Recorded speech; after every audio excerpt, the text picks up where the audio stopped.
Herzlich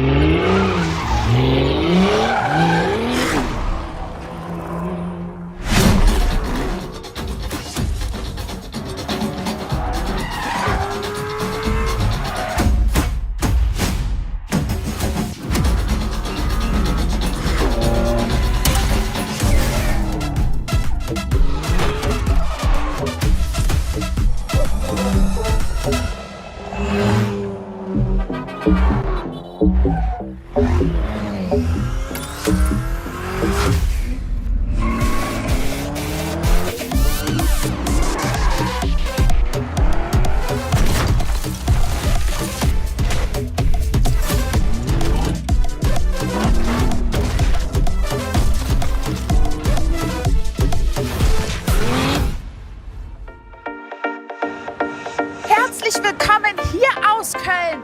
Welcome to Gamescom. For the first time, Xbox Game Studios, Activision, Blizzard and Bethesda are coming together here in Cologne to bring you what you want. More new games. And we've got our work cut out for us this week as we showcase the more than 50 titles on display and the many ways to play that makes Xbox the best place for gaming. And to do all that, we've assembled an international squad because with this many titles, we need reinforcements.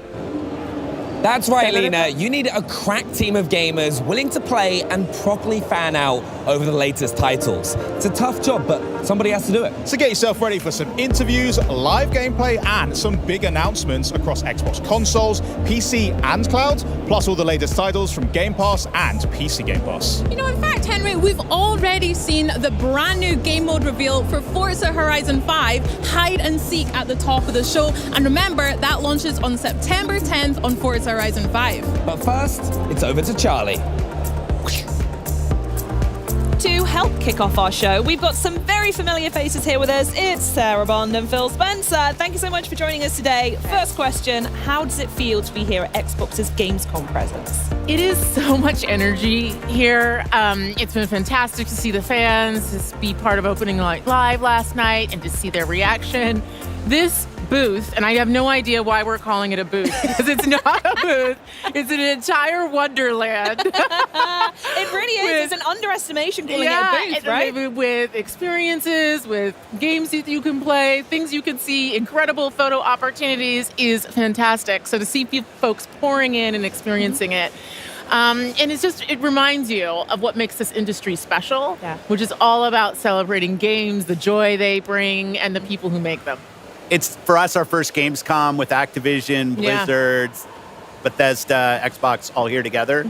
So there's definitely something special. All the teams have gotten together, and I think there's just such great representation. I'll also say the industry has gone through a lot of transition with our shows, and seeing Gamescom as strong as ever with fans, consumers coming in, all the creators that are here, strength across Europe. Like, we need more of this in the industry. I'm glad we're here supporting.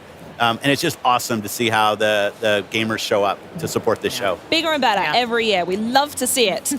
Before we come to the booth, though, I actually want to talk. I saw you both were at Opening Night Live yesterday, and there were some pretty amazing reveals and news in there. So what was it like? I couldn't get a ticket, unfortunately, but what was it like to be in the room with that live reaction?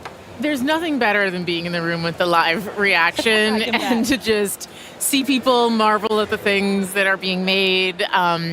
All the work being showcased, and folks put so much work into bringing that forward. I'd say for me, it was really cool to see Game Pass titles in the show. I think we had over a dozen titles that are coming to Game Pass in the show. We just have a fantastic lineup. But I was especially excited to announce that Genshin Impact is coming to Xbox. Oh, yeah. That's my one. There's some pretty cool Game Pass rewards that are going to be part of that. Nice. There's going to be full cross progression, and it's also going to be on cloud. So that one was a real highlight for me because I know so many fans are excited to enjoy that on the Xbox. I love when creators are making new things, and you have to be really brave to come to a show, maybe before you're done, show your game, get the feedback. Teams that are creating new games. I thought the diversity of games at the show was awesome. Oh, absolutely. From big, huge games to smaller games, things we've heard of, seen. things we hadn't heard of. I also have to say Genshin, we got to meet with the MiHoYo team earlier in the day, and they had such excitement for their announcement, and it was nice to be able to support that. Oh, fantastic. And obviously we can't talk about Opening Night Live. We saw some amazing new stuff from Indiana Jones and the Great Circle as well as that exciting release date. We also saw the news about PlayStation as well, which is really cool. I'm really interested in that. So I want to know how this connects back to Xbox's perspective on how and when this approach happens to other titles. I mean, I'll start just saying Machine Games is doing such a nice job with that game. I thought it showed really well. And that's the most important thing is quality of the games, teams that are getting support that can go build the game. And it was just nice. The long gameplay segment that they had, I thought was fantastic. Going to the PlayStation announcement, obviously last spring, we launched 4 games, 2 of them on the Switch, 4 of them on PlayStation, and we said we're going to learn. We said we'd watch, and I think at Showcase I might have said from our learning we're going to do more. What I see when I look is our franchises are getting stronger. Our Xbox console players are as high this year as they've ever been. Amazing. So I look at it and I say, okay, our player numbers are going up for the console platform. Our franchises are as strong as they've ever been. And we run a business. Like, it's definitely true inside of Microsoft. The bar is high for us in terms of the delivery that we have to give back to the company, because we get a level of support from the company that's just amazing in what we're able to go do. So I look at this, how can we make our games as strong as possible? Our platform continues to grow, both on console, on PC, and on cloud. And I think it's just going to be a strategy that works for us. And the last thing I'll probably say is I think as an industry right now, there's a lot of pressure on the industry. It's been growing for a long time, and now people are looking for ways to grow. And I think that us as fans, as players of games, we just have to anticipate there's going to be more change in how some of the traditional ways that games were built and distributed. That's going to change. That's going to change for all of us. But the end result has to be better games that more people can play. If we're not focused on that, I think we're focused on the wrong things. So for us as Xbox, health of Xbox, health of our platform, and our growing games, most important things. Oh, that sounds perfect. Lovely. Now back to the booth. I saw you both walking around earlier before you joined me up here, sneaking some pictures with devs at Frontier, Sega, and GSC Game World. So I want to know, Sarah, specifically what it's like to be working with our partners here in Europe, and what kind of evolution we can see from these partners in the future. The partnership we have with here in Europe is fantastic. We have over 2,000 partners in EMEA actively building games. That's a lot of emails. I know, it is a lot of emails for Xbox, PC, and console, and cloud today. We've got over 20 of them here with us, here in the booth. And it's just been great to walk around, to see what they're doing. 2 Point Museum for Sega Europe. We've got the S.T.A.L.K.E.R 2 team, GSC Game World, back with us, supporting them over the last couple of years has been a real highlight. So to get to be able to play their game again here is fantastic. We just walked over and checked out Winterboro, which is the a very, mouse very game. special. Oh, they look so cute. I'm very excited for that one. And so it's great to be able to grow here with the partners that we have in Europe. Amazing. And it also comes, as well as the amazing support you've got for local devs, is there's such a huge play base here in Europe as well. Yeah, absolutely. So what kind of special stuff are you seeing from us over here? I mean, Europe's always been really important to Xbox. It used to be we treated this almost solely as a PC show. Well, I'm old enough that I'll remember we used to kind of take E3 and just show it again. Like, this was back when we didn't really treat Gamescom with the respect that it deserves. Then we were focused more on PC. Now what we find here is putting our games on PC, on console, really matches to the diverse player base we see in Europe. Like, some of the strongest franchises on PC are from here. You have great console support. So the most important thing for us is to show local support for creators, to put games in the hands of people. One thing that's great about Gamescom is you can come and you can play the games. You can feel what it's like to play S.T.A.L.K.E.R or Vessel of Hatred from Diablo. Like, you get your chance here. And I think that's something special about this show, and it's so accessible to so much of Europe. I just love that we support it the way we do. Yeah, absolutely. And with the sheer scale that it demands, as well as you were saying earlier, Sarah, absolutely. With our little city here. The little city that we're building. We're the mayors. So I want to speak a little bit more on hardware, as we've gone over it a couple of times here. Since I've not spoken to you since the showcase at all, which is criminal in and of itself, but we saw the 3 new options for the Xbox Series X and S. So I was wondering if there's a little bit more information we can share about that. Well, pre-orders are starting today. Yes, Sarah. All right, yeah, get yours in. We're launching on October 15th in select markets. And we also have some very cool accessibility options, which we're going to be talking more about later today. And for holiday and the rest of this year, some very cool console wraps that you can get to adorn your console as you may choose. Christmas list sorted then. Thank you very much, Sarah. Okay, console options done. We're going to hear they'll be coming just in time for Call of Duty Black Ops 6, which is amazing. Cannot wait for that. Looked so good last night in the show. Yeah, oh Fantastic. my goodness me, it was just the campaign silence. from Raven, I thought was just awesome. Oh, absolutely fantastic. Talking of games, I do want to know though, what are you going to be playing? Is there anything you've got your eye on? Last year we spoke about Brotato, and I wanted to give you an update and everyone at home that I have now 100%ed Little Kitty Big City, and it is quite possibly the greatest game of all time. But yeah, is there anything on your backlog that you need to catch up on, or anything coming up soon you want to dive into? Well, the Game Pass lineup is making the backlog extraordinarily long. Unforgivable. And it's getting even better this year, both on console and PCs. We've got Aura coming. We have Age of Mythology, Flight Sim 2024, which looks incredible. Oh, yeah. Black Ops 6, of course. Indiana Jones, Stalker 2. It's all like, every month there's something pretty amazing. It's a lot of games. There's a lot of games. We like games around here. But I would say from a personal perspective, super excited for Diablo IV, especially because my father is probably the biggest Diablo fan. So Vessel of Hatred and that coming up. Yeah, the fact that Vessel of Hatred is coming up is pretty big in their world. And then I am excited to play Genshin Impact on Xbox, and particularly to check it out over the cloud. Yeah, very good. We'll have to duo for that one. That sounds grand. Yeah. Love it. Perfect. Phil, anything for you? Well, P3 on Xbox Live, people can see what I'm playing. A lot of Diablo 4 right now. My rapid fire rogue is L100, all my glyphs to 21. Having a good time with that. I mean, I just love the game, playing with my friends. Path of the Goddess, Kinesugami, like our partners at Capcom doing new IP. It was awesome to be able to partner with them. It's something in Game Pass. As they're investing in new, like we can actually come in with some financial funding to help support them investing in. And I just love the color palette, the boss design, just a really, really fun game. Some old school kind of tower defense mechanics. I love that. One of the things I get to do every month is I go through the ID selects with the team and we vote internally on games from different ID developers. Daydreams is a game I'm really liking. Little boy and his toy teddy bear, and kind of a single player type co-op game. It's fun. I'm sold. I think a couple months ago, High Water was a game that's really good. Like I love when I get a list of games from creators and teams I haven't seen before and get to dive in. I think there's like 15 of them. I play them, and my vote's just like anybody else's vote in terms of where they rank.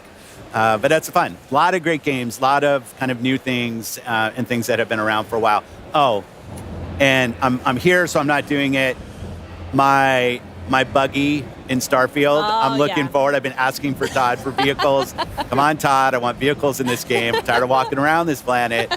And I thought the trailer for that looked really good last night, so I can't wait to drive around planets and Starfield. Wonderful. And talking of driving, I'm personally, if anyone's wondering, super excited. Forza Horizon 5 is over there. Yeah. It's the game I cannot put down. Absolutely adore it. So if they've got something new cooking, I desperately need to see new gameplay mode. Yeah. So excited. Well, thank you so much for joining me. Thank you so much for the chat. Please enjoy getting your hands on our lovely city we've got here. But I'm going to speak to these guys here, because if, like me, you've been eyeing up those new consoles, then buckle up, because we want to help you win one. Now, over to Bex with more information.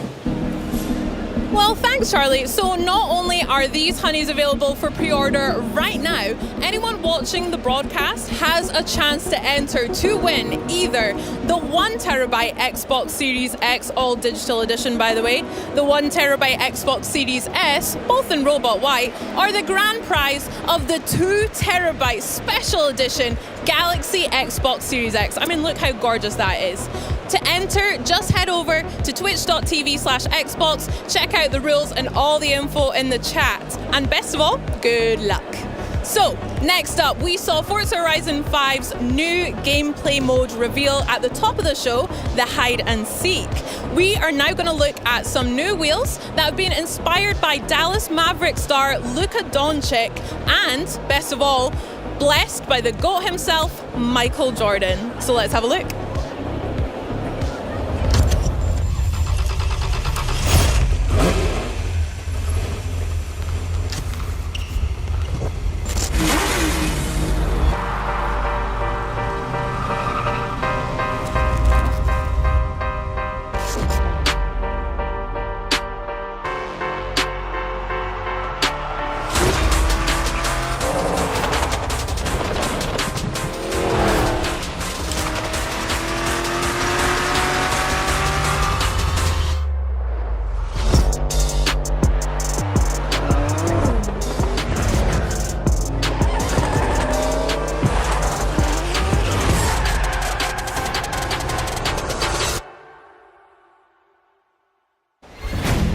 Hello, everyone. It is an honor to be here at Gamescom, representing the incredible work of our teams around the world.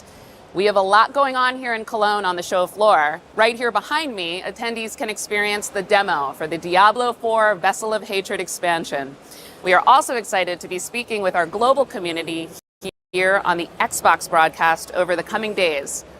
During opening night live, we shared that this is a massive year for Blizzard, particularly for World of Warcraft. The most ambitious creative endeavor for the team since the game's initial release almost 20 years ago begins tomorrow, with early access kicking off for our latest expansion, The War Within. And tomorrow, Senior Game Director Ian Hazzikostas and Associate Art Director Tina Wang will be sharing more about the team's work on the expansion and the role it will play in the 3-part World Soul Saga. Last night, we also gave an overview of some new features coming to Diablo IV, Vessel of Hatred. And we know you have a lot of questions. So Diablo General Manager Rod Ferguson will be getting into the details of the new features coming with this expansion, and we'll share more about what's coming to Diablo Immortal. We're so excited to be here at Gamescom with Xbox and with all of you. Gaming is at its very best when we share our experiences, and on behalf of everyone at Blizzard, thank you for being a part of our legendary worlds alongside us. Now, before I go, I want to leave you with a parting gift from the Overwatch team. The origin story for our latest hero, Juno, now available in Season 12. Enjoy.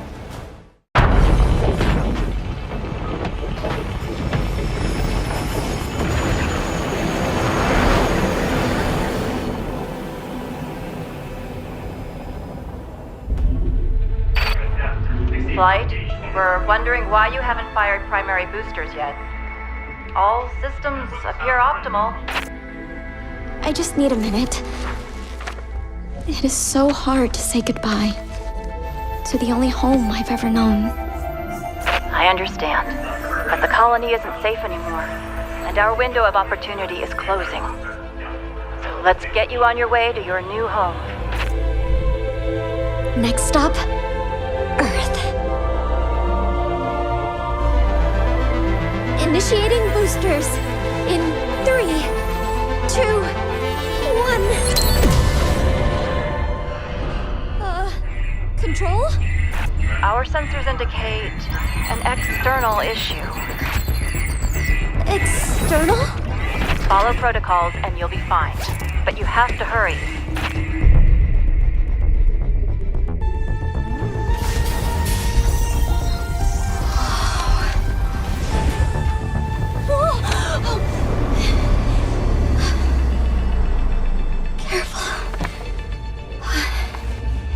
I'm going to find a way to save you. All of you.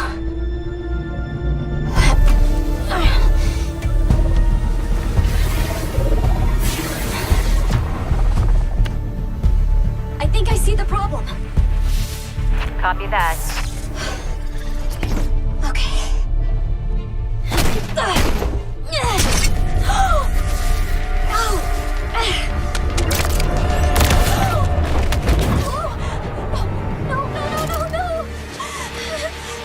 Don't panic. You're okay. I am definitely not okay.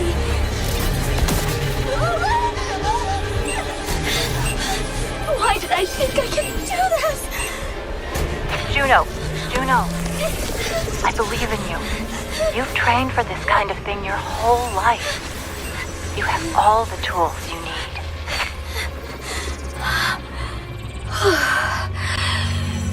Okay. All right. I have all the tools I need.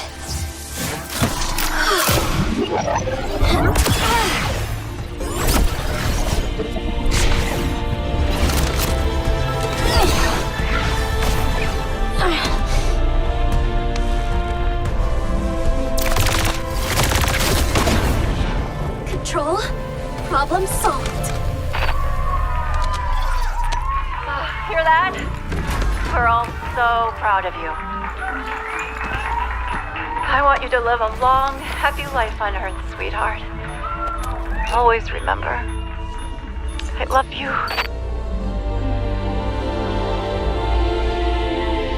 I love you too, Mom. Okay, Earth. Here I come.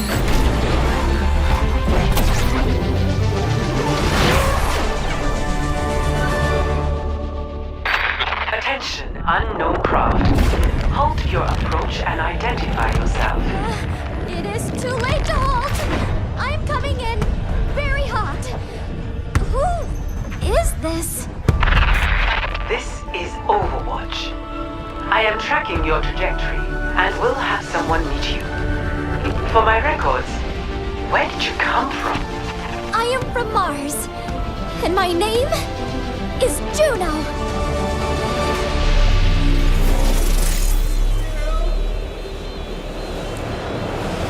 It's one of the fastest selling games in Blizzard's history, and it just made headlines again at last night's opening night live. And here to give us an exclusive look at Diablo 4's newest expansion, please welcome General Manager Rod Ferguson, Systems Designer Aislinn Hall, and Lead Game Designer Rex Dixon. Welcome, guys, to Gamescom. Thank you for having us. How you guys all doing? Yeah, it's exciting stuff. Now, for those of the people out there that might have missed what happened last night, why don't you clue us in? What exactly did you just do?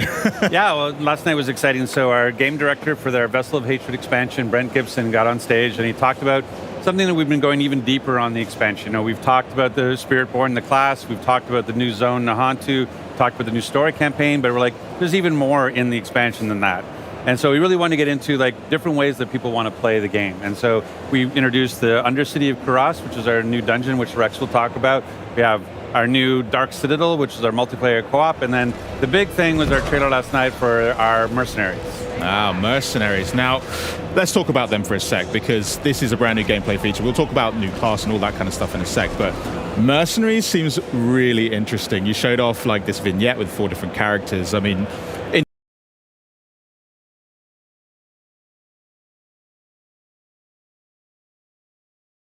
introduce us to them. Who are these people? Why did it feel like the right time?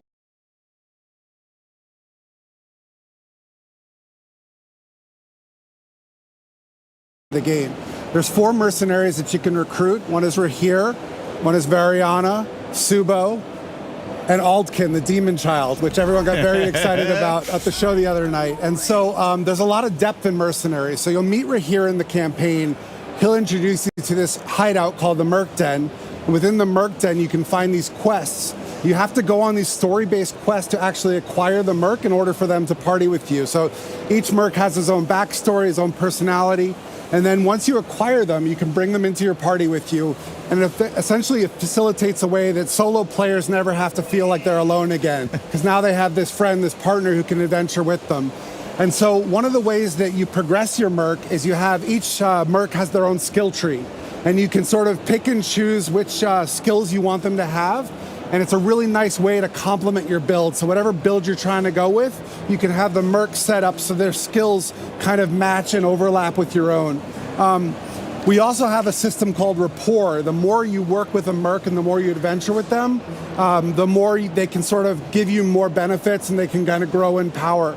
And so once you go back to the Merc Den, you can actually get custom rewards that you can only get by progressing your Merc, building up that rapport in order to access these really awesome rewards at the end. And then, so I'm going to have to be best friends with a demon child if I want to see the good stuff. Absolutely. All right, I'm in. And then this last feature we have is called reinforcements, where let's say you don't want to have a Merc in your party all the time. You can actually say, when I use this skill or perform an evade or something like that, I want this reinforcement Merc to jump on the field, perform an action, and jump back out again. Yeah. So there's a lot of depth, a lot of fun, and some great storytelling in the Mercs feature. Just to check, so Mercs, you can equip one at a time to complement your character, but you can access all of them and try them all out, see which one works best for you. Correct, and you can mix and match your combo, so you can have 2 Mercs, and one is your main Merc and one is your reinforcement. Oh. And if you're in a party, the party leader can bring a Merc with them. Sick. Yeah. So 5 things happening, because there wasn't enough on screen already. I agree. Yeah, great. Well, have you got any particular favorite Mercs that you like playing alongside? For me personally, Rahir, because Rahir's a dad, and his daughter is introduced in the campaign flow. Oh. And so I kind of like associate myself with him because I'm a dad as well. I got 2 boys. Right. But also, like, I have a problem when I play Diablo, and I'm always speccing into damage and DPS at the expense of my defensive skills. And so here has this buff called Resiliency, which actually increases your armor, increases your defensive buffs. And so I actually rely on that to stay alive when I'm playing the game. Nice. Aislinn, how about yourself? Yeah, I absolutely love Varjana. She's just totally wild. She's a butcher who's also a former cannibal, which is just crazy. Yeah. And I love playing aggressively. You know, I love building momentum and moving forward. And she has a kill streak mechanic, and that complements that very nicely. I like it. Rod?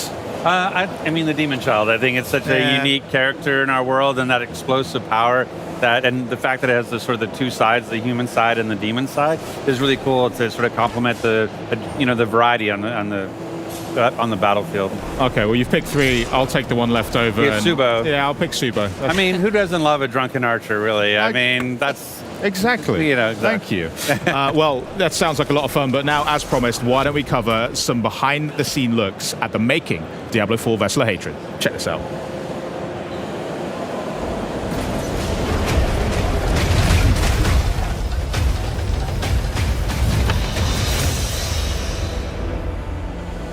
In Vessel of Hatred, we travel south to Nahantu, a region with both deep ancient jungles and vast sprawling plains. It's the last stretch of land in Sanctuary's eastern continent, and we've packed it full of experiences for every type of player. In this expansion, there's a whole lot to explore under the dark canopy of Nahantu.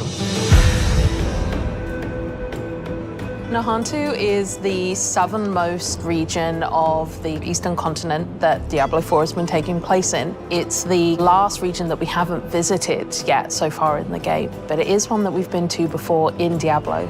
There's lots of new areas. We have 6 in total. 4 of them are jungle themed, and then we have 2 that are Red Rock Canyon, but each one of them has their own unique identity. When you first arrive in Nahantu, you're in this place called Lingering Hatred. This is high treetops canopies where you're almost walking amongst the branches high above the jungle floor. Imagine a thick canopy that the light is just barely poking through. The whole area has been infected by this thing called the Hollows infestation. The Hollows are a new enemy that's associated with Mephisto. They themselves are kind of like a tar-like substance creature born straight out of the depths of hell. It feels a little twisted. There's a sickness to the area itself. Humans have ventured into this deep part of the jungle where there's all this poisonous plants and flora. The dregs actually started experimenting with eating these hallucinogens, and it put them into this aggressive psycho rage. The dregs were pretty fun because we were able to push more variety in the monster family. You have one of these tall dregs and then half of a body of another dreg on top of it, kind of controlling it and telling it where to go and tossing poisonous bombs at the player. When you come across it, it's very memorable. And then we've also got the area of Tenganse, where you've got the Tenganse Plateau, which is full of these red-rocked plateaus and canyons. Imagine getting up above the land. Those gigantic walls have pockets inside where monsters could live. It offered up a lot of opportunity to bring back a monster family like the Lukunai. We're bringing them back in a new way here as a fully fleshed out monster family with multiple classes. What a more brute force looks like, what a caster looks like. They are very much apex predators, and we're definitely in their territory. And then there's a little sub-area called the Skittering Earth. The name alone makes your skin crawl. It's bug infested, and you can see how the bugs have destroyed the jungles and kind of input their influence on it. Within the Field of Giants, you have these giant corpses of these long dead demons that humans have begun to mine away at for their resources. While they've got a lot of use out of them, they're also toxic to the land around it. The notion of massive demons walking Sanctuary 1,000 years ago is really thought-provoking. Plateau's also got just this beautiful color scheme to the lighting. It's really lovely to be there. And then horrific at the same time, you know, it's great. The mercenaries in Vessel of Hatred are a group of people who we like to describe as ordinary people with extraordinary skills. They have the same level of will to fight against the demons of hell. And there's 4 mercs that you can collect over the course of the campaign. It starts with Rahir, a blacksmith and a shield bearer, is a more defensive fighter. He's able to go in there and soak up damage, use his shield as a bulwark against the enemy. You meet him early on in the campaign, and he's one who introduces you to the mercenary network. You end up finding acquisition quests for 3 other mercs that you can find throughout the course of the story. Subo, the drunken archer, is going to work really well for people who want someone who's out of the main melee, in the back, offering utility and that kind of range support. Then we have Variana, a berserker crone, who's a melee combat fighter, close range. She's got a really cool combat meter, a massacre meter, where you need to keep killing enemies to get the meter to be filled. She's got a bunch of really interesting utility skills that you can kind of build in. Finally, we have the demon child S.T.A.L.K.E.R, who's a magic user who can transform himself from human form to demon form and join you in combat. There's this really great reinforcement ability where you can take one of the mercenary skills and attach it to one of your powers so that when you use that skill, it calls them in to do a specific skill. With the mercenaries for Vessel of Hatred, one of the things we are expanding on is the skill tree. For Diablo III, you had a very basic type of mercenary, but this time you can actually push a little bit more into the skill tree and make the mercenary the way you would want to play. Going through each mercenary progression arc and outfitting their skill tree so that it's complementary to your character build, I think that's where the fun in the mercenary system really lies. The Dark Citadel is a new in-game feature that's coming in Vessel of Hatred. It's an entirely cooperative player experience. All the mechanics within it are based around you working together with your party members to solve the challenges and face the first Khazra hordes within. One of the outcomes of the Mage Wars is this giant crater and all the souls that were kind of lost in it from those wars. The goal of the first Khazra, who are kind of the original Khazra, they're using the powers within the Citadel found within this crater to perform experiments to try and bring back their dark god. Only recently, people have started going missing. They head into the Khazra region, they disappear, never to be seen again. So it's clear that whatever they're planning is about to come to fruition, and your job as the players to get in there and stop it. Citadels are a place where we take what is the best part of Diablo, combat, and we test it in a different way, which is adding in cooperative mechanics that you have to manage on top of that.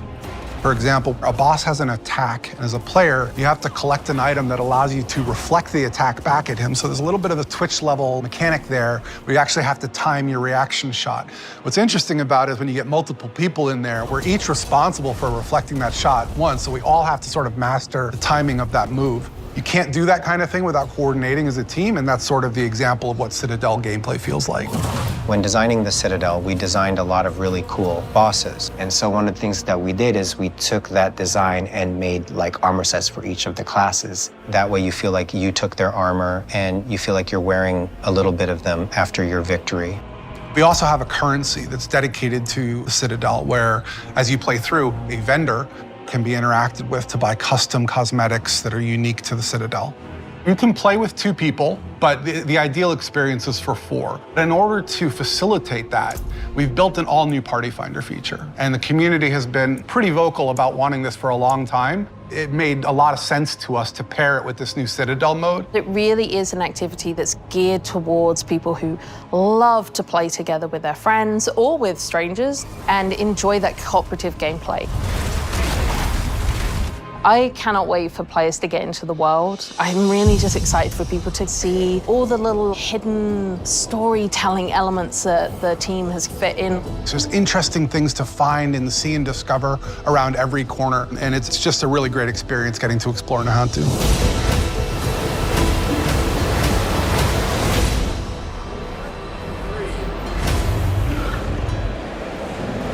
I mean, Party Finder, that is a fantastic idea. I mean, the amount of times I log on and a buddy's not there or whatever, now I can fill that gap. And who needs friends anymore, right? So, there was a lot in that. I want to talk specifically first about the Dark Citadel, because as a guy that's into his endgame activities, that's a really creative way to bring players together and actually work things out. So tell us, what actually will players have to do inside Dark Citadel to earn some rewards, get through it alive? So it's really a unique model for us. And again, Dark Citadel is built towards endgame, And we're doing more in Vessel of Hatred to push players through the campaign and then into the end game, where we think some of the best content is. So Dark Citadel will require at least 2 players to get through, and requires a lot of communication between players to overcome challenges. Every week there's going to be updated rewards, so there's always a reason to go back and do it again, because there's going to be some new stuff in there, including one very big fan requested feature, which is our Scroll of Retempering. So no more bricked items. You'll be able to apply the scroll and get all new tempering charges on that item. So I know everyone's very excited about that, and Dark Citadel is the best place to go to get that. Excellent. Well, there is a lot in that, but it isn't the only thing that you're launching on October 8th. So what else we got to look forward to? Yeah, so on October 8th, we're also going to be launching Season 6 alongside Vessel of Hatred. And Season 6 is going to have a ton of content that's bespoke. It's totally separate and unique to Season 6, and it's going to be free for all Diablo IV players, which is awesome. Nice. We're going to be talking a lot more about the details of the content of Season 6 in the coming months, but there's not going to just be new content coming in Season 6. Alongside Season 6 and Vessel of Hatred, we also have major character progression updates coming to Diablo IV. I'm going to have to ask for some specifics, surely. That teases me too much. What else you got? Yeah. So if you're familiar or you've played Season 4 Loot Reborn, you know we did a lot of itemization changes that kind of fundamentally altered a lot about how you're playing the game and how you're getting rewards. The scope of the character progression changes that are coming in Season 6 it's the same. Like, it's the same grand scale. There's a lot of changes coming to character progression, a lot of improvements coming. I'd love to talk a little bit about the goals and also a little bit about some Paragon changes that are coming with the character progression updates. Yeah, so really when we were thinking about these changes, we took a bird's eye view and we wanted to think about how can we make put the power in the player's hands of how they want to interact with the challenge that Diablo IV provides in the game. We wanted to make sure that you could opt in to your challenge level that you're comfortable with so that you can set your own pace in any activity throughout all of Diablo IV. And so we've applied, basically, if you've played Season 4 Loot Reborn, or you've played some in Season 5, you might be familiar with the Profane Mind Cage. That's an item that allows you in the Hell Tides to up the level of the monsters, up the difficulty, but you get more rewards as well. And we've kind of applied that philosophy throughout all of Diablo IV. You can kind of opt into your own challenge and then get more stuff because of it. Sick. And then alongside that, we also have a lot of changes coming to Paragon. We wanted to add depth and choice to the Paragon system, but we know that it's pretty daunting for some people, right? So we wanted to make sure that while we were doing that, we weren't increasing the complexity, right? We want to make sure that it's still that it's an approachable thing, but there's a lot of cool stuff you can do with it. And I could go on forever and ever and ever about this for hours. But we're going to have a lot more details in a developer live stream on August 29th. We're going to have a campfire chat where we're going to be talking all about the specifics of these things. Awesome. I'm absolutely buzzing to see it. I mean, the best way to phrase it is like what Season 4 did to loot, Season 6 will do to progression. Excellent. And the thing too, but just go back to the Party Finder, like there's things that people look at, like what's part of the expansion and what's not. Party Finder is coming to the game, not just to the expansion. So, oh, great. And what's great about it is not only can you access it through the social menu that you can see, or you can access it through your remote wheel, you can actually access it from the map. So when you say, I'm going to go do this dungeon, you can say, and list it as a party that people come join me in this dungeon. So it's a feature that's going to apply to the entire game. Excellent. Yeah, and I should also mention, in addition to Dark Citadel, we have another mode that we're bringing to the table, which is called Undercity. And Undercity is a time dungeon where you want to beat it before the timer runs out. And that mode has modifiable rewards. So you get these things called tributes, and depending on which tribute you use, you can modify and scale your rewards with the difficulty. It's a really cool mode. We're really excited. And one of the reasons we built these two modes is this concept of new ways to play. Right? People love our game. They love Nightmare Dungeons. They love Whispers. They love Hell Tides. But what we really want to do is make sure we have enough canvas so that every user can find something that is uniquely suited to them. And that's what New Ways to Play is all about. Me and my friends, we just love being able to have a bit of choice, which is really fun in Infernal Hordes in the current season, for example, and being able to tailor exactly how messed up we want this level to get is really fun. So the fact that it's getting applied to more aspects of Diablo that's awesome to hear. But between now and the Season 6 launch and Vessel of Hatred, what other activities can players get up to whilst they wait? I mean, really, it's jumping into Season 5. You know, like you were talking about, Season 5 continues the pace of Season 4. You can level up really fast. It's very exciting. The Infernal Hordes is a great new mode. Which is fun. It's sort of a horde mode where wave after wave are coming after you. You can go and fight the Fell Council to get your rewards from that. But that's really the big thing. And just even if you haven't played through the campaign yet, that's one of the nice things about on the Vessel of Hatred is that it is a continuation of that story. So where Neyrelle left at the end of the game, you can pick that story up and you get to continue and play. So if you haven't played through the campaign yet, now's a great time. And I would be, I have to also do the pitch, right? Like, go on. It's an awesome time to pre-purchase the expansion. One of the things we had some great incentives before, where you get the new cat mount, you get new armor, you get pets now, you have snow leopard and a tiger that'll follow you around and pick up stuff for you. But with last night, we actually added 2 more, where not only do you have angel wings that we had before, we added demon wings last night. So if you've already, yes. So if you've already pre-purchased, you'll get your demon wings. They're coming, or they're there. But it's a good time. And then we actually added with the deluxe and the ultimate edition, we've actually added 1 month of ultimate game pass. So if you haven't jumped in yet, or if you want to add an extra month onto your subscription, pick up the pre-purchase, and you'll get an extra month. And I already got my code last night. I watched the show, got back to my hotel room, and there was my code for a month of Ultimate, so it was awesome. Now you got to find some other games to play while you're on that as well.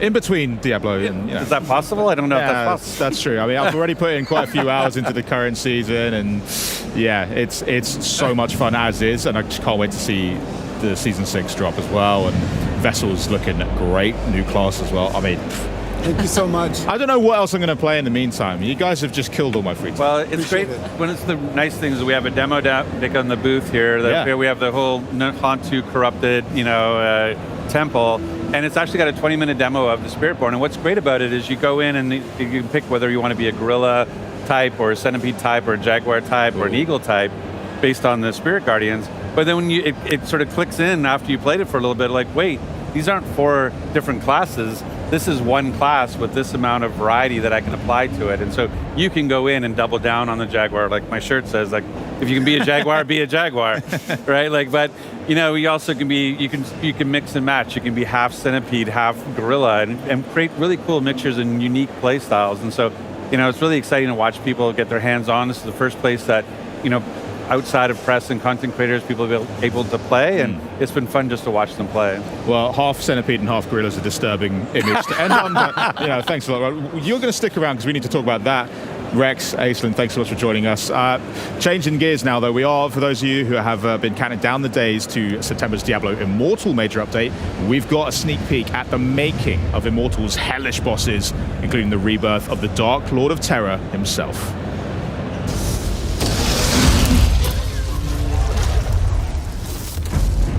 Are unspeakable horrors that you are fighting. Our boss experiences aren't something that you can get in any other game. We are giving players this heightened sense of horror. We have to deliver the player with experience that they're the hero. I think the spectrum of bosses that we have definitely hit everybody's personal horror stories. So we're like 50 bosses now. Some of our bosses in Immortal are incredibly deadly. And we're really proud to be able to actually have the ability to bring Diablo back into our universe. Everything that Diablo does, everything that Diablo says needs to be unnerving, terrifying. It is going to be a very, very difficult battle. The music changes, the environment changes, and all of a sudden, you have to fight for your life. The process of designing a Diablo boss is usually quite organic. It really depends on the boss. Sometimes it starts with a cool mechanical idea. Sometimes it starts with kind of a narrative germ. The story team is going to have a lot of say in terms of like, what is the fiction behind the boss? And so what is the feel behind the boss? In some zones, we are going to lavish incredible build-up on a boss, especially the final boss. In Tristram Cathedral, before you fight Albrecht, the first Shardborn, there's a whole quest line that has you exploring the ruins of Leoric Manor and learning about his past. And so at the end, when you face him, there's this context and kind of a richness to the things that he is saying to you. Your flesh will hush the voices. That if you are paying attention to the dialogue, will maybe resonate a little bit more emotionally. Do you see how much stronger I've become? Once they have the mechanics down and how they feel the battle should go, then they get all that together and then it gets passed off to art. When it comes to designing a Diablo boss, there definitely is a long list of visual elements that we go to. Spikes, demon horns, rotten skin, decaying skin, burnt skin, different diseased skin. How do we stretch the skin out to make it look really uncomfortable? We take different parts of the body and then we twist them in very uncomfortable, awkward ways. We love using different humanoid bodies and then almost melting them together. The intention in creating Diablo bosses is to instill a general feeling of unease. So if it starts to feel like we have pushed it too hard, that's usually the comfort spots. We have so many different representations of evil and horror, so no matter who you are, no matter where you're from, you can always bet that there is something in our game that is going to terrify you. So we have many different kinds of bosses in Diablo Immortal. Bosses that are almost too big for the level. They're not mobile. You only see the top half of their bodies. We have tanks where the main goal is to just get this big, giant hunk of meat and beat it up until it dies. We have co-op bosses that are, better with friends, working together as a team to really take on these puzzles that the bosses present. And then we have mind-bending bosses that really change the way you play the game, what your perception is of the boss. But my favorite boss in the game is the Butcher. Bringing the Butcher into Diablo Immortal was quite a journey for us because it is such a beloved character in the Diablo lore. When I was playing Diablo 1 for the first time, there was this shock associated with encountering the Butcher. You open the door, he steps out, he's cleaving you very, very fast. You're like, I've never seen anything like this before. What the hell is happening? I'm dead. We wanted the Butcher to be the real Butcher from the first Diablo. So it was kind of like, how do we bring him into our game? And what can we make more special about this particular encounter? Our Butcher is super intimidating. He's a gigantic boss, towering above the player. This is a Butcher that was basically too angry to die. He's just shoving his guts back in. He's got the chain that he throws. He's got the rush, he's got the fire coming out of the ground, and it's just a fun, nostalgic fight.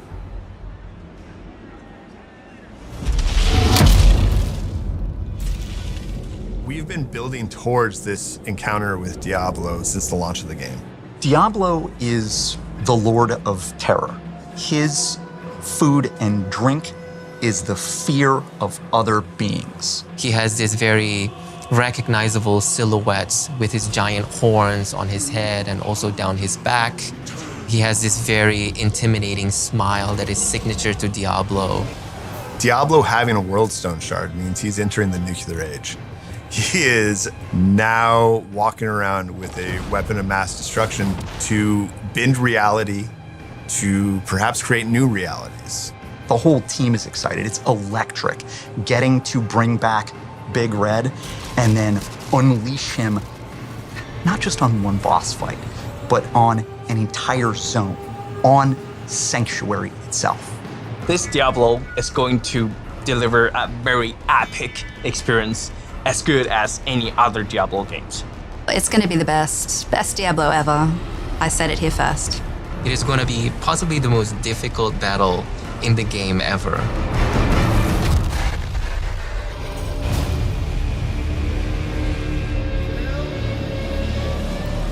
Well, they're called Lilith's Mightiest Warriors, and no, I'm not just talking about our guests here, but joining us once again, this time to tell us more about what we just saw. We've got Diablo's GM Rod Ferguson, and please welcome Diablo Immortal's executive producer, Pei Wen Yao. Hi. Thanks so much for joining us, Pei Wen. Thanks for having me. What the hell was that all about? Are you kidding me?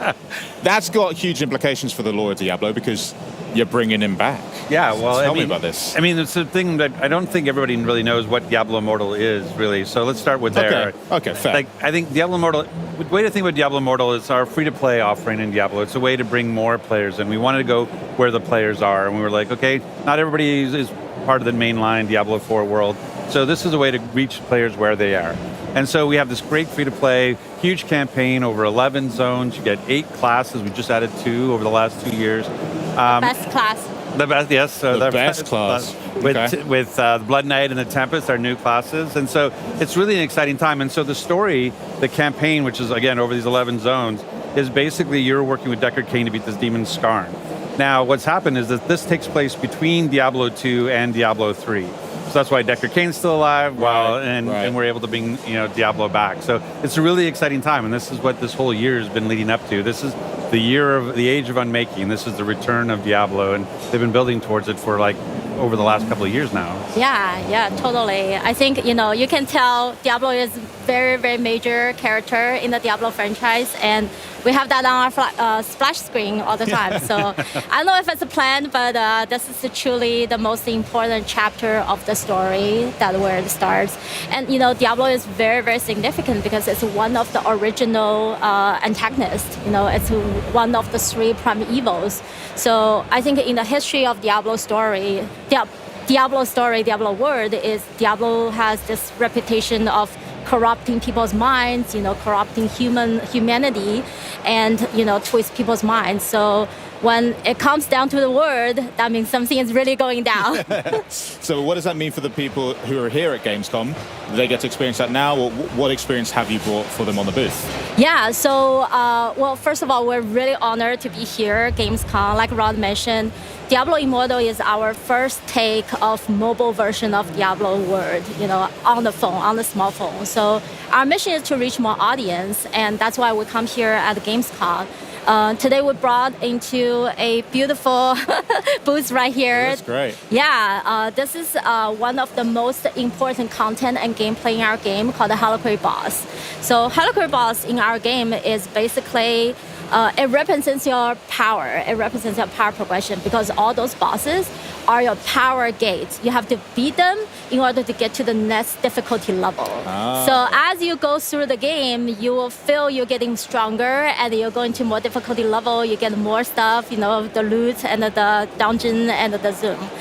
Most important thing about Diablo Immortal is that we want to create this very sociable, very lifestyle kind of gameplay. So for H.A.L.K.E.R boss, you can actually you can either play a solo, or you can bring your friends over there. And that's what we bring here. We built a tournament that 4 players come in to the booth and they can play, and you can just rank on the leaderboard and get awesome rewards. Yeah, you have to beat 2 bosses, so there's like the 2 phases. You have to beat 2 bosses, and right now the fastest is about 2 minutes 45 to get through. Think I got a shot? Yeah, absolutely. Yeah, absolutely. Thanks. No, I know you play a lot. That's good. That's right. But anybody can do it. But it's really interesting, like that what Pei Wen is talking about. There's been over 50 bosses made in this sort of these H.A.L.K.E.R bosses, and it's really exciting to see. It's part of the progression. So it's always fun to have these new and interesting and different types of fights to have. And the fact that it's on mobile, but also on PC, like you can play free to play on PC today, and it's a great experience. So players at home can also still experience the H.A.L.K.E.R bosses right now, or yeah, same right now. content, Awesome. Same game, and cross progression, cross play.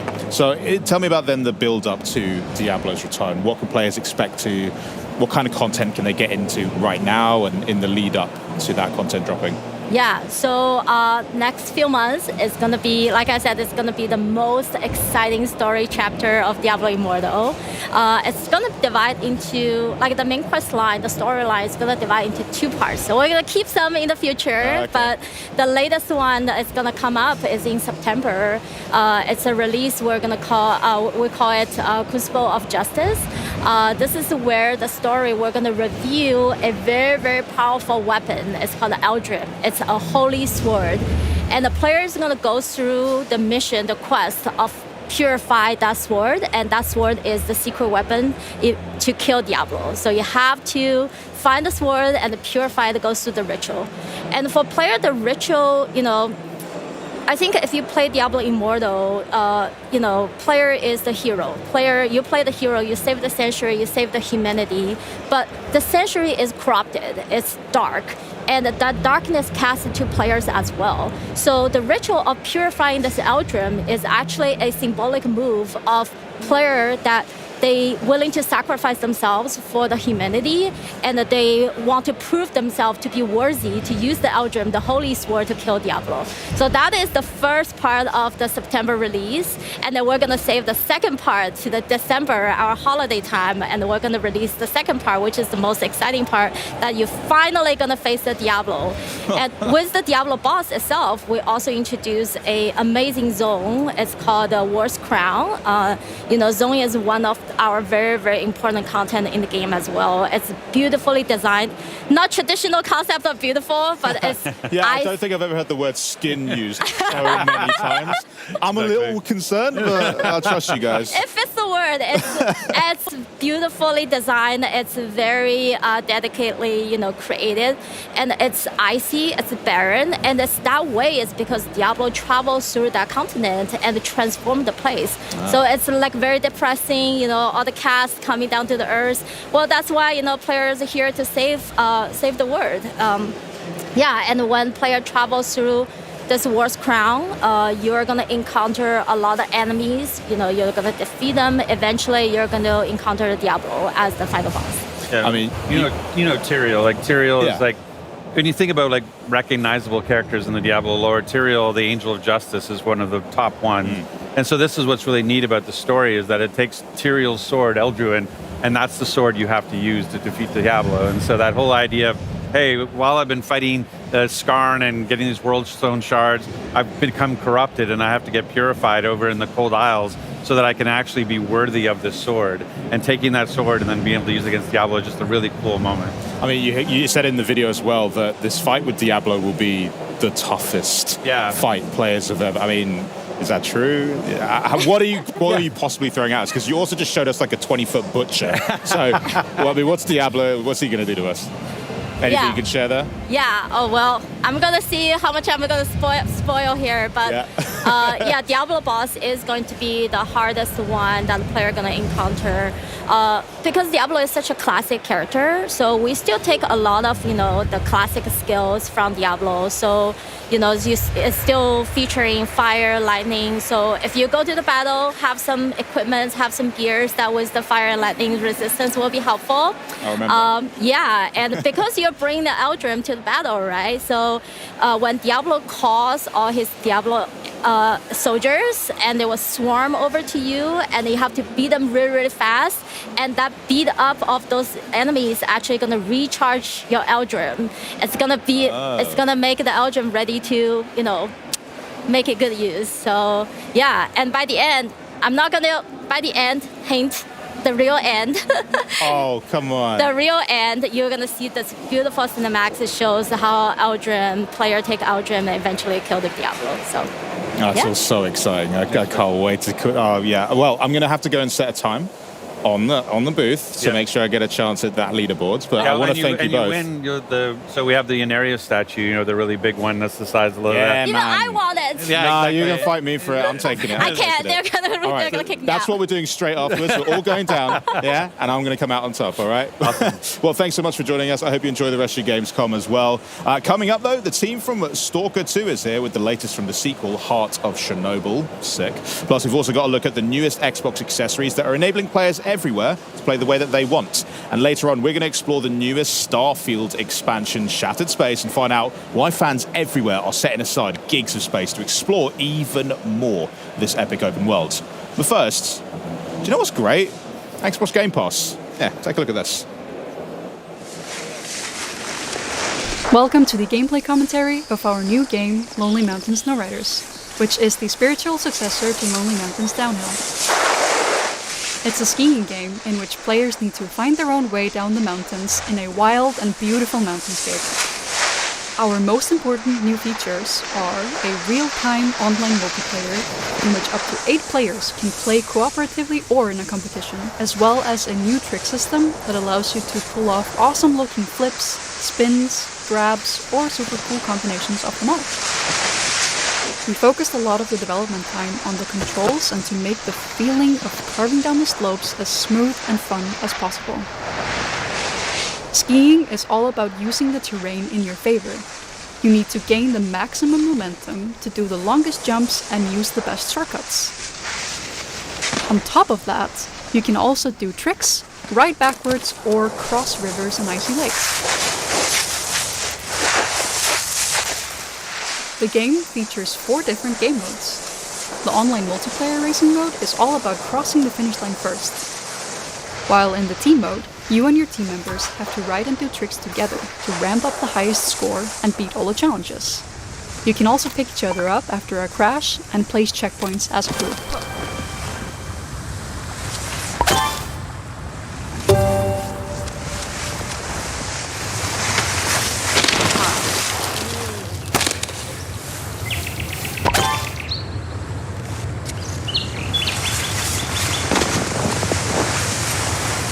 In the solo mode, you have to beat challenges to unlock new mountains and trails. You can also try to reach the top of the leaderboards, or beat your own ghosts. This is the mode that will be most familiar to players of our previous game. And last but not least, there is the new Zen mode. Here, you can ride all trails without any kind of pressure and freely explore the mountains to find secret spots or just enjoy the beautiful landscape. Whether you're playing multi or single player, you will gain experience to level up your profile, unlock new ski types and trick poses, and a large variety of customization items. Thank you for taking the time to watch this video.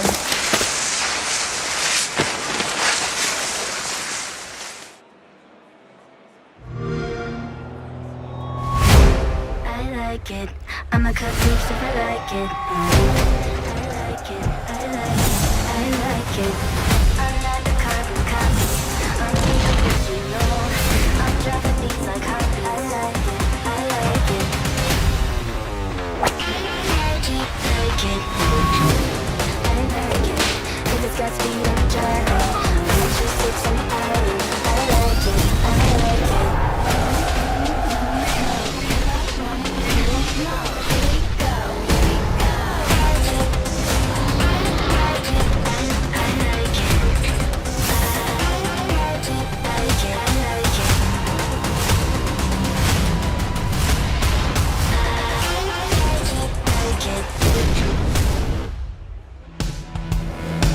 The Xbox Game Pass hype is real, and right now it's easier than ever to join the party, especially if you play on PC.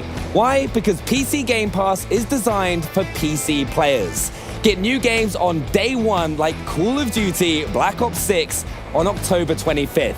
Play some of the biggest games of the year and unlock partner benefits from Riot Games and EA Play. And if you're not already a PC Game Pass member, join now and get your first month of PC Game Pass for $1 or €1. This offer won't last long, so act now. But first, this post-apocalyptic horror action title is set against 64 kilometers of eerie, explorable area. It's also one of the most anticipated games of the year, and here to bring us back into the zone with some never-before-seen gameplay of S.T.A.L.K.E.R 2, Heart of Chernobyl, please welcome game director Eugene Grigorovich. Eugene, welcome to the show. Yeah, thank you. Thank you for inviting.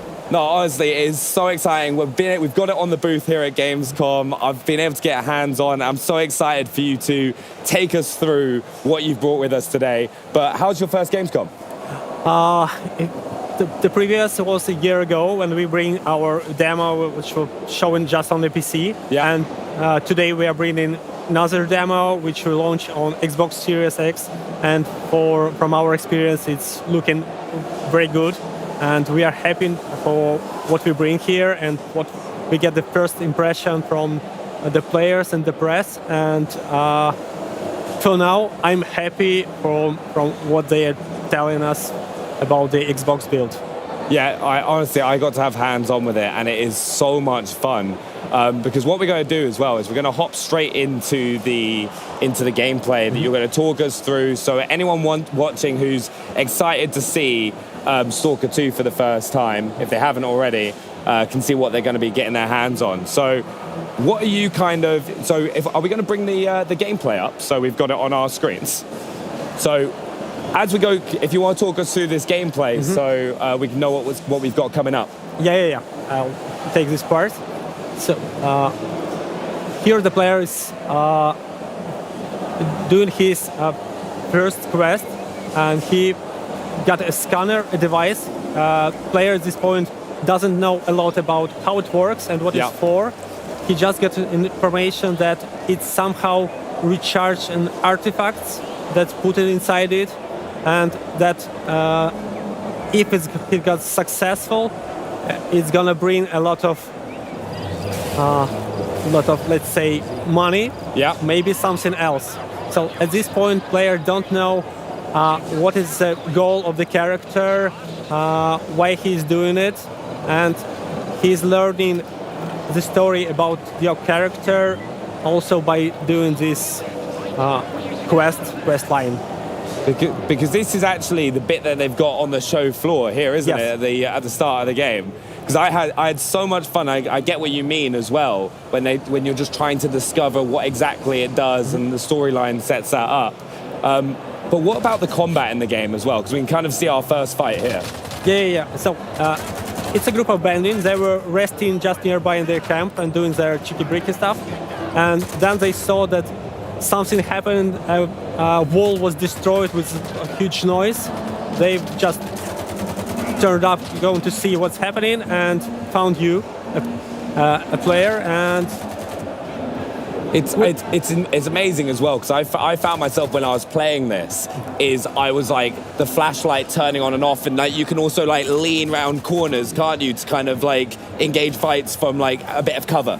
Yeah, so it's very important in this game to have a proper tactics. You should hide a lot, you should use your medkits, you should survive grenades, because AI is very pushing and challenging. Yeah. They're trying to outcome you, to go from other side, and it's pretty stressful. So it's a first fight. It's a very simple fight against 3 bandits, but as from what we can see, it's often lead you to several deaths.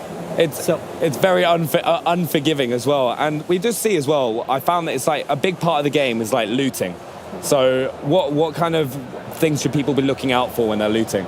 Yeah, so the part of the game, so while we are fighting, we are losing our resources, consumables, food, ammo, and after the fight finished, we have to get through the dead bodies' pockets to find some ammunition, maybe loot their camp to restore what we just spent, because without it, we just run out of ammo, and the player would be like stuck. Because that's the big thing I have. I am very trigger happy when it comes to first-person shooters. Like, I fire way more bullets than I should. And then I found myself as well, I was like, I need to go check every building that I can because I need more ammo.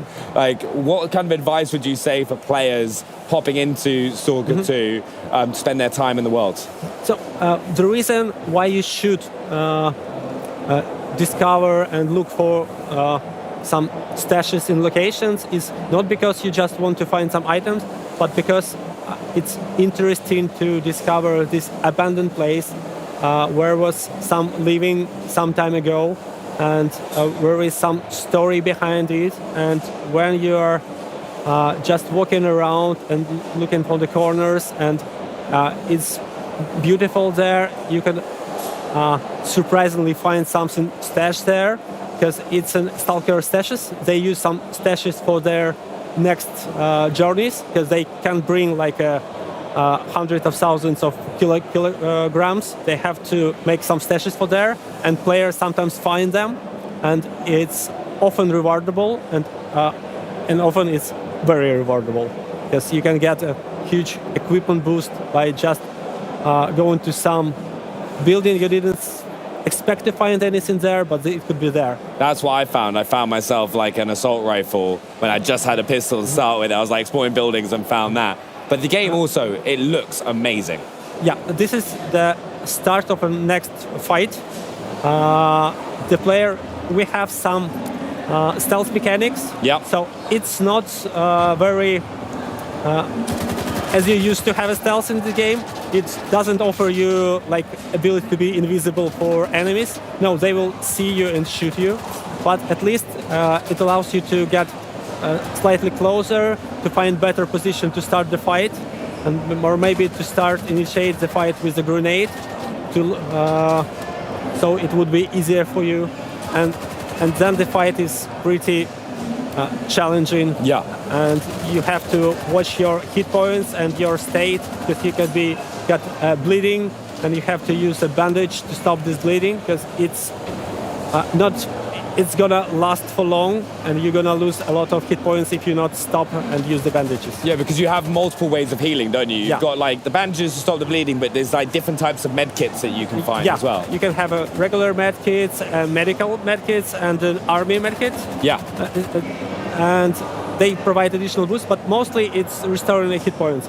But also, if you are not in the fight and you just need to recover a small portion of health, you can just eat, and it will also bring you a small portion of hit points. See, that's what I loved as well. I found like there's so much resource management that you have to like pay attention to as Stalker, which really gives you a different challenge. So it's like you said, if you don't eat, you're going to perform worse in gunfights. Yeah, so you have to watch about your state, just like you're watching about yourself. So we try to bring this simulation or atmosphere as you being the real human that goes to Chornobyl exclusion area with your backpack, with some food, and you just have to do the same things to survive in the game as in life, because you have to eat, you have to sleep, you have to like you fall, you broke your leg, you have to use some med kits to survive this, and that's what we are doing here.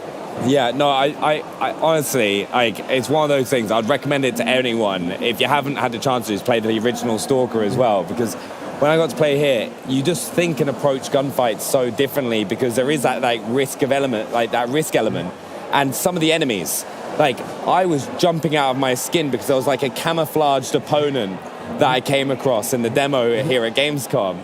And like, can you tell us a little bit more about the enemies that we're going to face? Yeah, so the zone is inhabited by different factions. There are factions that came from the first Stalker trilogy, and there are new factions, and they have a story behind them of how they appear, what is their goals, and for the player, it would be interesting to uncover and discover these stories. And it's important to mention that from one walkthrough, the player won't know the whole story. Yeah. So you had to have several walkthroughs to get all these pieces together, or you could discuss it with your friend who choose some other path, and you can share the information about what you see to each other, and you uncover, oh, I didn't expect that it would happen like this. Yeah. So it's, for me, I find it should be interesting for people to discuss their experience with each other. Yeah, we also saw just beforehand, right, we can actually see the scanner going on right now. Can you talk us through this? It's echo scanner, it's a simple scanner, you just beep, and the faster it beeps, the nearer is an artifact. Yeah. You can collect an artifact just by using scanner, and at this point, player faced that Bloodsucker. It's a canonical enemy in Stalker series. He has an ability to become invisible for player, and we found that from the feedback of the players and from what we see, that he's doing quite challenging thing for the players, and but also it's very rewarding, because when you start playing the game and you start facing some challenge for the first time, you may die, second time you may die, but after it becomes easier for you, and at some point you become master of the game. Everything is easy for you, but it takes time to learn the game.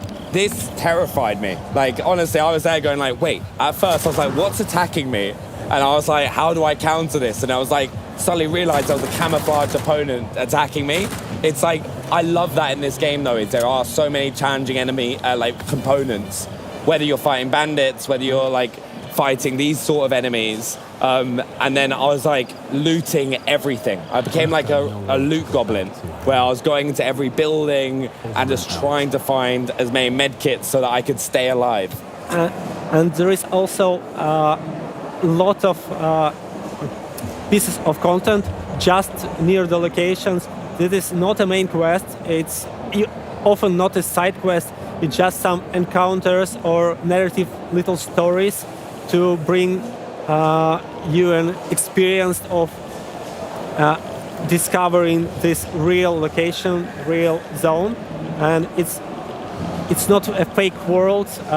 It's full of small pieces. Yeah. And for me, I find it very interesting to discover. Even if I know the game pretty much, still the world map is so huge. So even for me, going back to some locations make me feel, oh, I didn't expect to find it here. Or they bring something here also.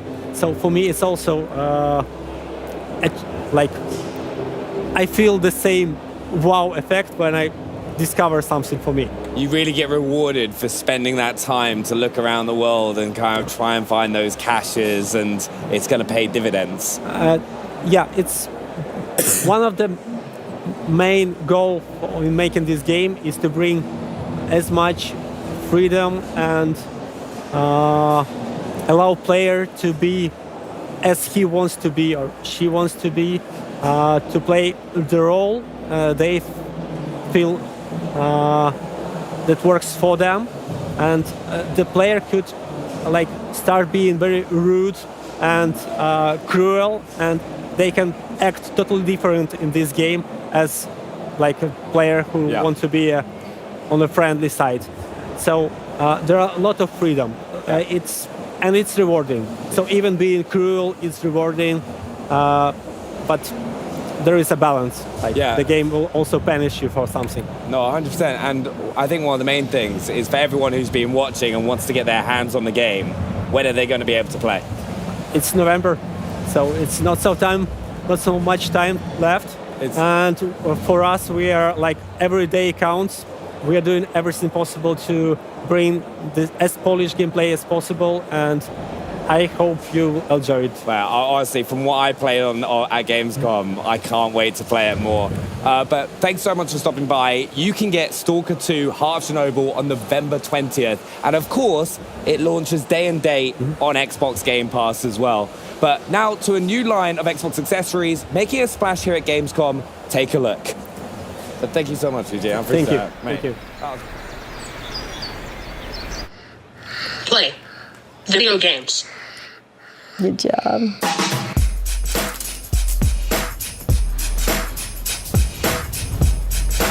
Leo has issues with his motor ability. He doesn't have access to a lot of things. There's so many disabled people that deserve a shot to be like everyone else. I want to be a part of this world. So this is my Xbox adaptive joystick. It allows her to use the controller without using both hands. It just clicked to him. This is a joystick, I manipulate the character, and this is how I'm gonna move myself. You've got every button covered. This is how we do it. This is my thumbstick topper. You can get different sizes, and this is what I use to make it easier to maneuver. You can get bars from the Xbox Line Lab. Then you can go somewhere else and get it printed. Be yourself, design it how you want. You're playing with your Xbox controller. Right side, right side. With the Xbox controller assist, when he needs help, when he gets stuck, I can at least hit the gas for him. Then he can control the rest. Having the joystick levels the playing field for him. Your character, he can fly. He can do everything you can't do. He enjoys winning and will definitely let you know when he does.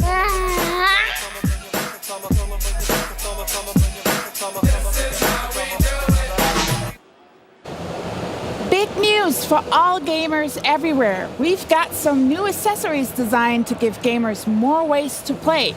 And here with all the details, please welcome Xbox Principal Designer Chris Kujawski and Senior Accessibility Product Manager Caitlin Jones. Welcome to Gamescom. Thank you, Maxie. Yeah, thanks for having us. How's Cologne treating you? All good? I love it here. Yeah. Amazing. First time in Gamescom. This is pretty exciting. Oh, wow, first time. Yeah. Okay, the full week ahead of you. I can't wait for you to see it. So I can't believe the Xbox Adaptive Controller launch is 6 years ago. But you didn't stop there. So what's new in the world of gaming and accessibility? Yeah, thanks, Maxie. So as you saw, we just announced our Xbox Adaptive Joystick. It's a wired controller that is designed to be a companion for our Xbox Adaptive Controller as well as other Xbox controllers. And that will be available to customers in 2025, early on in 2025. As well as our Xbox Adaptive toppers that you can create with Xbox Design Labs. And these are really great, I think, especially for players who might have some difficulty using the thumbsticks on their controllers. They can choose from different shapes, customize the sizes, the height, and the width, and attach them to their adaptive joystick as well as their Xbox Wireless or Elite Series 2 controller, and really customize the way that they interact and grip with those thumbsticks on those controllers to meet their unique needs. So overall, we're just really excited to continue to expand the ways that players can play the games that they want to play and also how they want to play. But it doesn't just stop with our Xbox accessibility offerings. We also have some really fantastic partners through our Design for Xbox program, including BioWave and 8bit2, who are also announcing some exciting accessibility news today. And with everything in your line of work, the feedback from the community is crucial. And the gaming and disability community was also instrumental in feedback for creating the joystick. Can we hear more about that?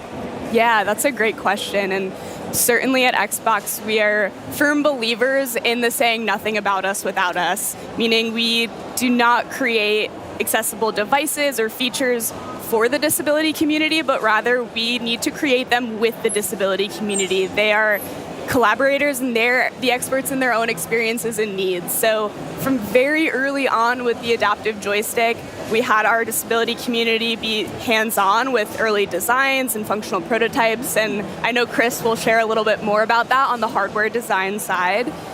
But even from a software perspective, we really heard from our players that they wanted an affordable joystick for their adaptive controller so they can easily find that and have that as a resource to them, but also something that fit in seamlessly with their existing setups.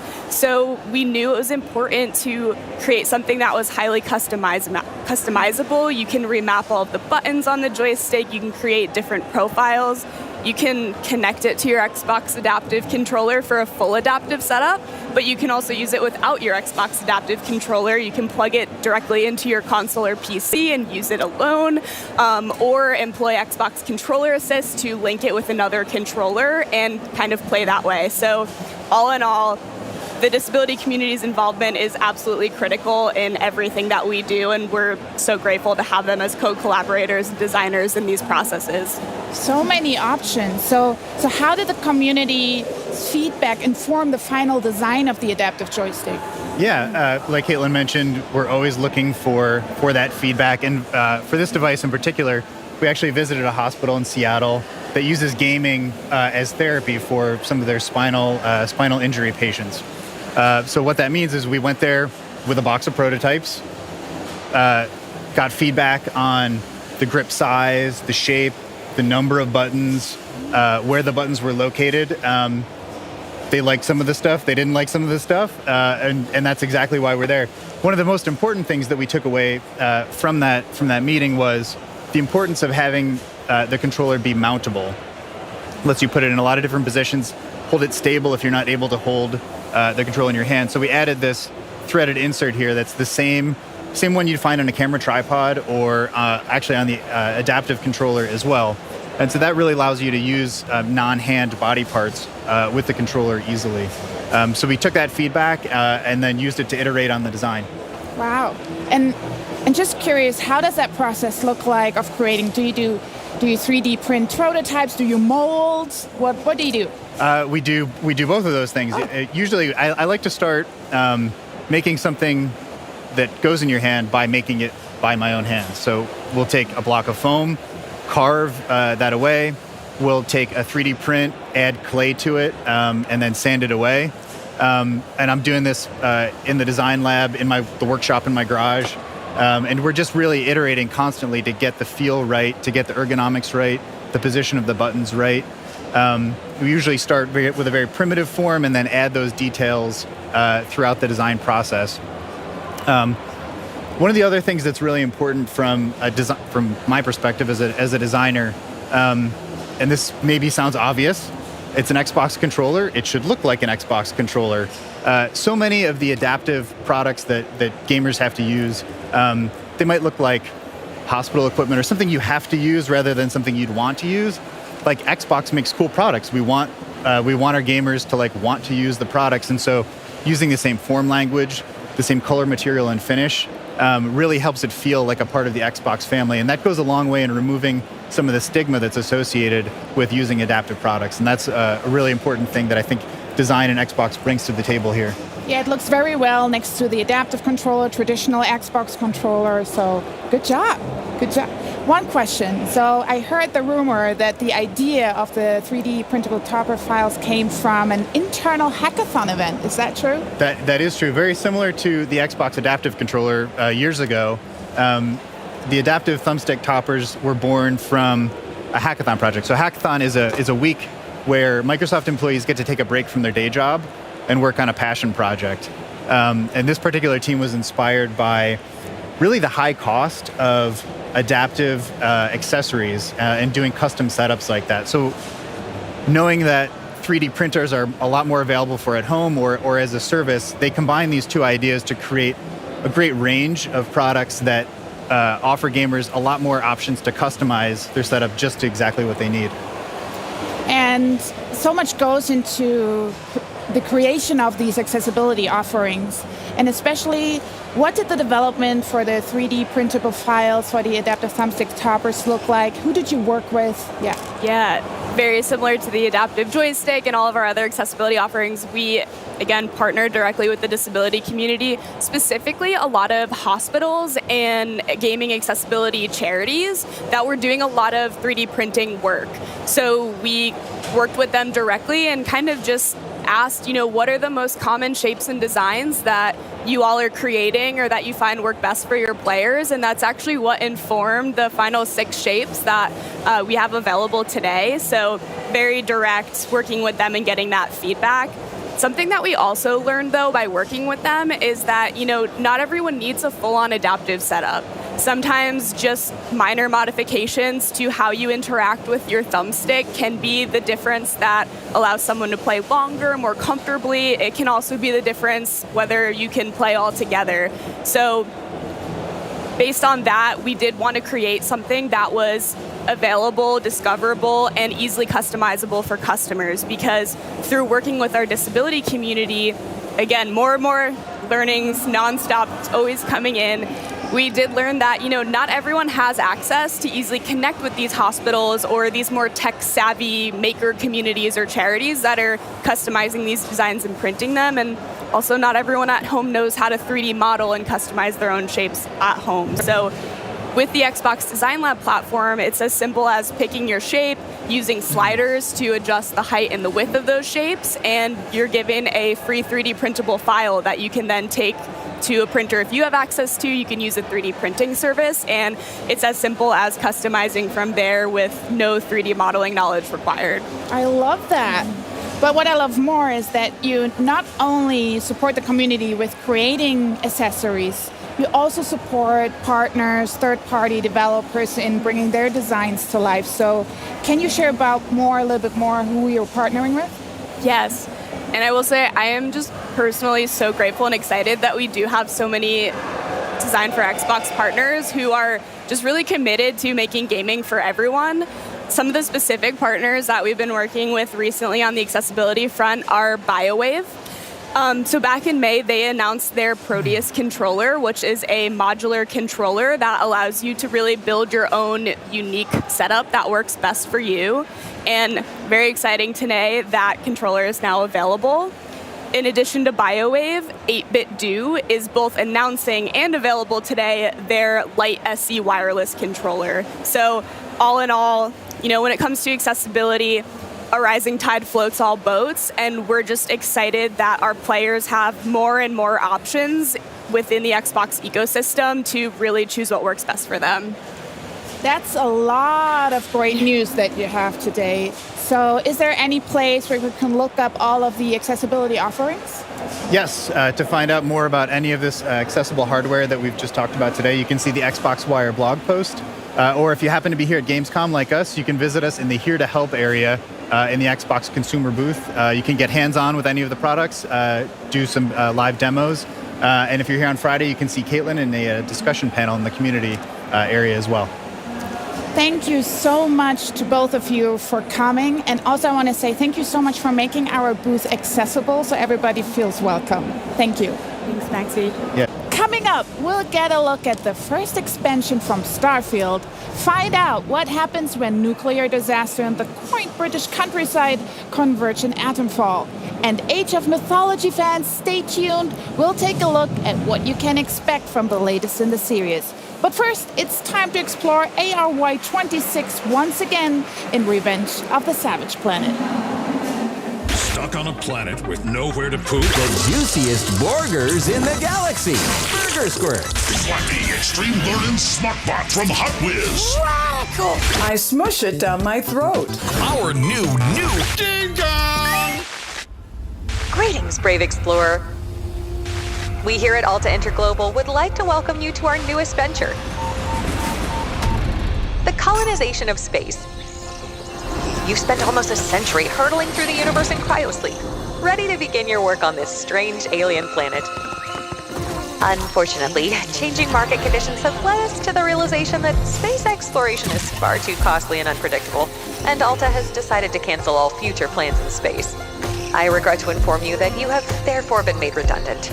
Your final check has been sent. We thank you for your service, and we hope you eventually find a way home. Good luck.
What started as a journey to the Savage Planet has turned into revenge. Here with more on what fans can expect from Revenge of the Savage Planet, please welcome producer Noémie Lecourier and creative director Alex Hutchinson. Thanks so much for joining us. We're very happy to be here. Thanks for having us. Thank you. How's your Gamescom going so far? Very good. Very good. Busy. Yes. It always is. There's so many games to play, so many things to see. But Alex, it's been a journey getting here, and not only to the sequel to fans, but also to evolve the game as a whole. Can you unpack that for us? Yeah, I think it's been a pretty crazy half a decade for not only us, but for the entire games industry. So we originally began as a studio called Typhoon Studios. We made Journey to the Savage Planet planet. We were acquired by a large multinational.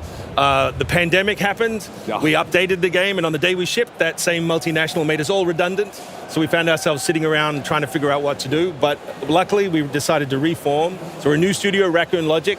And we've made this new game, Revenge of the Savage Planet. Yeah, and Naomi, can you kind of talk about the world that we live in with Revenge of the Savage Planet? Have we got the gameplay that we can push up? But before that, I think Alex is going to talk about Yeah, so before that. Yeah. So obviously some of the big changes are that we've switched to third person in this one. It's still, a game about exploring the world, interrogating everything that you see. It's filled with wonderful, wacky, weird creatures. It's 4 planets now instead of 1 planet. So there's lots more to do and lots more to see. Yes, so we basically can survey, scan everything, and collect and catalog. Here, as you explore the world, you're going to discover rewards, things to collect as well. The rewards are blocked by encounters with alien creatures, as well as puzzles and navigation challenges. So lots of fun here. Yeah, it looks so cute. Like even the trailer, but in the trailer beforehand, it's like all the creatures. It's like adorable. And you know it's a sequel when you're swimming.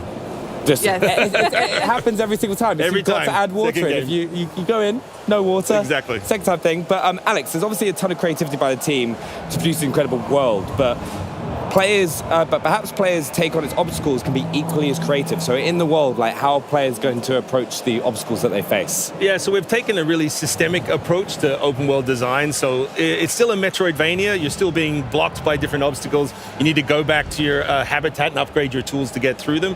But what we wanted to do was have a Metroidvania where there's a single lock, but multiple keys. So you see different types of objects. Say if it's a cracked wall that you need to blow up, you could do it with a grenade. You could find a creature that explodes.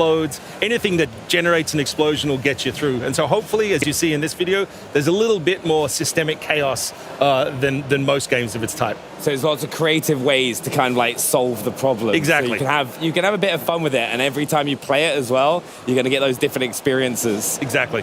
Another way players can make their game their own is through customization. You know what I mean? Can you talk us through customization? Yes, absolutely. So we've added tons of new outfits in the game.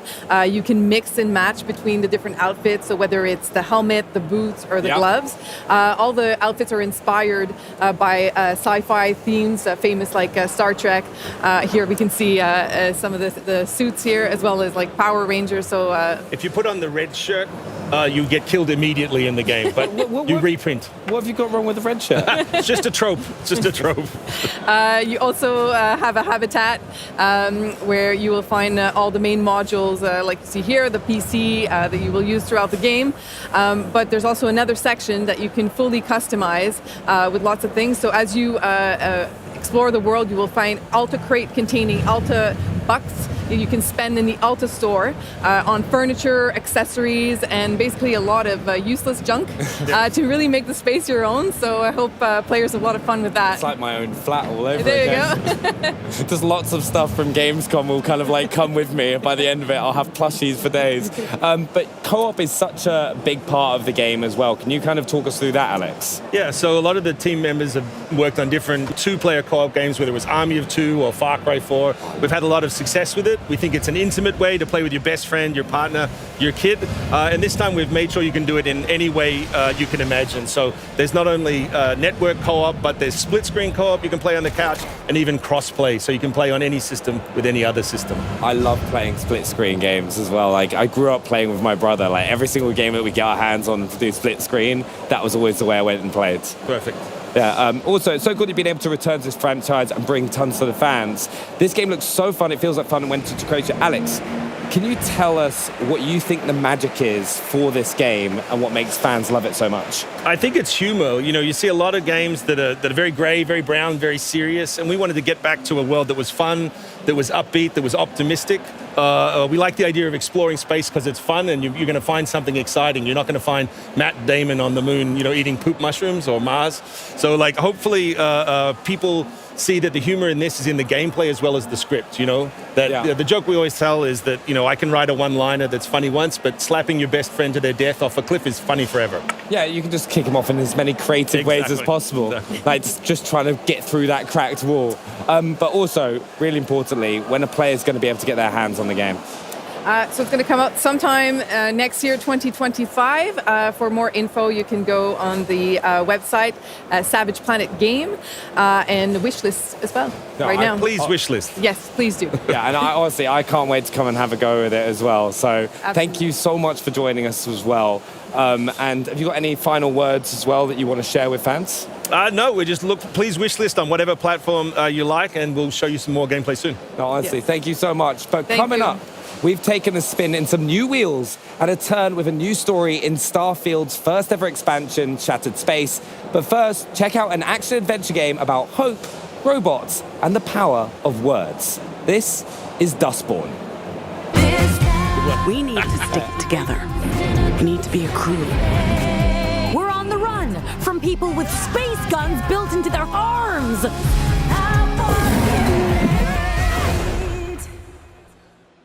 Dustborn isn't about making the big and immediate choices. It's about the little things that add up over time. The words spoken that affect relationships and moods, the decisions that stick with you and play out when you least expect them to, the actions that push your relationships in new directions. I guess this explains why you're suddenly so eager to chase after the robots. Oh, keeping secrets again, huh? It's about making tough choices, about how to deal with the people in your crew, how to manage them, and pull them together to do the job, and to make the compromises necessary to reach the end of the road and your own personal goals. We'll be taking a different route north, through Liberty, Oregon. Before Liberty? I would actually like an explanation. I concur. Think of the game as a way to write your own comic book as you play. Each chapter or issue starting with a new cover displaying what you're about to experience, and each of them ending with a comic splash screen. These pages present key choices made in the previous issue that could have an impact later on. Whether a dialogue line or event plays out because of a choice made by the player, an icon will appear in the top right corner of the screen, allowing you to really get a sense of what could have gone differently. Stop it! Oh, what the hell, Pax? What now? Drive. In the comic splash, you'll have access to more data, such as global stats about how many other players received this particular consequence, allowing you to gauge how popular this choice was. Some choices lead to crew mood change, which can have an impact on your relationship with them, but also on their personal endings. Are you just gonna hover? We didn't finish our chat? No, we were finished. I'm worried about you, and I had more to say. I'm sure, but I was done. Every key crew member in the story receives one of 3 endings, or codas, based on choices made and actions taken by the player and PAX. Each coda is illustrated by a comic book style splash screen, along with unique dialogues and events reflecting each character's current status.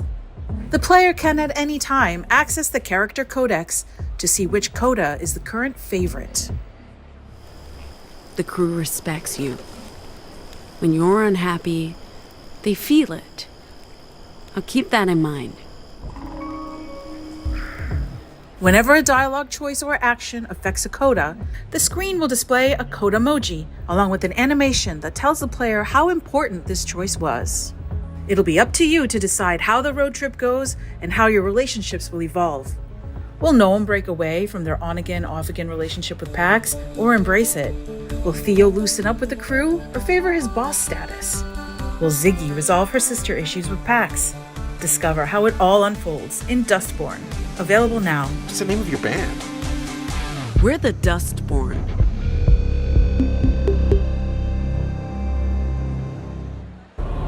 There is a dream that haunts me.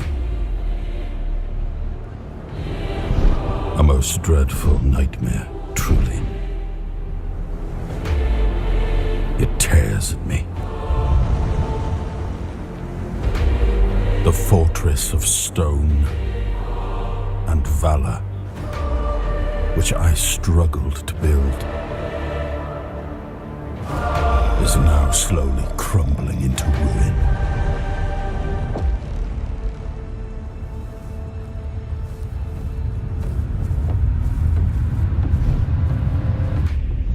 The land, caught in a perpetual autumn, yields to decay. A futile sacrifice remains ensnared deep within the horns of the South.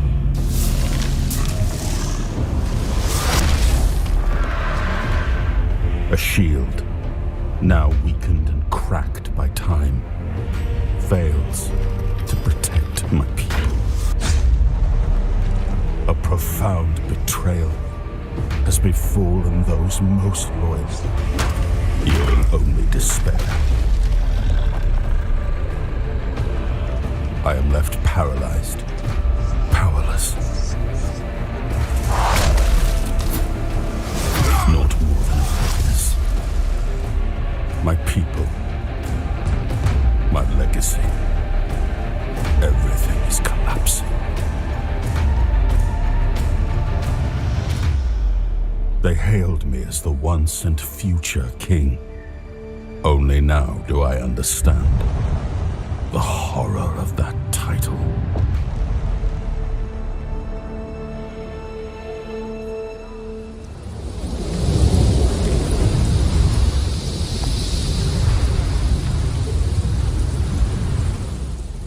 It's one of my favorite massive open world space adventures, and it's just got its first ever expansion coming up. Here with more on Starfield Shattered Space, please welcome lead creative producer Tim Lamb. Hi Tim, how are you? I'm doing fantastic. Nice to meet you, Bex. Awesome, it's lovely to speak to you today. So let's chat opening night live. We had a really fun look at a very vibey trailer about some vehicles. Could you tell us a bit more about that?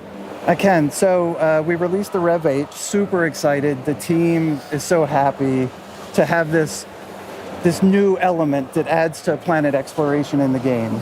So, we have these dynamic worlds with, dense terrain, lots of very interesting obstacles. And now those worlds are our playground to drive around on. Heck yeah. We have a lot of... In navigating that, we have vertical boost, forward boost, we have a weapon on there. It's like a lot of different minute-to-minute, just like fantastic gameplay opportunities for players. Yeah, super exciting. And Vasco looked like he was having a good time as well in the back there.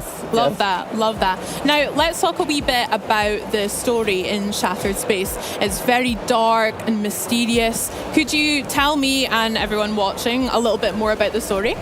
Yes, so I think there's a hopeful optimism in the giant sprawling adventure of Starfield. You go to a lot of different locations, you meet a lot of different types of people, the cast of characters there, and Shattered Space, that tone, that mood, we were able to sort of distill it down and focus it into a location in the game around Dazra City. So we get to meet that new house for room, the people there. There's a moment of strife that they had. We get to experience that with them now. Yeah, they sounded a bit intriguing, shall we say, in the footage that we saw last night. So can you tell us a wee bit more about the House of Varun and kind of who we'll be coming across? So, I don't want to... No spoilers. Sure. You encounter a derelict star station, and this starts you on your adventure to meeting the Varun. You end up in their home world, Varun Kai, in the city of Dazra. There's been a catastrophic event. You deal with the minor houses of the faction of House Varun to sort of uncover the mystery of what happened, and then, resolve it as you do as a player. Nice. There's lots of choices in there for you. Okay, very interested to find out what that story kind of leads us on to as well. Very good. Along with that story that we've been chatting about, there are some new game features as well as a huge new planet that we can explore. Could you tell us a bit more about those too? So we have the city of Dazra. We focused... All of our effort has really been focused on the area around the city. So I think the beauty of it is that there's exploration, that you can find nooks and crannies in the game or little secret discoveries or locations you feel like, I know I'm coming back here. So there's an excitement there. Yeah. Yeah, so it's that, I'm so excited about it. Oh, so excited as well. I mean, even in the trailer, we saw kind of a very summery, beachy vibe cruising around on our Rev 8 too. Have you taken it for a spin? I have, no, I do. And I think Shattered Space is like a fantastic playground for it. Now, you can take the Rev 8 to any planet. Yeah. You can take it into Varunkai, Varun's homeworld, and drive it there as well. But like we support, I think that's one of the great things about our games is we always support any type of play style. So it's like you can play with it, you can play without it, you can take it to Varunkai, you can not take it there. Sounds amazing. Yeah. Okay, well, I'll definitely be taking it for a spin as well when Shattered Space releases too. Was there anything else that you wanted to chat to us about for Starfield Shattered Space coming out? Anything we can look forward to? You can. I think you can look forward to an interesting story, a handcrafted world, new weapons, new gear, new items that sort of alter the way you might think about Starfield. Amazing. Well, Tim, I cannot wait to play it as well. And everyone watching at home as well, be sure to check out Starfield Shattered Space, launching September 30th with Xbox Game Pass. Thanks again for chatting with us. Now, next up, we're exploring, scavenging, and hopefully surviving the harsh world of Atomfall. But first, let's build a dungeon.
Hi there, I'm James, the designer of Let's Build a Dungeon, a game development simulator that's coming to PC and Xbox next year.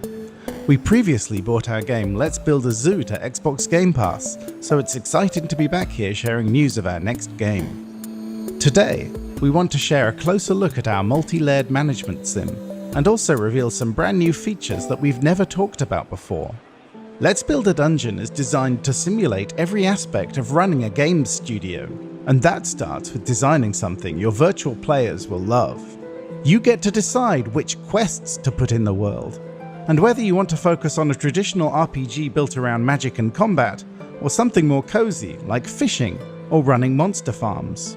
And if you want even more control, we have an exclusive new mode to share with you. Creative mode is our sandbox, but it's a sandbox quite unlike any other. Not only do you have access to literally thousands of assets, buildings, and characters, in Let's Build a Dungeon, you can also tell your own story. We are developing a series of easy-to-use tools that lets you create almost anything, from a production-level dialogue editor that lets you create branching conversations, events, and rewards, to a full AI editor that lets you adjust anything from attack probabilities to spawn rates and weapons. We even have a tool that lets you draw your own pixel art characters, which will then automatically animate them for you. Our goal is to build a suite of tools that gives you as much control as we have when building our games.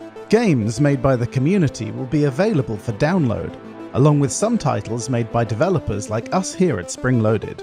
Adding these tools felt like the natural extension of our game development simulator. Why stop at building the most detailed game dev sim ever created, when we can add elements of a game engine to give you a full, authentic experience? Hopefully, this short overview has given you an idea of what to expect from Let's Build a Dungeon when it ships next year.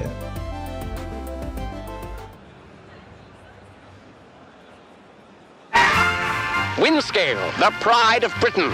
Nestled in the picturesque Lake District, the state-of-the-art atom plant has transformed this rugged landscape into the envy of its northern neighbors. Scientific progress waits for no one. Wind scale. Everything changed when that bloody atom plant went up in flames. Citizens of Wyndham, there has been an increase in bandit activity outside the village walls. Temporary quarantine, they said? It's been bloody years. They're hiding something from us. Something terrible.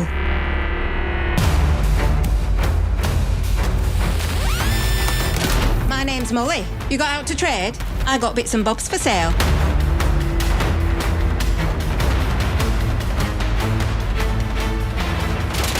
Please be careful. It's more dangerous than you can possibly imagine.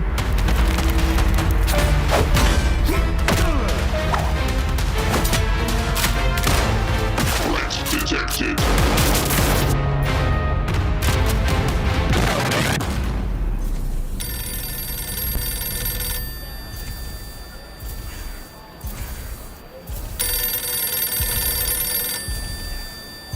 It's mystery mixed with folk horror weirdness, all set in a not-so-idyllic post-war British countryside, and believe it or not, it's based on a true story. Really? Well, here with more on Atomfall, please welcome Creative Director for Rebellion, Ben Fisher. How you doing, pal? How you doing? Welcome to Germany. Thank you. First time here, or? Been here for Gamescom before. Yeah. But not with a game quite like this, right? No, let's talk about that, Ben. Actually, you're right, Henry, because this is a huge departure from Rebellion's most famous series, let's call it, Sniper Elite. Can you tell us about this sudden change of pace here? Sure. I mean, it's similar and it's different in different aspects of the game. So we always value sandbox exploration and giving the player lots of freedom in their objectives. But at the same time, this is a survival action game with some sort of RPG-ish elements. There's skills, there's crafting. The story of the game unfolds as you explore. It's kind of a mystery game, so tonally quite different to Sniper Elite. I love the exploration side of it. I mean, from what we just saw in the quick trailer, there's a lot going on. It's not just one sort of trope that you're sticking to. There's a lot to unpack. So maybe as we're checking out some gameplay that you brought along that we can experience, we can jump into some of the influences that have made it into this title. Because, like I said, it's a lot going on here, man. So let's check out some of this gameplay as well. You've got to start off with a postbox. Yeah. Where else? I mean, it's on your T-shirt as well. Yeah. It must be quite a core feature of Atomfall, I assume. It is, actually. Oh. As you explore the world of Atomfall, you're uncovering a mystery. You're discovering what's happened in this post-apocalyptic quarantine zone in 1950s north of England. Different characters will ask you to do things for them, and they might help in return. And one of the characters that you can interact with is this mystery phone voice. You don't know who they are, you don't know what they want, and you have to choose which characters you trust and don't trust in your exploration. Kind of like Bosley, Charlie's Angels vibes coming through the phone. Yes, exactly. I like that. That's cool. Speaking about the story, and Henry, you mentioned it earlier. True story. Like, what is that about? Yes. Well, surely not. Yeah. It's based on real-world disaster that happened. The first major nuclear disaster in the world was in Sellafield, so 1957. We wanted to use that as a jumping-off point for a story. So Jason Kingsley, one of the owners and founders of Rebellion, observed that there are lots of games that are kind of like post-atom storytelling, post-atomic disaster storytelling, but none set around this first disaster that's happened in the world. So we took that as a starting point and then thought, what's a Rebellion kind of interpretation of that kind of event? So, like I say, we value that kind of sandbox exploration and player freedom, and then combine that with the sort of unique Britishness, and that led to the environment that we've got in the game. So it's kind of an alternate history story, and it's a mystery that you uncover what's happened. And as part of the process of building that game world, we looked back at 1950s storytelling. So references like the Quatermass series, which is one of the very earliest sci-fi serials, or like early Doctor Who, and things like that. So like UK TV Gold kind of cultural reference points that even if people don't know the reference itself, they know the influences that came from it. And at the time, there wasn't a clear distinction between like folk horror and sci-fi and those kind of stories. So it's a blend, it's a natural blend in the storytelling style of the 50s. And of course, you have to chuck some cricket bats in there for good measure. I mean, the combat's pretty crunchy, right? I mean, this is, like you say, a bit of a departure from Sniper Elite, which is typically long range, but in here we're getting right up, even the fact that it's first-person camera as well. Like, these are conscious decisions you've made. So why did it feel right for Atomfall to treat it that way? So in the case of Sniper Elite, you are an elite trained sniper. You know, Carl Fairbairn's like a human sniper rifle, right? He knows exactly how to fire a shot, miles to take out that one guy. This is a different character in a different situation. We wanted it to be a mystery, so there are no signifiers of age, race or gender for the player character. They're wearing gloves, so you don't know who they are. Their backstory is part of the mystery that you may or may not uncover as you explore. We wanted you to feel more like it's not so much a war zone as a pub crawl. You're desperately attempting to survive. There's not much ammo around. The guns are all rusty because everyone's been trapped in this quarantine zone for 5 years. You're mixing melee and ranged combat. You can throw your melee weapons. You can kick people to make them stagger back. We wanted you to be constantly, desperately mixing options and scavenging desperately for resources. So there's a real kind of tension as you play, which is very, very tonally different to Carl, who's calm and controlled and reads an entire situation before he decides what to do. I think we can definitely get on board with the pub crawl element. My entire playthrough is like it's a scene from Kingsman, basically, and it's gonna feel good. It's gonna feel great. Talking about Kyle and that he's an iconic character, what about the characters in Atomfall? Are player characters and maybe so much of the focus, but are there other people that we're going to meet that are going to be key? Yeah, so I need to have the right answer that doesn't spoil too many things. But as you explore the game world, different characters will ask you to help uncover the mystery of what happened in the Windscale plant and maybe ask you to do something when you get there. And if you do that for them, they might try and find you a way to escape this quarantine zone, or they promise to. So as you explore, you've got to decide who you trust and who you don't trust, whether you think they're telling the truth or trying to manipulate you, whether you believe the same things as they do. So it's all murky shades of grey. There's no good guys and bad guys, and it's all completely open to the player. So you could theoretically kill every character in the game, and there's still a way to finish the game. You could theoretically play through and kill no one, and there's other routes available to you. So we really pushed hard into giving the player lots of options and lots of rewards for observing and choosing what to do. So there's lots of tropish characters, lots of kind of characters that fit this world of being north of England and also being 1950s, 1960s culturally. Yeah, I like that. I mean, as a fellow Scot, Ben, really quick, are there any maybe Scottish people in there that we can look forward to meeting?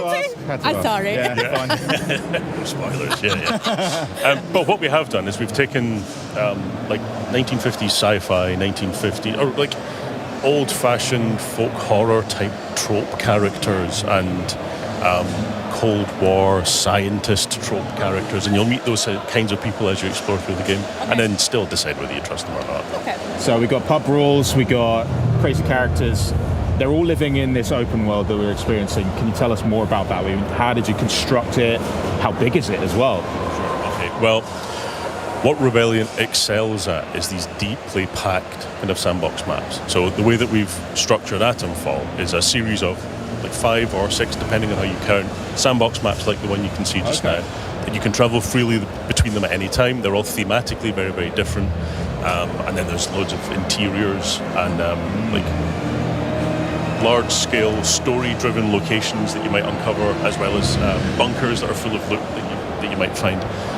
What we wanted to do is really lean into that densely packed kind of puzzle box. So I've spent all day watching people play the game, and no two playthroughs have been the same. People can approach it all very, very differently, get different experiences. As you explore the game, you'll find leads as well. So we don't have a kind of quest system. We've got leads that you piece together clues that help you understand what's happening. So we built this puzzle box, this sandbox of interconnected options for the player, and then we just let them go for it. They might find a difficult, dangerous place and die, but we signpost very clearly that it's a dangerous place, and then it's kind of up to them what happens. That's right. I love a puzzle. I'm buzzing. Yeah. We're great at solving them together, to be fair. Well, we could work on it. I mean, You just said that there'll be leads that players can follow.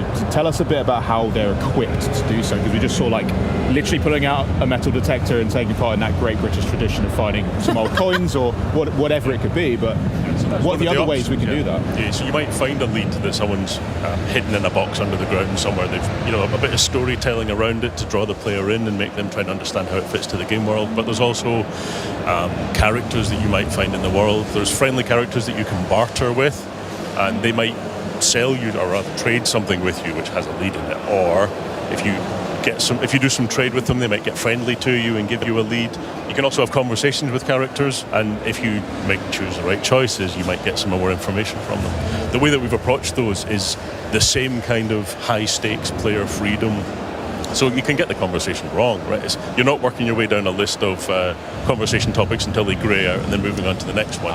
It works more like a real conversation. So if you judge their personality wrong and say the wrong thing, they might shut down and stop talking to you, and you've pruned a chain of leads that you might otherwise have found something interesting in the game world. So you're always having these influences and layers that you may even not notice are there. That sounds so smart. I can't wait to dive into that as well. That's so cool.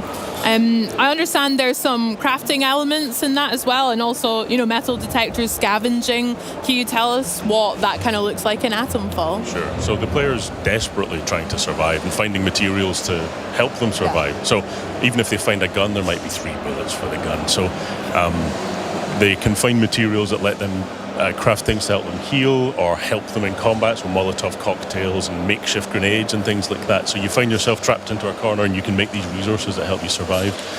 Like I say, we're trying to make sure that we find this sweet spot where you feel kind of desperate as you're trying to survive. We want you to use everything that you find. We made sure your backpack capacity is quite limited as well, so you're really pushed to make these difficult choices and decide even whether you want to engage in a fight or not, whether you want to avoid it entirely.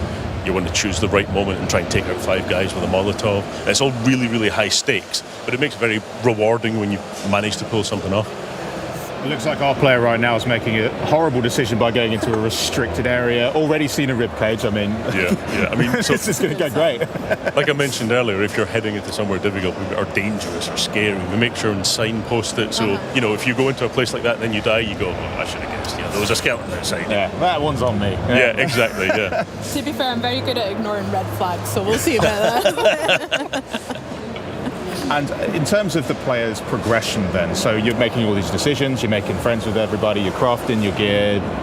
What about skills, anything like that in the game? Sure. So there's a range of skills that help reinforce the player's ability to survive in this dangerous world. So there's a chain of skills that are for melee combat, ranged combat.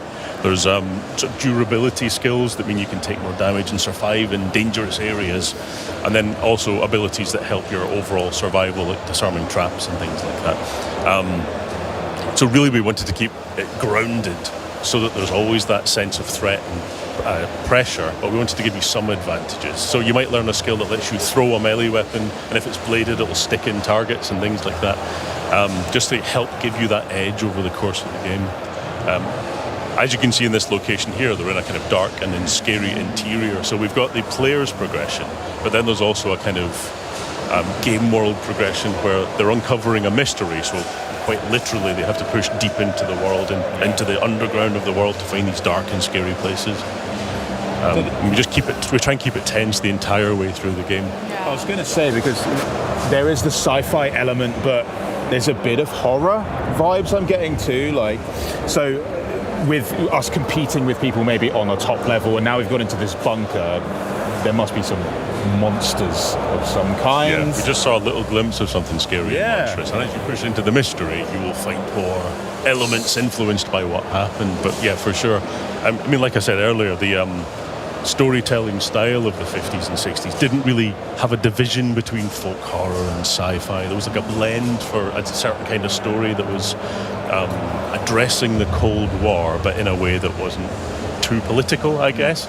So, folk horror stories are about the division between rural and urban civilization and how there's a tension between them, and Cold War stories are about fear of the outsiders and others and that sort of thing. And there's thematic resonances between all of these different storytelling styles, which make it really easy for us to push into these otherworldly horror elements as you push into the mystery. Nice. That's so sick.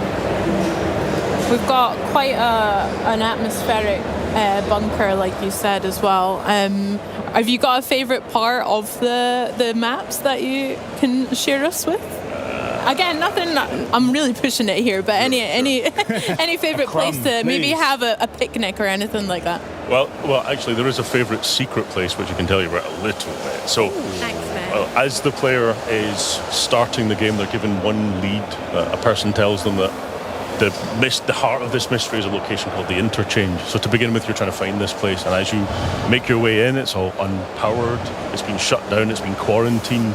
And you push into it and open it up more and more, and it's like an unfurling flower as you find all of these leads that are the heart of the mystery. And the more you find, the more leads there are to find. So you end up in this kind of like snowball effect. He's just picked up a Cornish pasty. Oh yeah, oh, yeah. Stunning. Yeah. Well, this is pre-Greg's era, I suppose. So we'll take what we can get for now. That's brilliant. Just don't ask what meat's in it. I don't want to know. It's really fun for me to see like the contrast between that dank bunker we just came out of, and then like the overworld is so lush and vibrant. And listen, I've been to the north of England. It's not always this green, so sometimes, yeah, exactly. I mean, I live in London, and it's just grey all the time. So any green I can get is good. But it's the Lake District on a good day. Yeah, exactly. Yeah. So, will we see many other types of biomes or environments in the game as well? Yeah. So one example would be there's a woodland nearby, but it has more of a kind of spooky folk horror-ish tone. As you get into it, it feels more mysterious and occult. And there's a group of kind of pagans that if you tread wrong, they'll cut your face off with sickles, you know. Yeah. Or you can find a friendly character who's sort of part of that group and talk your way into their compound. So we give you all these different options to, you know, for whichever faction there are, ways to befriend them or get in a fight with them. Yeah, I like that as well. Very good. I mean, I think we, especially at Xbox On, are super excited for Atomfall and to check it out and maybe even come across ourselves, because Henry and I and Charlie have actually been scanned into the game, which we're very excited to maybe come across ourselves. Oh, there we are. Yeah. There's Henry getting his wee... Yeah, I have to say it's maybe not the most flattering, methods of doing it, but what are you actually doing to me there? Because I just signed something and agreed to show up dressed as a big baby, and apparently that's for something. But yeah, no, what did you guys do? Oh, yeah, I thought so. Yeah, thanks. What is it that you guys have to do to get someone scanned into your games? Because the realism is quite impressive. Sure. So we go through a highly detailed scanning process of every angle of your face and different configurations. So we get wrinkle maps and things like that. What do you mean? I'm perfect. Of course, yeah. So we didn't bother with the wrinkle maps. Oh, great. So they're all assembled by character artists and rigged so they can animate. And then we, in the case of Atomfall, we then put that in a sort of character builder system. That means we can put costumes on the characters. We might grub your face up a bit because, they've been surviving for 5 years without washing machines and soap. And then we just find exactly the right spot for each kind of memorable face in the game. I'm definitely looking out for where I am. If I'm on an enemy, that's okay. I've always wondered what I'd look like if I had a cricket bat to the face. So this is great. And you're going to be getting scanned in pretty soon. Yeah. I can't wait. As long as you put some fake eyelashes on me as well, then make that. I'll make a note. Yeah. Are you in the game as well? Have you been scanned? No, I haven't been scanned yet. Okay. No. You have to shave a beard off if you want to get. Yeah, you had to do that. That was fun. Yeah. It was just the beard that we had to shave. Right. The rest was optional. Oh. Yeah. Whoops. Honestly, I cannot wait to play this game. It looks bonkers. It looks British as heck. And honestly, we're going to play it so much when it launches next year. Thank you so much, honestly, for stopping by. Enjoy the rest of your gamescom. And excellent. Thank you very much. And we are going to be taking a little look at some other games, but your game's coming out in 2025 on Xbox Game Pass, which is great. But next up, we're going to be throwing it back with some Age of Mythology retold. But before we do that, we do want to check out some new gameplay. It's Dragon Ball. Oh yeah, Sparking Zero. It's back. Check this out.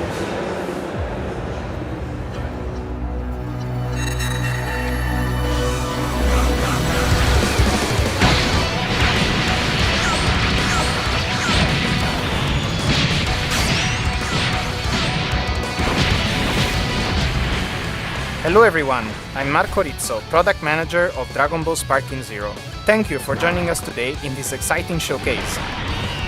Today we will show you some new and exciting gameplay footage featuring characters that we have revealed during the opening night live. But before that, let me give you a reminder on the 2 single-player game modes that Dragon Ball Sparking Zero has to offer: Episode Battles and Custom Battles.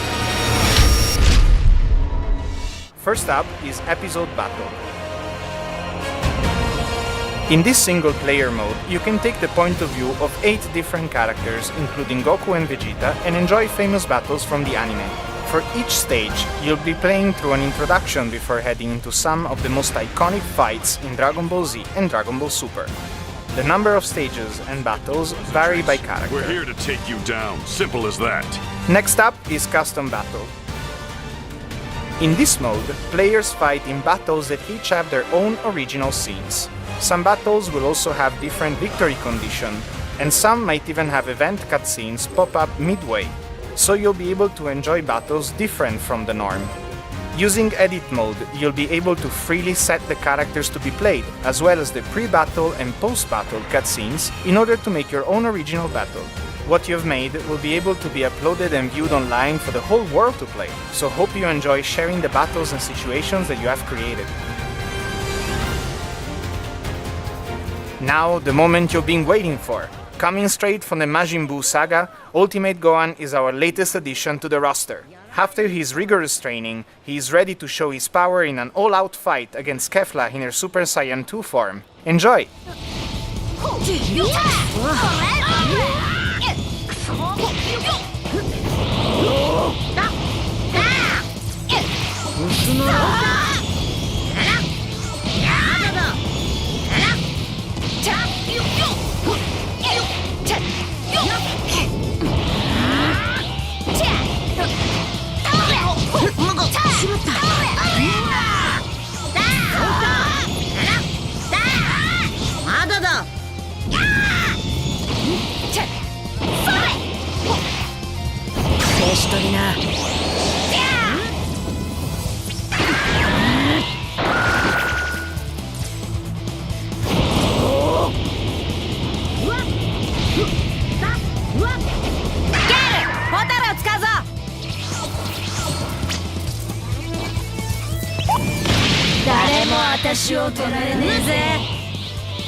Now, there is nothing like enhancing a classic with modern graphics and gameplay mechanics. And if that classic feature can feature, you know, new expansions and a remastering of the multiplayer experience, well, in my eyes, it's even better. So here from World's Edge even, to give us the latest on Age of Mythology Retold, please welcome Senior Director of Production, Ernest Yen, and Senior Game Designer, Kristen Perillo. Welcome and prostagma to you. Thank you so much. Now, Age of Mythology, there's loads going on here at Gamescom. Yes. In general, there's loads going on anyway. But you also had a pretty epic opening night live. So I want to hear all about that. I want to hear all about the booth. I want to hear everything. Great. So first, thank you, Jeff Keighley, for showing the awesome premiere trailer that we just showing in opening the live last night. And it showed the story of Athena talking to like the young hero, and in this case, like one of them is of course the key character, Achantos, and about this really, really epic like story that a lot of our fans remember really fondly. So over multiple campaigns, over 50 missions, it is epic, amazing, and of course the trailer also show off like the new graphics we have in the game, looking really pretty. It is just like really cool to see. So. Yeah, and the trailer's been fantastic because it really showcases how diverse each civilization is within myth. Yeah. We have our Greeks, we have Egyptians, Norse, and Atlantean. They all have their own gods, their lore, the way that they play. There's just so much diversity within the gameplay. It's been really exciting. And talking about the booth, yes, we are here, so like people can actually come. You're just over the back, over there. You're like tucked away over that right way. there. If anyone's planning on coming tomorrow, just over there. And if you come, you can get like these awesome lightning bolts, like, and also take pictures. So that's like really, really cool. And by the way, this is not the only thing that we have here. So you know, on top of Age of Mythology Retold, we also recently announced Age of Empires Mobile. And then, like, if you come by the booth, you can get this like awesome like pop socket. It's like amazing. So highly recommend. I'm going to be first in the queue to get one of those as soon as possible. It's so cool. And the game is actually, we just announced that it's going to be available globally on October 17th. So it's a very different, very new experience that we're expanding Age of Empires to the mobile audience. So it's a game built with the awesome Team Studio Group, and they have crafted something that's amazing for the mobile gamers. Oh, how exciting. I can't wait to see it. Amazing. Right, so I know you have more news to come as we're talking here today, but the first thing I want to talk about is that this is more of it's more than a remastering, but it's different to a sequel, right? So I want to know, what in the name of gods does Retold actually mean? Right. So for a few years now, our fans know we have been building these things called like definitive editions. And there's one key goal that we have, which is we want to build the title that's in your head, right? Not because when you actually think about the games that you grew up with and play, like you remember fondly, and so like it's amazing, right? Yeah. So, but when you actually try to play the original for real and look at it and say like, that's not what I remember like at all. So we want to build the one that's actually in your head and how it looks like, how it feels like. So that's the goal. So, and yeah, really want to thank the fans for supporting us for so long for all the different editions. But for Retold, Age of Mythology Retold, we are going beyond what we have done in developed editions. So on top of all the graphics and all the gameplay from the original, we actually tweaked it and added a bunch of like new things to it as well, and it is just amazing. So yeah, I mean, from the design side, from the get-go, we really asked ourselves, how can we maximize our mythology? And so we've got reusable god powers, which you can actually see. We've got our approachability features like our VPS we brought in from other titles. We've got a more favor-based economy, so you can build more monsters, and our population cap is much higher now. So not only can you build more monsters, you can just build more of everything. You add me at more monsters, I'll stop you there. It feels like a love letter, really. Everything you've learned so far, you're bringing back, and I love the idea of taking out what you see in your head and then making that version of the game. I think it's absolutely wonderful. So you mentioned a little bit about god powers, actually. I heard we have our very own gods wandering around at Gamescom, by the way, while we're on the subject. Yes, we have invited them to the booth. So you also can actually see them. We have Athena and Zeus here in our booth. So come by, see them. Like, you can see them on screen like that. Zeus is loose. Goodness me, where did you find that, They Zeus? are amazing. That is so cool. Oh my Yes. goodness me. Please come by. It takes a lot of work for us to invite them to the booth. So A lot of convincing. a Love lot of it. convincing. Beautiful, awesome. Okay, back to the game now. Sorry, tangent. So, seeing the gameplay that we just saw just then, it's really clear that the team has been hard at work on the visuals. I think you both mentioned it already. Yes. So, what can we expect? What exactly does that mean? So for graphics, we actually have redone every single graphics that you actually see in the days. game. You've been So busy. like every single 3D asset, every single animations, like effects, all of them are completely rebuilt. So just for this game. And it's amazing. The team did really, really good work. But we want to make sure that you also keep the flavor of the original. Of course, because yes. again, we want to build a game that people remember. Yeah. So it's really, really good. Yeah, I mean, it has been a labor of love. I will say that much. So we've gone asset by asset. And we've just made overall improvements. We wanted everything to look and feel mythical. And so we have, our destruction effects, we support ray tracing. But like Ernest had said earlier, sometimes when we've gone back and look at these assets in 2024, we realized that we had an image in our head that was very different than blurry pixels, wrapped around a sphere. And so we had a lot of philosophical discussions because, the dev team were all major fans of the original. So, I mean, Arcantus was a big one where we were like, would he have a dimple? Or would his chin be more square? Would he I have? want to be in those meetings, please. They've been really Yes. fun. It's part Rorschach test looking at some of the assets, and then it's like labor of love, and it all comes together to make that game that we remember loving and playing. Amazing. So if I've got everything right here, so Age of Mythology retold as complete visual overhaul, updated god powers, and larger-than-life myth units. Now, small enough to keep me interested, but is there anything else that you have to share?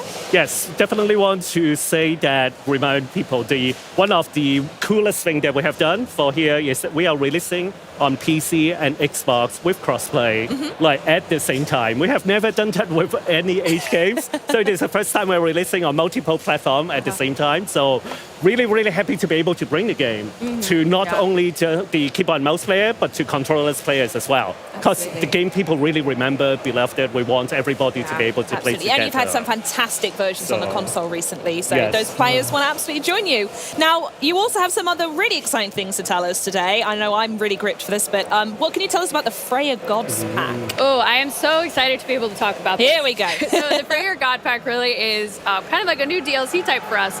And what we really wanted to do was offer the players a new strategy type for the Norse, which is, a beloved civilization from the legacy game that can sometimes be very offensive in the way that it plays. And so with our Freyr God Pack, we wanted to offer a defensive skew to it. So with the Freyr God Pack, players will be getting 4 new god types featuring Freyr, who is the god of fertility and kingship, and then 3 minor gods, as well as all the things that they come with, like their myth units and their god powers. Wow. Oh my goodness me. That's insane, by the way. 4 new gods. Amazing. Are you able to talk us through each one? Can we do that? Yes. Oh, amazing. Excellent. So we have Uller, who is the god of archery, and his myth unit is a Draugr, which you may see in the film here. The Draugr is an awesome myth unit. He's an undead archer, and his arrows can pierce multiple targets, whatever is in his line of sight. We have Aegir, who is the god of storms, and his god power, he has a horrifying hailstorm that will slow everybody down, and it's very frosty. And he is one of the best myth units, which is a rock giant, and if you upgrade him, he can eat buildings, and he will. God, I love this game. And our mythic age god is Vidar, who is the god of vengeance, very appropriate for the mythic age. And so his god power, he calls upon Fenrir, which is a mythological wolf. And Fenrir is interesting. He has a path of destruction. He'll light forests on fire, and the wolf comes up in a very scary, ghostly manner. And then his myth unit is actually my personal favorite. Another famous character from mythology, Fafnir, who is a very greedy dragon. Everywhere he goes, he leaves like a trail of poison. Love it. And if you slay Fafnir on the battlefield, he actually melts into a pile of gold coins. Oh, wow. So it's been very fun to I make. really and very love fun to how play. much you've fleshed out each of those. Like, yeah, that one's going to eat buildings, isn't he? Love Yes. it. So good. Wonderful. It's amazing. Just want to do a quick reminder that Freya is going to be part of the premium edition of the game. So if you want Freya and all both the major and minor gods, so definitely get the premium edition. And by the way, if you get the premium edition of the game, you also will be able to access the game earlier. So like the game is coming out September 4th, but like if you have the premium edition, you can start playing on August 28th, 7 days Sounds like early. a good deal to me. Love it. Yes. Awesome. So as well as choosing your god and battling across this frozen north, what other new content can we expect from the Freya Gods pack? Yes, so with the Freyr God Pack, there's also a new playable level called ign-live Rally, and I won't spoil it. It's very fun. You'll get the chance to play all of the fun new myth units and god powers and techs I just mentioned. And really the best part of this level is that it does feature one of our villains from the Legacy campaign, Gargarensis, who is just a peach. And it's a great experience. I'm stuck on peach there. I can't wait to unpack this expansion, but I need to ask you both, Ernest, Kirsten, what dates? I know we spoke them a little bit, but let's go over it one more time so everyone's got them written on the calendar at home. Yep, September 4th is when the game is coming out. So, but I do want to be clear that the way that we like to build our games, September 4th is really just the beginning. So we will continue to support the game, we'll continue to do updates, balance, listen to consumer feedback, and honestly, our players are amazing. They give us really good feedback, and then we can continue to improve the game. Yeah, So. and part of that is, we have 2 new Pantheons coming with playable civilizations, and then we also have a new game mode, Arena of the Gods, which we're excited to talk about soon. Ooh, how exciting. Well, thank you both so much for joining me. It's been an absolute pleasure. I'm going to make sure I get the pop socket. I'm going to make sure I get whatever these things you're wearing. I'm going to hunt you down. I'm going to get them. So thanks so much for stopping by. There are loads more Age of Mythology stuff going on for all types of gamers. But first things first, as Ersten said, if you haven't already, make sure you pre-order Age of Mythology Retold Premium Edition to get the Freyr Gods pack, 7 days early access, and so much more. You can play early from August 28th, and that is only 1 week from today. And that, my friends, is a wrap on day 1 from the Xbox Gamescom booth here in Germany. Join us tomorrow for Star Wars Outlaws, the latest chapter from Fallout 76 Milepost Zero, and then we'll dive into the most ambitious story arc that World of Warcraft has ever seen. And there's probably going to be so much more too. So until tomorrow, have a great day. Auf Wiedersehen.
Gamescom has begun. Hello, everybody! It's the biggest gaming event in the world, and Gamescom Studio is your one-stop destination for all the excitement. It's awesome to be here at Gamescom. Coming up today, some of the most anticipated games like Monster Hunter Wilds, Avowed, Civilization 7. Plus, looks ahead at what's next for games that already have us hooked, like Diablo IV and Starship Troopers Extermination.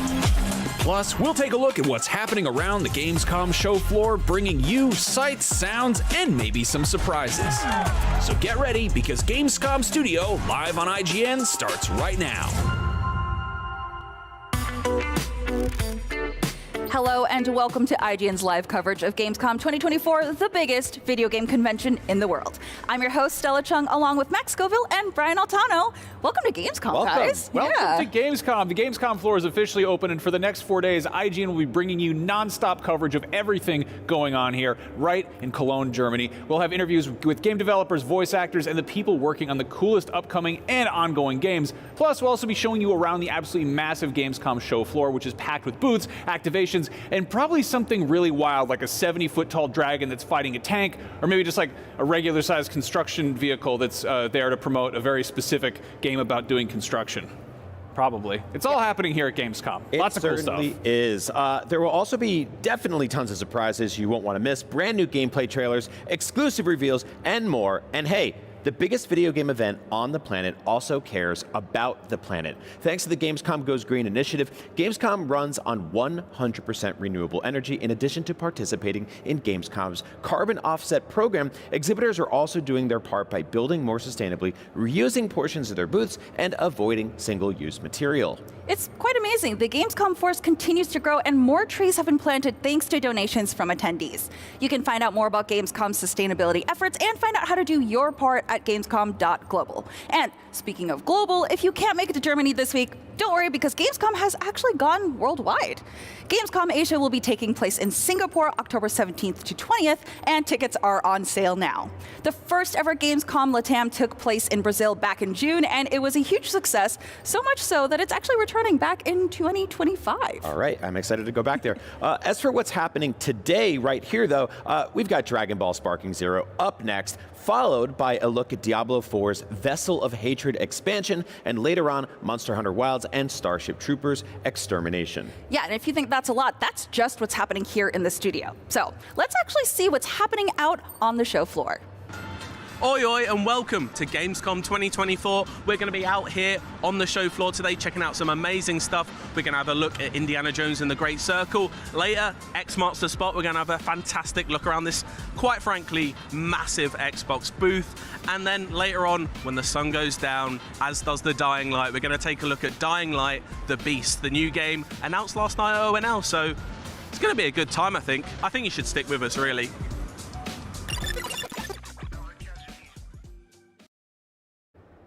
Dragon Ball fans are counting down the days to the release of Sparking Zero, and last night we got a brand new trailer celebrating the fact that it is only 50 days away, but I guess that's 49 now. Here to answer some of our burning questions about Sparking Zero is the games producer Jun Furutani and Mark Karstens, who will be translating. Hi. Welcome. Thank you. People are really excited for this game. People are extremely hyped for it. The new trailer looks awesome. There's one specific shot that I want to call out that people have a lot of questions about. There's a bit where Mr. Satan, or Hercule, is running away from what appears to be Vegeta in his giant Uzuru ape form. How does that fit into the gameplay? Because I feel like the rest of the battles are pretty straightforward. It looks like a fight in Dragon Ball. We get it. This is kind of one-sided. Where just, I guess, some context, both in terms of maybe story or maybe gameplay. まあここに見えるように前のトレーラーでこういうサタンが悟空かベゲタのゴリラフォームから逃げてるところがあるんですけど。まあ別のトレーラーの別の部分はまあファイトとかそういうのは分かるんですけど、これはちょっと何ですかって、まあストーリーとかゲームプレイに関してこれはどうやってゲームのに入っていますかって。そうですね。これは普通に対戦のワンシーンを切り取った映像にはなっています。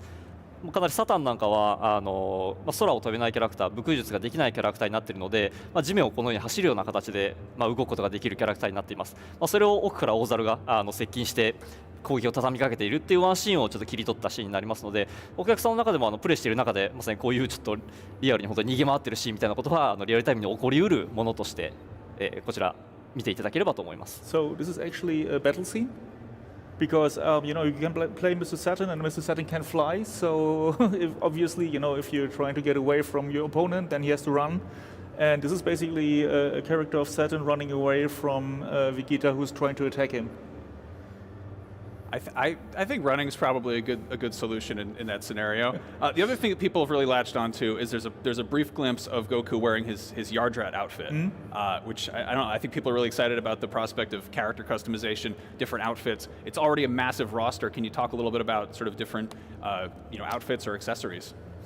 もう一つのシーンはその悟空がヤトレットの服を着てるんですけど、大きいロスターなんですけど、そのロスターの中にやっぱそういうカスタマイズがあるっていうのはファンが結構嬉しくて、そのコスチュームとかについてもうちょっと教えてもらえますか？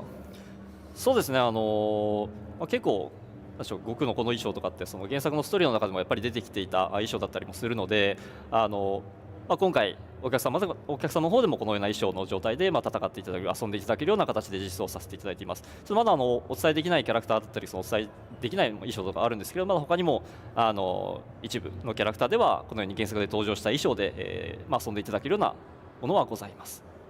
So basically, I mean, this is a scene from the story. This is an outfit that was in the story, and as we're trying to revive the story as much as possible, there will be multiple costumes for multiple characters. We cannot go too much into the details right now. We're sorry about that, but certain characters will have multiple costumes to choose from. Glad to hear it. That's very exciting. I know people. There's some iconic ones. I want the Piccolo in the Post Boy shirt when he's doing the driving test. Now it's been a long time since the last Budokai Tenkaichi game. A lot has changed since then. A big thing is obviously the fighting game community, competitive esports. Can you talk a little bit about how sort of that change has influenced Sparking Zero?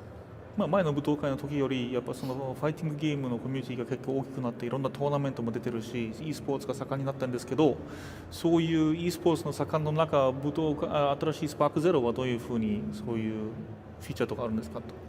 そうですね、この作品で申しますと、その他の作品でいうドラゴンボールファイターズとかみたいにその e スポーツ的すごい競技性が高くて公平性が高いみたいな形ではなくて、どちらかというとドラゴンボールらしさ、ドラゴンボール的な体験をすごい楽しんでいただきたいなということを念頭に作っている作品になります。なのでキャラクターごとに全員が共通して同じ強さであるっていうのではなくて、原作で描かれていたようなその強いキャラクターはより強く、なかなか苦戦したキャラクターはちょっと苦戦を強いられるような、そういった形でキャラクターの強さっていうのは調整させていただいていますので、基本的にはそのようなドラゴンボールのキャラクターのまさにそのキャラクターになりきる体験というか、キャラクターが味わえるこの、より自分が強ければより強い体験、なかなか難しいキャラクターでも難しい体験みたいなところを本当にキャラクターになりきって遊んでいただけたらなというふうには思っています。ちょっとプラスであるんですけど、ちょっと一旦ここまでで。So, first part of the answer. I mean, there are other Dragon Ball games where they have very good balancing that is important for esports to have characters that are well balanced so that everybody has the same chance. But this game is more about enjoying being a character. So in this game, strong characters are stronger, and you can play very strong, and characters that are weaker in the story are also weaker, and you can enjoy gameplay where you struggle a little more and it's a little more challenging. So the focus is different. It's not really balancing and having a fair esports fight, but more about being the character and being in the story. でその上で一応キャラクターごとにコストみたいなものが割り振られていまして、強いキャラは多くコストを消費して、弱いなかなか苦戦したようなキャラクターたちは少し少なめのコストになっていて、その一定のコストの上限の中でチームを組んでいくっていうような遊び方をすることができて、そうすることで一定程度バランスを取った対戦ができるような形にしています。So on top of that, there's a point system or cost system for each character. So for example, strong characters have a higher cost, and not so strong characters has a lower cost. And as this is a team game, you can combine your team with stronger or weaker characters and have the same cost to balance the odds. Nice. Now, obviously, games have changed a lot since the last Budokai Tenkaichi. Can you talk a little bit about how Sparking Zero has kind of modernized the old experience?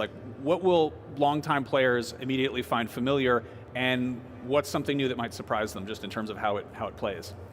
前のゲームは結構前に出たんだから、その時のファンが今の新しいスパーキングゼロをゲームする時には、これは昔のようだと考えるところとか、これは新しいなという考えるところが、そこら辺はどうですか？そうですね、おっしゃる通りシリーズ作品になっていて、それこそ前作17年前に出ているというところもあって、かなり時間が空いてしまっている。だからこそ我々としてはシリーズならではのこのアクション性、ゲーム性、バトルシステムというところは基本的には踏襲をするような形で作っています。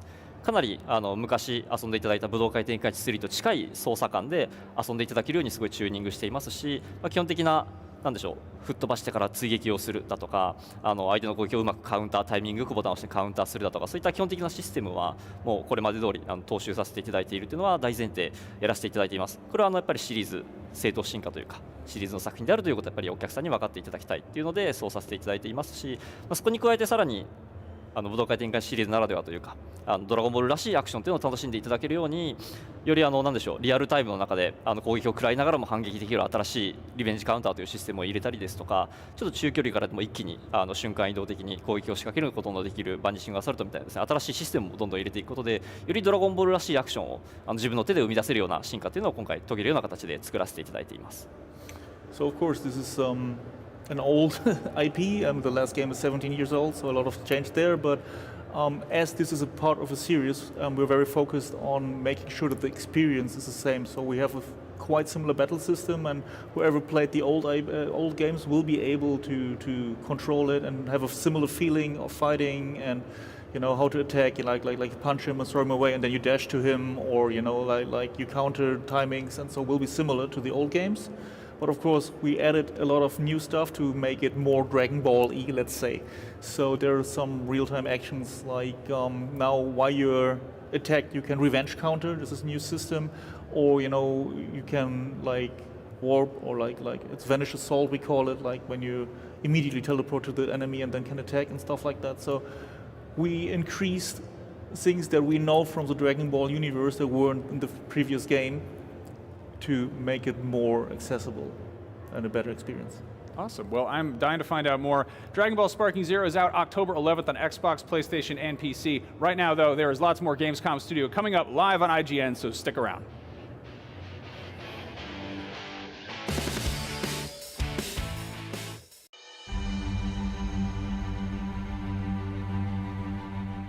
Hello and welcome to Gamescom 2024. I am Simon Cardy with Matt Purslow for IGN, and we have seen an extended look at Indiana Jones and the Great Circle gameplay, a full 15 minutes, couple of different levels, a little look around some of the mechanics, and I think so far, you'd be expecting from Machine Games something that has the essence of a bit of Riddick, a bit of Wolfenstein in there, which you're definitely getting in Indiana Jones and the Great Circle. But I think the surprise we got is there's quite a bit of the Hitman games in this, not only in some of the stealth systems, but the way the levels themselves are designed.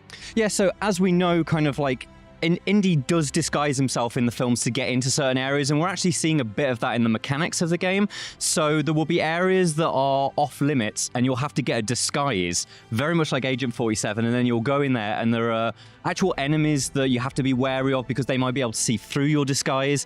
And then as you're working through those areas, you've kind of got to do stuff that makes you seem like you're part of them. You might want to have to pour a bottle of wine in one instance to make sure that the Nazis don't think that you're anything more than a humble waiter. Yeah, I mean, it's some of my favorite parts of the Indiana Jones. I'm a huge fan of the films. I just love how funny they are, especially in The Last Crusade, where Indy himself disguises himself as a Nazi, mistakenly gets really close to Hitler and gets him to sign his autograph book. It's a very funny moment. Don't know if we'll get any of that quite in the game, but yeah, as you said, I like the disguise elements that we've seen so far. There's one bit where he's disguised himself as a member of the clergy in the Vatican City to sneak into areas he shouldn't be. I just love that element of it, that sneak into areas, and there's a good level of stealth to this game, which is kind of what I want, because the Uncharted games, which are obviously inspired by Tomb Raider, which in turn inspired by Indiana Jones, very gun heavy. They kind of take the more action hero approach to Nathan Drake, whereas I kind of like that this is more India's core. He's a professor, he's an archaeologist, he's not a super soldier, and we're getting that. And that's not to say that there isn't combat in this game. Outside of stealth, he does like to get himself into a fight, and I know you in particular are quite impressed by the melee system they seem to have in this game. Yeah, so as you were saying with Uncharted is very gun heavy, and kind of like Nate has lots of different weapons that he can use. It seems like Indy's kind of doing the inverse of that, where he's got his revolver, but actually a lot of the combat seems to be fist fighting, and there's actually, it seems to be, at least what we've seen, a reasonably deep fist fighting system. So you've got your usual left and right hooks, but there's also like a dodge and parry system, and obviously you then combine that with the whip, so you can kind of like whip them from the ankle and pull them over, or you can knock their weapons out their hands, so then you can like dive in to get like your strong right hook in. And so yeah, it feels like definitely it's going to have a little bit of that Uncharted, as you say. You can't escape that because Indy is the start of that genesis. But I like that they're focusing on things that are very not like what other archaeology-style adventure games have done in the past. No, and I also like there's a great deal of puzzle solving in this game. Like in that 15 minutes we saw, there was at least 3 or 4 different types of puzzles we saw. Of course, you're going to get like the light and mirror puzzle that you kind of see in all of these types of games. But there was also just a good amount of kind of outside of the box puzzle solving. We don't know to an extent how many different ways you can solve certain objectives in this game yet, but a key tool that Indy has is his journal and his camera. So he'll go around levels and take photographs of clues, and then that'll help him not only solve puzzles and work out ways of completing these levels, but also for everything you successfully take a photo of, you get things called adventure points, which you can then use to unlock perks. We've only seen one of those, I think, so far, but I know it was one that you were also a big fan of because it plays into the films in a very funny way. Yeah, so there is a perk called True Grit, and this is, if you've played Borderlands and you know what the second wind sort of ability in that game is, when you go down, it allows you to come back. It's a second life, essentially. But True Grit, the way it does it, it's perfect. He drops the hat, and then you pick the hat up and put it back on your head.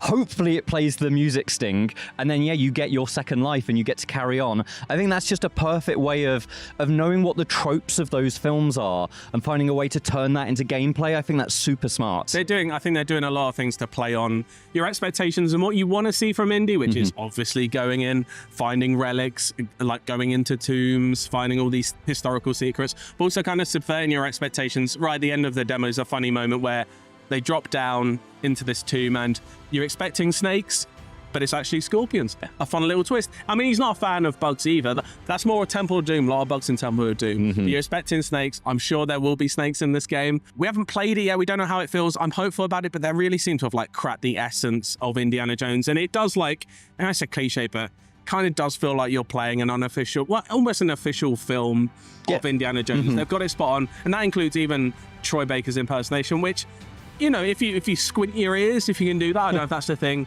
isn't too far away from. I think he's got it pretty well. Yeah. One big question people have had since the start of reveal this game is first versus third person. 95% of the game is first person. I'm happy with that. That is what separates it from the likes of Uncharted and Tomb Raider, I think. Otherwise, it would be, to an extent, a bit of a copy of those games and the Hitman games. There are moments where it switches to third person. Some of those, I think, work well, like the climbing, that makes sense, this in third person, but then every whip swing you do for a second cuts to third person. That is a little jarring for me at the moment. I don't know about you. Yeah, I find the kind of there's almost a bit of Deus Ex. If you know the modern Deus Ex games have when you go into cover, it goes into third person, which feels very natural for it. It feels like it works for the gameplay mechanics. It is obvious in this that when he does the whip crack to swing himself over a chasm, that they want to have that kind of cinematic element of Indy. But the moment is so small. It's a second, so you're going out into third person for a second and then back into first person. Whereas with the climbing, you've got a more extended period and it makes more sense to that. I hope that there's a toggle that I can switch that on and off, because quite honestly, I'd rather play the game mostly in first person. It is a game that is clearly built for first person. And I want to play most of the game that way. Especially because the details of some of these levels, it's a beautiful looking game. And I kind of, I think you can be immersed in third person games, but first person does give you that extra little boost to that, I think. And seeing some of these worlds and, holding the journal up in first person, it all feels very tangible. And I like when games feel tangible. And it's another way they're really encapsulating the feel of the films. I do want to touch on the comedy of it all as well, because I do think it's going to be that's what the Hitman side of Hitman is one of the funniest games you can play, because it allows you to do funny things. And I think even in the melee combat you see funny little slaps and stuff like that, which is very funny. And also the way you can just pick up weapons from around the world, there's a shovel on the floor, pick it up, hit someone with it once, and then that weapon will shatter. So you can't overly abuse that system, but it's fun little ways you can just pick up not anything in the world, but pick up little things and just use them kind of a little bit old Valve games would with their physics engine, just kind of making weapons from the world. And I know you saw a little bit of Valve design to it. We don't want to overhype how much design work's going into this, but there is a little bit of that in there, I think. Yeah, I think the kind of like the providing as many possibilities within a space as possible. They did talk about how there's a lot of linear sections, but then there's a lot of kind of like, I guess you call them wider linear sections, which is where you get to make more of your own choices on how you progress through the mission. And that's where, we're going back to the disguise system, you have disguises that work for particular story sections, but then it seems like you get to keep those disguises, and then if you find an area that would require a similar presence, you can switch back into that. And so that combined with the like these slightly more open, a bit like what Chronicles of Riddick had, where it's like, okay, you're in an area, but there's sort of 4 routes that you can see that might go through it, and then, oh, this one is, I can pick up this rolling pin and batter the Nazi with a rolling pin, but then I could maybe grab this guy's gun and fire a few rounds of that off. It's got a bit of that. It's not an immersive sim game in the way that kind of things like what Arcane and Ironstorm back in the day made, but it's got that freedom, which reminds me a little bit of Valve. Valve was always kind of hot on, you're in first person, as long as you can do things around with the environment, you'll find a solution. I'm hoping that's what it's going to get from. That's what it was suggested from what I was seeing. I'm very excited for this game. Like, I was already very excited for this game as a huge Indiana Jones fan. I'm just glad now we've seen an extended bit of gameplay that there is a lot more to it, and I thought maybe I was just getting a first-person Uncharted, but I like these stealth elements, the disguise elements, a lot more deeper systems than I thought maybe this game would have, and yeah, I can't wait to see more, really. Yeah, fantastic. Diablo IV was one of last year's most addictive games, and if you thought you were done, they're about to pull you right back in. Here to tell us about the upcoming Vessel of Hatred expansion, I'm joined by Brett Gibson, Game Director, and Tiffany K. Watt, Production Director. Welcome. Thank you for having us. Thank you for having us. Let's talk about Vessel of Hatred, coming to Diablo IV October 8th, PlayStation, Xbox, and PC. And I believe at the show here at Gamescom, you're showing a new trailer for the Pale Hand Mercenaries. Yes. What do we need to know about this crew? Oh my God. First off, we wanted to find a way to allow players that play specific classes to round out their builds with certain powers that you might not actually have in that class specifically. And so, like, for example, if you're playing a Sork, you might want to have something a little more tanky as a part of your kit. And so Mercenaries is a really great way of being to hire and bring followers along that fit those gaps. Yeah, there's a few reasons I love Mercenaries. I mean, I've been playing Diablo for a long time. Diablo 2 always had a mercenary with me, obviously, in Diablo 3. So really, really excited to bring this feature to Diablo 4. I'm personally a little scared when I go down into the dungeons, so having a friend with me makes it a little bit friendlier. And like Brent was saying, being able to customize your playstyle, and no matter what build you have, whatever class you're playing, there's going to be a mercenary that you can customize to really, I think, enhance what you're doing, and being able to switch them on the fly, and just all the features that it brings to the table is really exciting. So I believe there are 4 mercenaries. I have the names here. Let's see what I can do. Rahir, the shield bearer. Sly Aldkin, the cursed child. Yes. Variana, the berserker crone, and Subo, the bounty hunter. Yeah. And I believe you encounter them as you complete quests in Vessel of Hatred. Yeah. Is it a specific order, or can you find them on your own, or how does that work? You can find them on your own. You're going to find one during the campaign. Okay. But the really special thing about this is that we just didn't put them into the game. We actually wanted to build them out as characters. So they all have their own side quests that really lean into their human story, which we won't spoil anything here today. But they're wonderful human stories for each individual one. And the character development in Diablo IV, I think, is super top notch, and I'm really excited to see it in this feature. Yeah, it's awesome that we can continue to bring the world of Sanctuary alive through these characters. And as you're acquiring them, as you're playing through the game, is learning more about them and their backgrounds, and bringing that little bit of role playing into your gameplay. You'll just have one of them with you at a time? You're not rolling with the whole squad? There's a couple different ways that you can bring them in. One, if you're playing by yourself, you can bring them in as a follower, so they'll be running around the world with you. But we also have a reinforcements feature, which is no matter how many people you have in your party, you can assign them to come in and use their special powers under certain conditions that you define. And so you might be in the middle of combat and say that, on basic, have Rahir come in and throw up his power, however you spec him in that moment, which is really cool because you can essentially always have them with you, even if they're not on screen. I was just going to add, I think that's just to enhance on what Brent was saying, being able to trigger the reinforcements to key actions that are happening during gameplay. You can be a little bit more passive with it, like Brent mentioned, if you wanted to attach it to your basic attack. But you can also attach it to like, hey, I just took a lot of damage. Now I want Rahir to come in and actually put up his shield for me. I think that's where the customization of the gameplay is really, really amazing. Yeah. You mentioned the campaign. Can you sort of set up where the story is going in this expansion? Yeah, it's the story of Hatred is a longer story that we want to tell. And so when you left off in the base game, you defeated Lilith, and Narel had Mephisto and the Soul Stone. So this is really the next chapter of that. We're picking right up where we left off, and you're going to figure out what the fate of that Soul Stone actually is. A new region, Nahantu? Yep. Is that right? What is sort of that allowed you to bring into Diablo IV that wasn't there before? Oh man, all sorts of stuff. I mean, you've got this dark gothic setting with the base game, and to be able to come in and bring something as fresh as the jungle is pretty amazing. And even though it's brand new to Diablo IV, there's a lot of nostalgia built in as well. And so for fans that have been around since Diablo II, we're going back to a region that we touched on lightly. But now we get to dive deeper in with the open world. We got a lot more opportunity to build out that space. We also get to bring new amazing monster families to the game. So we have the Hollows, the Dregs, and a fan favorite, the Lacunae. So that's really, really exciting. I think finding new monsters and just defeating them is a core part of the fantasy of Diablo IV. So I can't wait to see what people's reactions are to the families.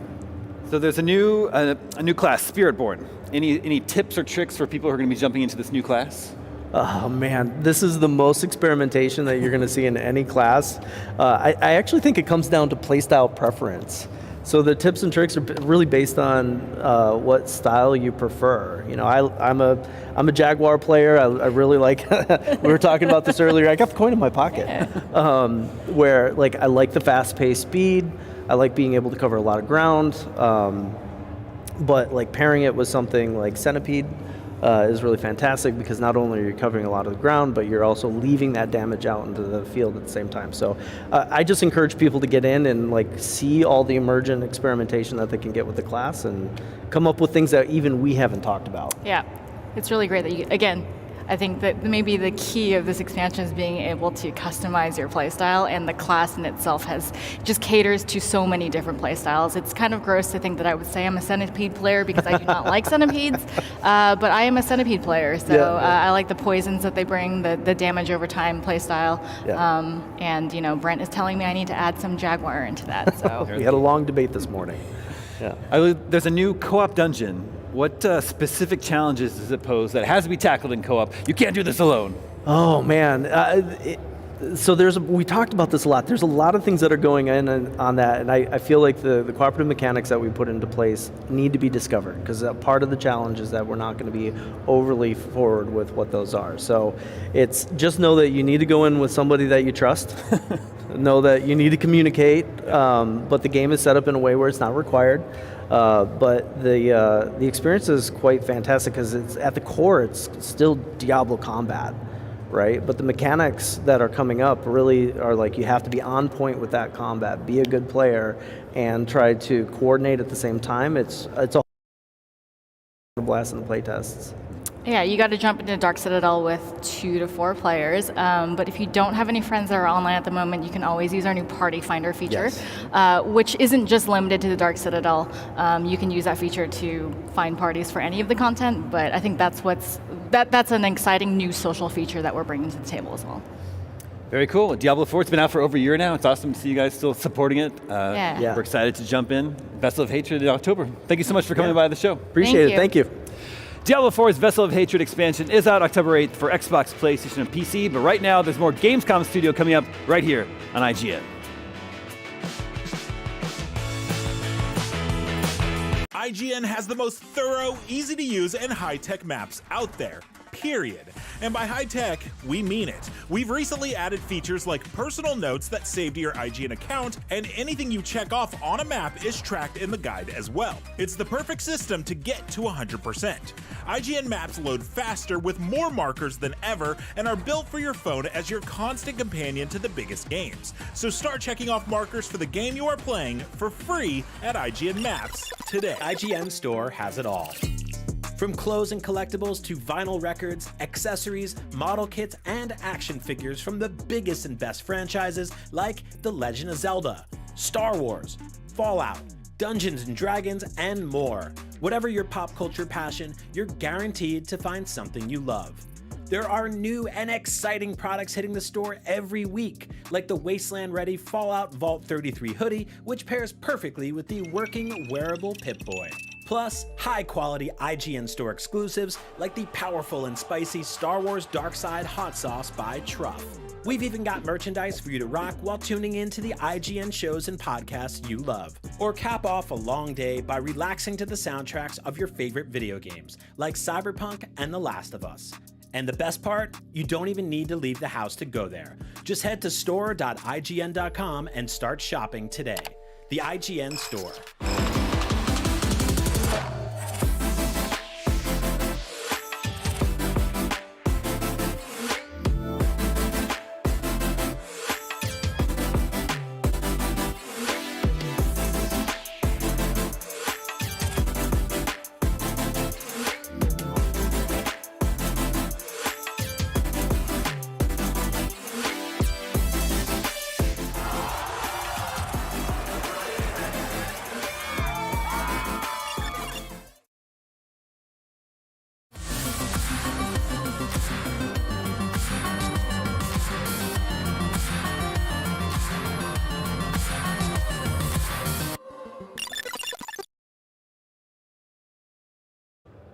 You're watching IGN's coverage of Gamescom 2024. Next year, we're getting to journey into the Forbidden Lands to meet new and old monsters in the wild.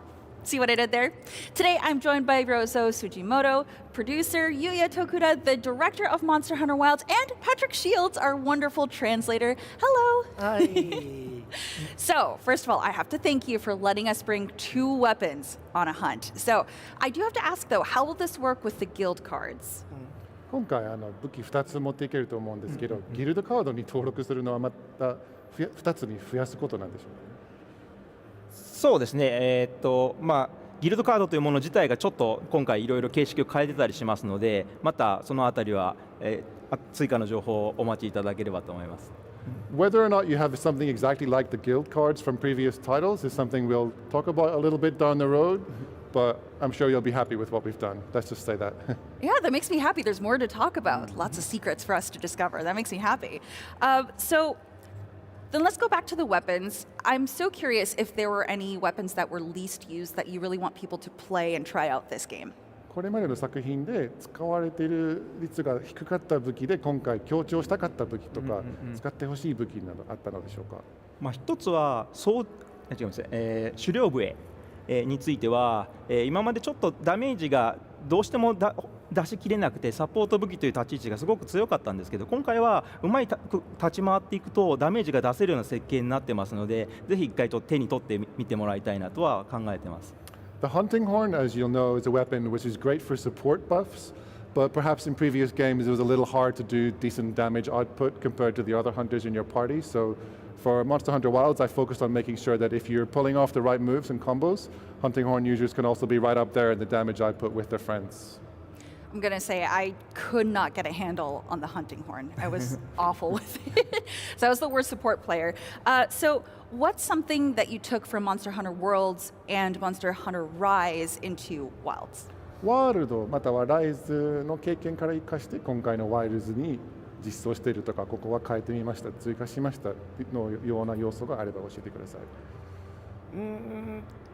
細かいところはあれですけど、これは正直ワールドワイルズに関わらず、今までの作ってきたモンスターハンターのやっぱり経験であったりとか、ノウハウであったりとかっていうのはすごくやっぱりこのワイルズでももちろん生きてるところもいっぱいありますし、それを踏まえて今回、入れたシステムであったりとかも仕様であったりとかっていうのももちろんたくさんあります。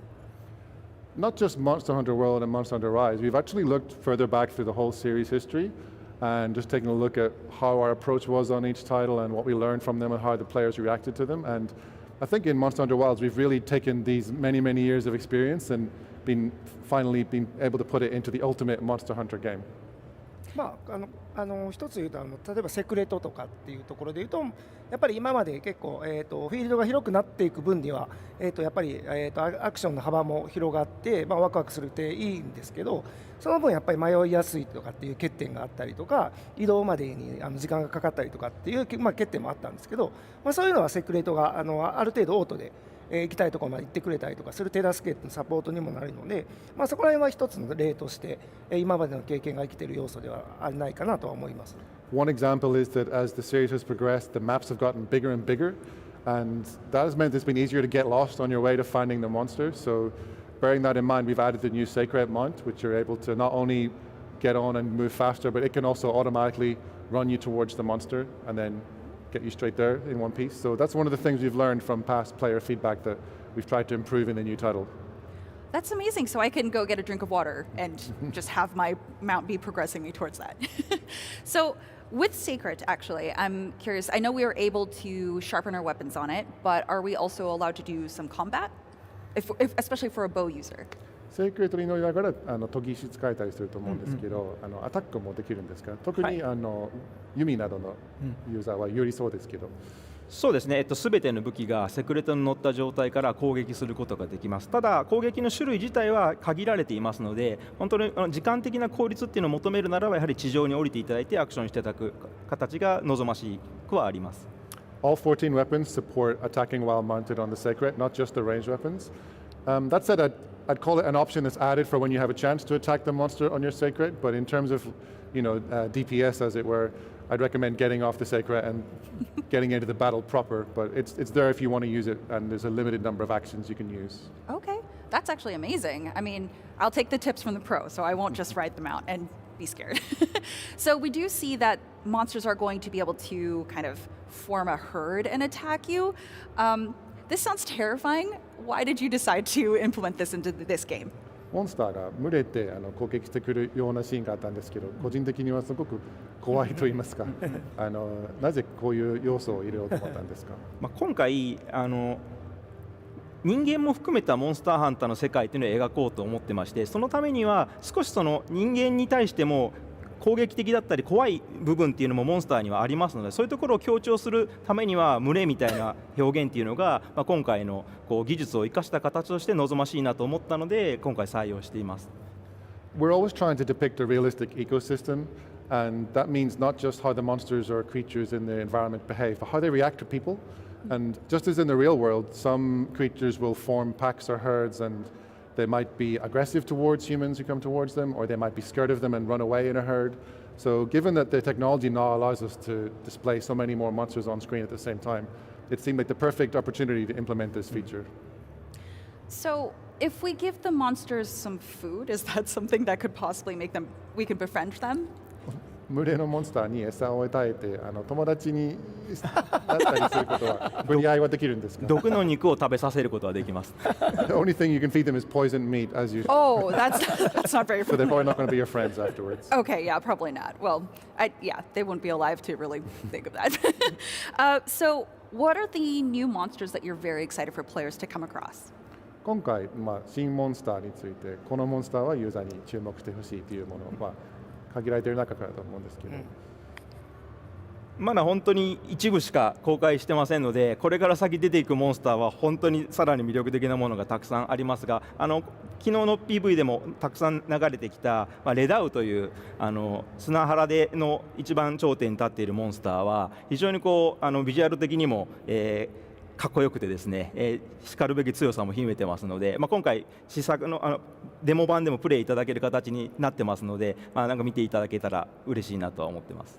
Needless to say, we've only revealed a few monsters so far, so I can't really talk about monsters we haven't gotten to yet.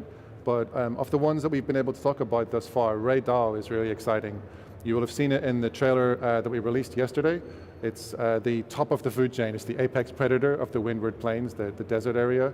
And not only visually, but in terms of mechanics, it's a really thrilling hunt. So I can't wait for players to get their hands on it. And if you're coming to Gamescom and you're able to play our demo on our booth, that's one of the monsters you can encounter. Okay, yeah, okay. I'll stop asking questions that you can't answer, but I do have one for both of you since we are coming up to our last and final question. I want it to be a little bit fun. I love palicos. I think they're the most adorable things ever. I wish they were real. Do you have palicos of your own at home, aka cats? オトモアイルが大好きなんで猫が好きなんですけど、猫飼ってたりしますか、2人個人で。僕は犬です。僕はトカゲです。Tsujimura-san has got a dog at home, and Tokura-san has actually got pet lizards. Oh, okay. So I see where we're getting the inspirations for Monster Hunter from. I see. Thank you so much. This has been an absolute pleasure. I will definitely swing by your booth to play. Thank you so much for speaking with me. Thank you. Thank you. Thank you so much for taking the time to watch us and this special Monster Hunter segment. Monster Hunter Wilds will be releasing in 2025 on PlayStation 5, Xbox Series, and PC. Stick around for more Gamescom 2024 right here on IGN.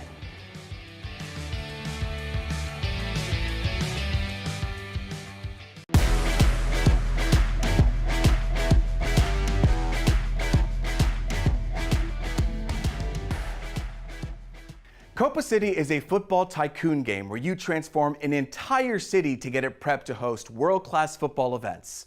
Copa City features 3 meticulously crafted maps based on real cities like Warsaw and Berlin, and includes 6 world-class football clubs like Flamengo, Arsenal FC, and FC Bayern Munich. Here's an exclusive first look at alpha gameplay. Football. Every time before the ball is set in motion on the pitch, it's the culmination of hard work.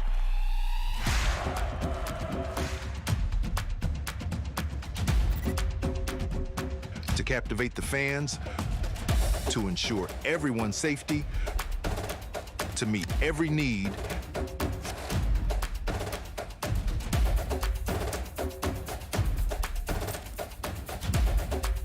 and to ignite the city's fiesta for the game.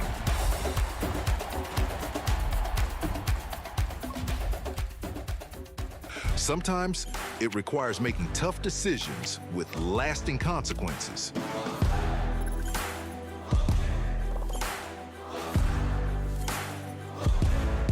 To elevate your football event to a global stage, to bring the best players and clubs to your city, to make your game happen in Copa City.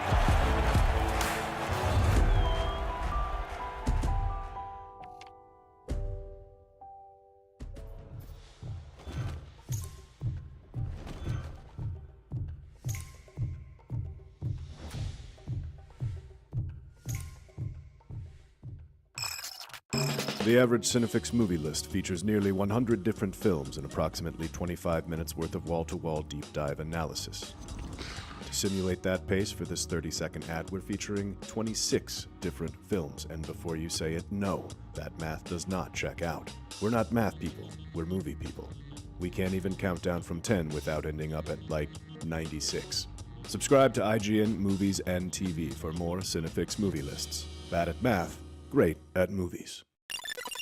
IGN Playlist is the best way to track your game collection. Now you can even import your entire Steam library to Playlist, making it easier than ever to review games, show off your collection to the world, and finally chip away at that massive backlog you keep meaning to get to. IGN Playlist, check it out.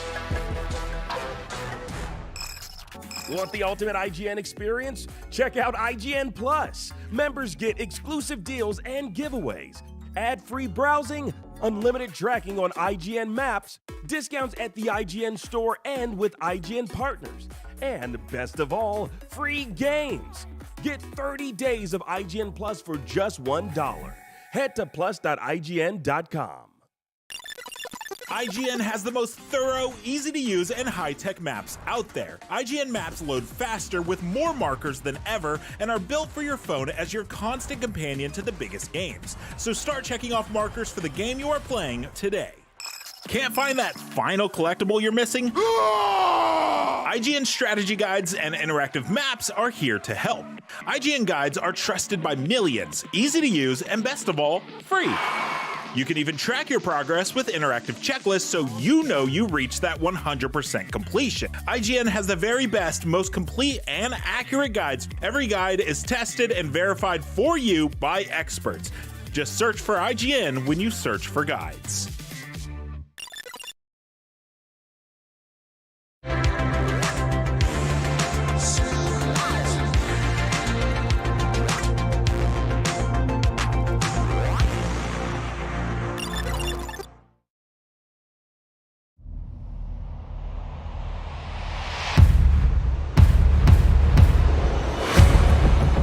You never forget your first drop. Reinforcements inbound. Hang tight, demons.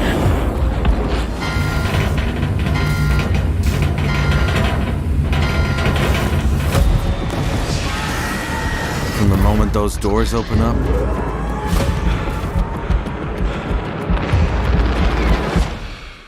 everything changes.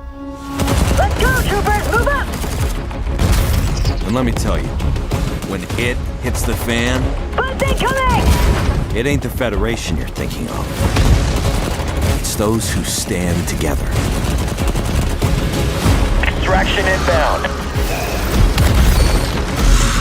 Those who fall.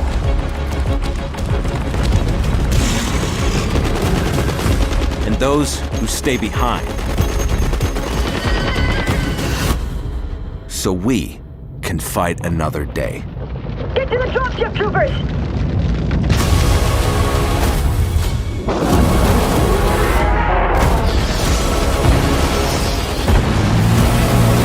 This is why we fight. You know what to do. Extraction complete. Third wave ready, Command.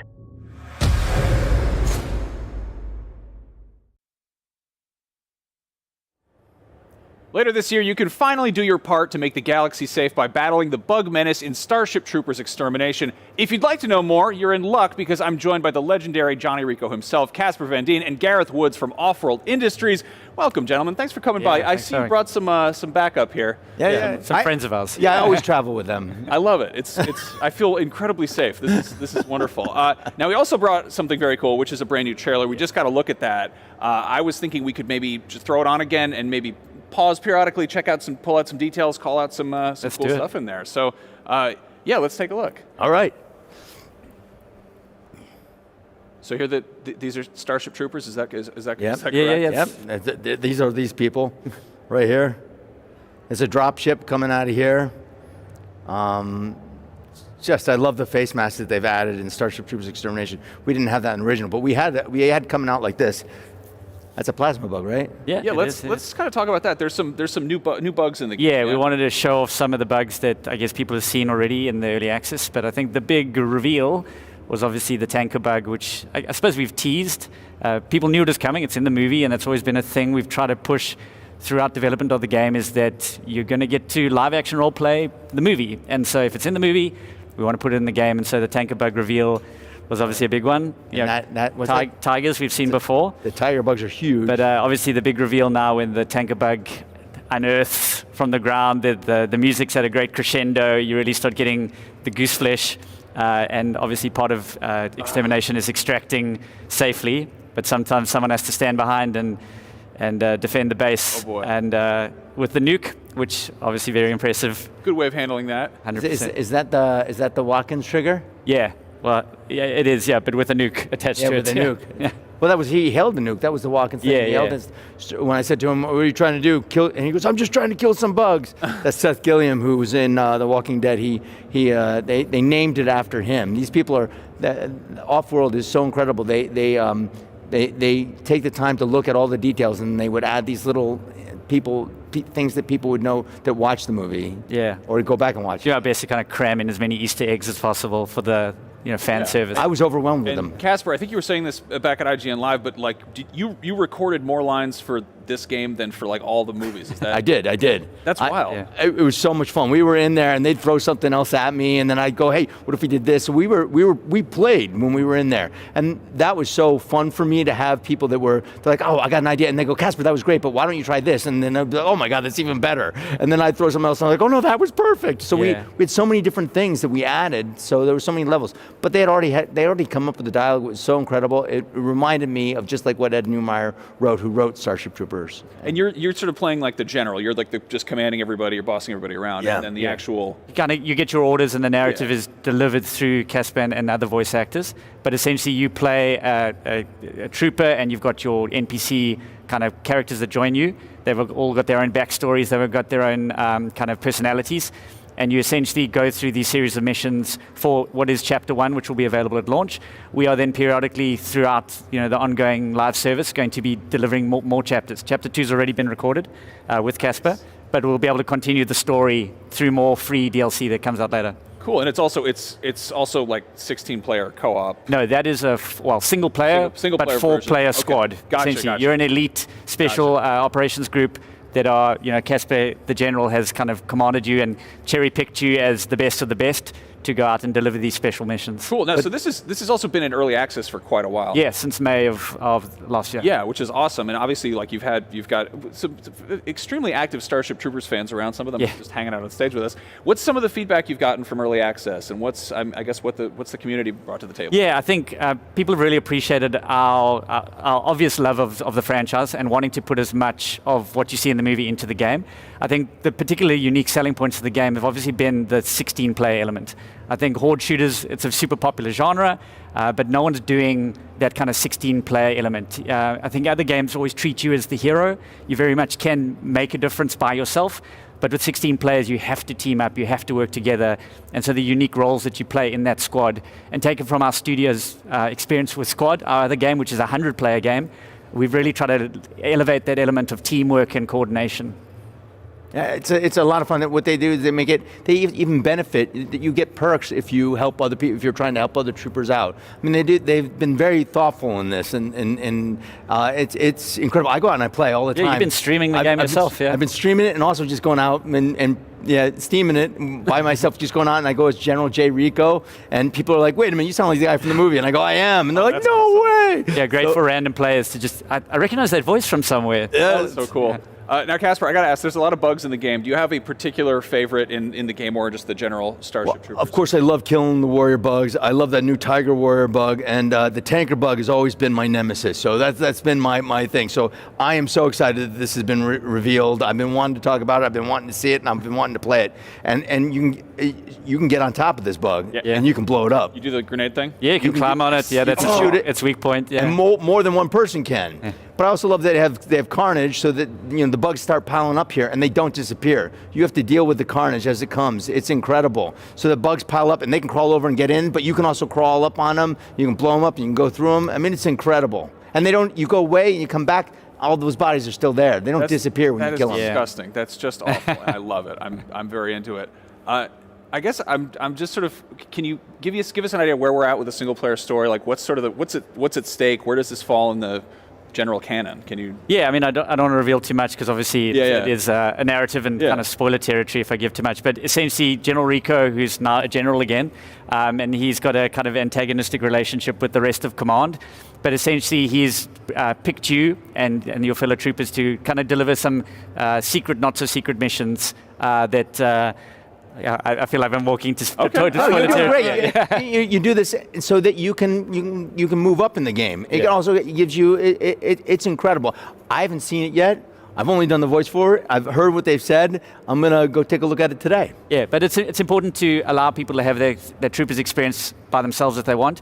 But also, I think for a lot of people to get them ready for multiplayer, which can be intimidating. Mm-hmm. I think for a lot of people, they want to play the single player. They want to feel like they can do their part and not, be the sore thumb that sticks out. Do their part. I see what you did there. Yeah, you like that. I see what you You're did picking up what I'm dropping down. Yeah. How chaotic does it get when you've got 16 people just running around? Is it just... Yeah, I think that's the thing when you first start. It is literally like herding cats kind of thing. But towards the end, I mean, especially when you get to the higher difficulties, everyone kind of knows what to do. They know their part. They know The engineers, whatever role you're doing, everyone knows what the medics do, the snipers do, what the engineers do. Yeah, we were just talking about this because I've been playing, and I've been going out just playing, and I'm like a newbie again.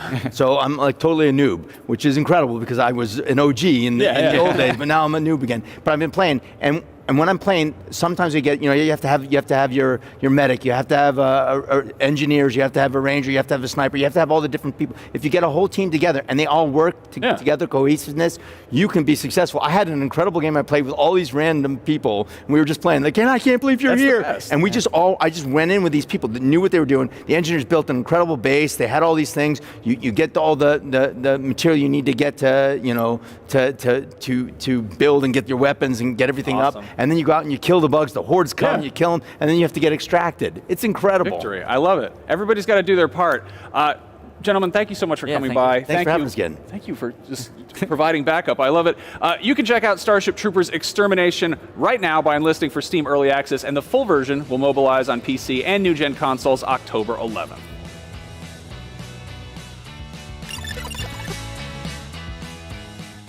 Want the ultimate IGN experience? Check out IGN Plus. Members get exclusive deals and giveaways, ad-free browsing, unlimited tracking on IGN maps, discounts at the IGN store and with IGN partners, and best of all, free games. Get 30 days of IGN Plus for just $1. Head to plus.ign.com.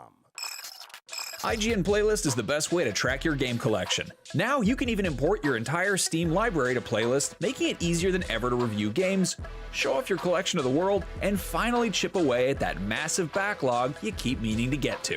IGN Playlist, check it out.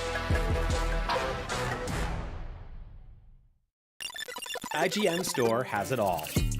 From clothes and collectibles to vinyl records, accessories, model kits, and action figures from the biggest and best franchises like The Legend of Zelda, Star Wars, Fallout, Dungeons & Dragons, and more. Whatever your pop culture passion, you're guaranteed to find something you love.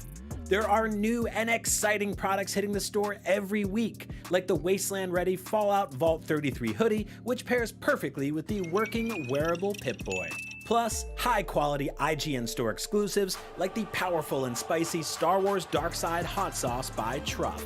We've even got merchandise for you to rock while tuning in to the IGN shows and podcasts you love. Or cap off a long day by relaxing to the soundtracks of your favorite video games, like Cyberpunk and The Last of Us. And the best part? You don't even need to leave the house to go there. Just head to store.ign.com and start shopping today. The IGN Store. You deserve it.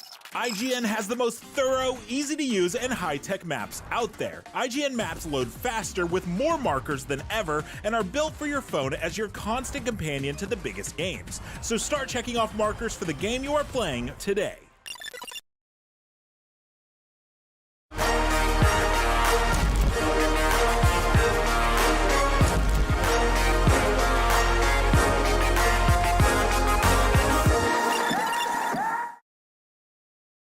What's up, everybody? We are here at the IGN store, which is right next to the Gamescom studio booth in Hall 7 at Gamescom. So if you are here in person, come check it out. You will find a bunch of really cool merch that is exclusive to the IGN store. A bunch of t-shirts, hoodies, pins based on your favorite video games. We've got an exclusive Fallout Brotherhood of Steel pin set, which you won't find anywhere else. But if you aren't at Gamescom, you can also go to store.ign.com to grab a bunch of very cool merch and collectibles and stuff like that. Yeah, but if you're more interested in what we have to show you, we've got the World of Warcraft expansion coming up next. Then we've got Marvel Rivals, Avowed, Civ 7, and so much more, so stick around. World of Warcraft has its 10th expansion pack coming very soon on August the 26th this year, and Azeroth is yet again in danger from a new dark force. Joining us today to talk about the war within are Associate Design Director Maria Hamilton and Associate Art Director Tina Wang from Blizzard. Welcome, folks. Hi, how's it going? Hi. Thanks for joining us. Great, thanks for having us. So it's the 10th expansion, 20 years of World of Warcraft. How do you approach finding new stories, fresh storytelling this far in, and how do you approach raising the stakes? Well, I think that we have had, as you said, 10 expansions, and along the way we've left hints and clues and little hooks that remain that we can then pick up later and continue. And that was our goal, actually, with this 20th anniversary World Soul Saga, is to start pulling some of those threads back together. And so it's going to feel pretty nostalgic for some folks because we have a lot of interesting things. Quite famously, there's a giant sword in the desert in Silithus. So it's not too hard, actually. There's lots of cool ideas. It's a deep mythology, and so we're able to easily find new stories to tell. But this one is a real culmination of a lot of threads. Is it challenging to find like new stakes, new world-threatening things, or is the lore so rich that there's just hooks everywhere? Yeah, no, there's hooks everywhere, and we've had this whole story about Azeroth the whole time. I mean, Azeroth is in many ways our main character. Huh. The world is the main character here. I mean, yes, the players obviously are, but it's all in service to our world. So it's pretty easy to always find another problem that's come up, and in this case, it's pretty epic. I mean, it's really enough story that we need to tell it in three expansions. You're never short of like world-threatening dangers. No. Speaking of the world, CEST is the new subterranean region. What led you to that decision? Like, what solidified your decision to go subterranean? Why underground?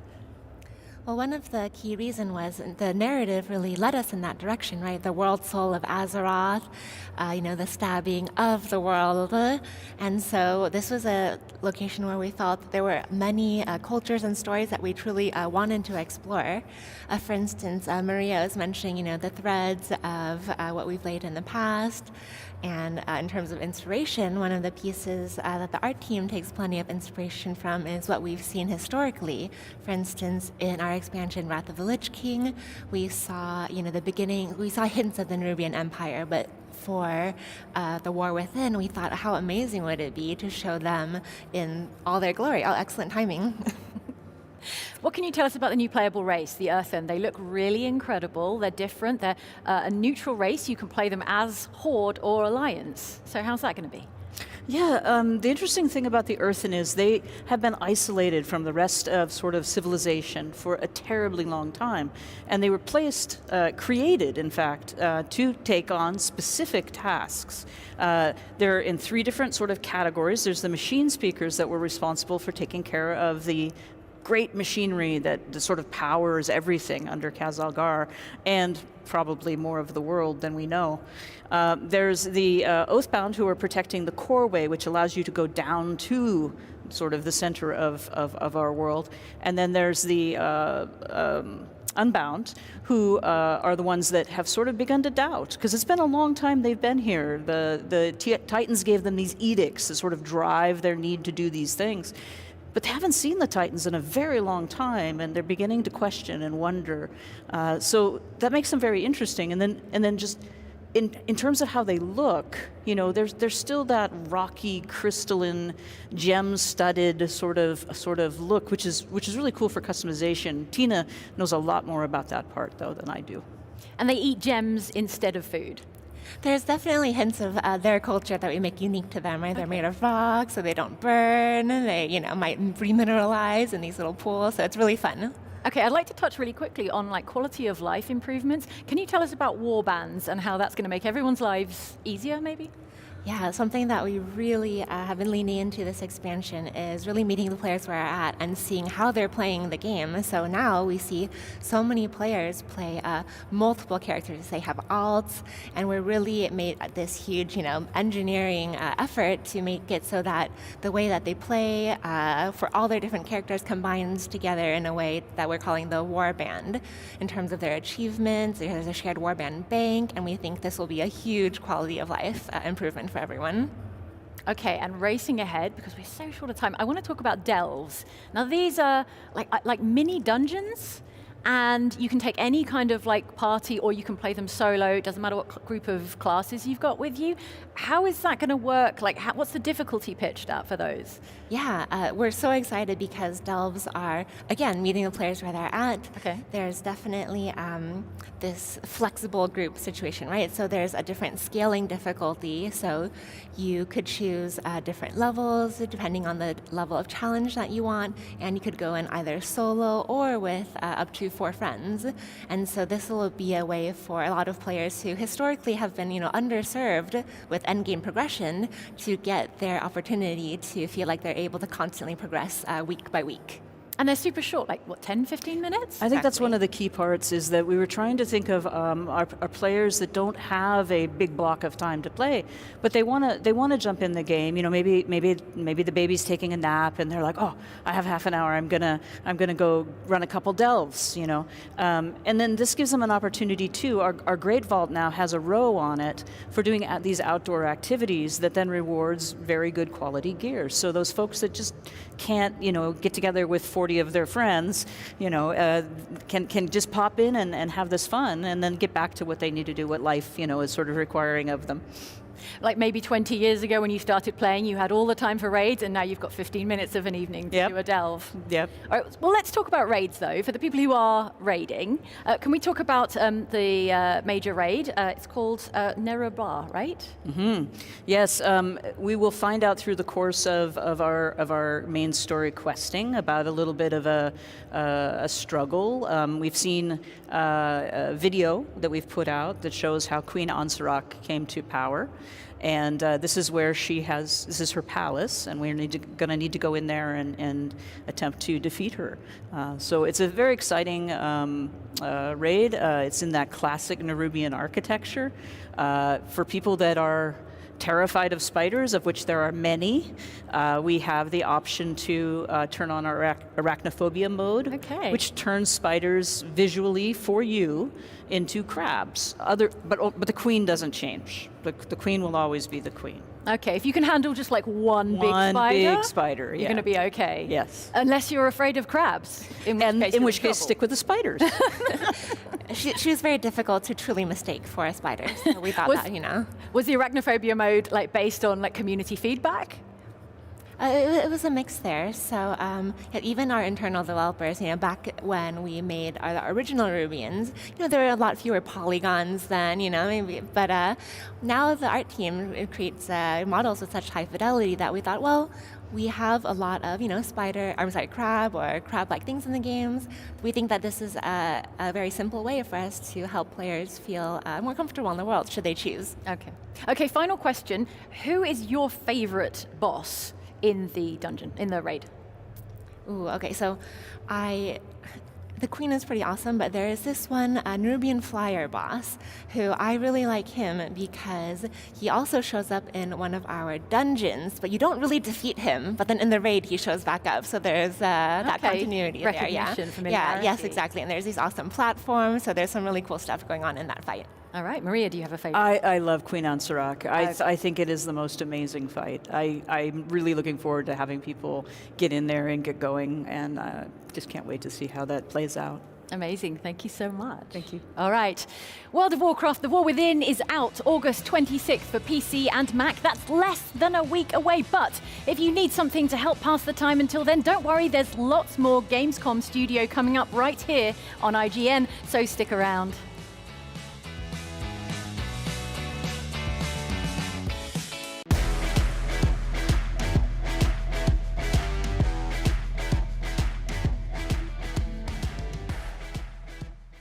From the creators of PUBG Battlegrounds, Dark and Darker Mobile is a brand new mobile game from the developers over at Krafton. Pioneering a new genre called Extraction RPG, Dark and Darker Mobile incorporates dungeon crawler elements, a battle royale mode, and a medieval low fantasy RPG experience. If that sounds right up your alley, well, then you're in luck. Dark and Darker Mobile global registration is available now and is playable not just on iOS and Android mobile devices, but also on PC via Google Play Games. Check out a sneak preview of the game in this brand new teaser trailer. Enjoy. Follow my lead! Shut up! You can't even run properly!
IGN Store has it all.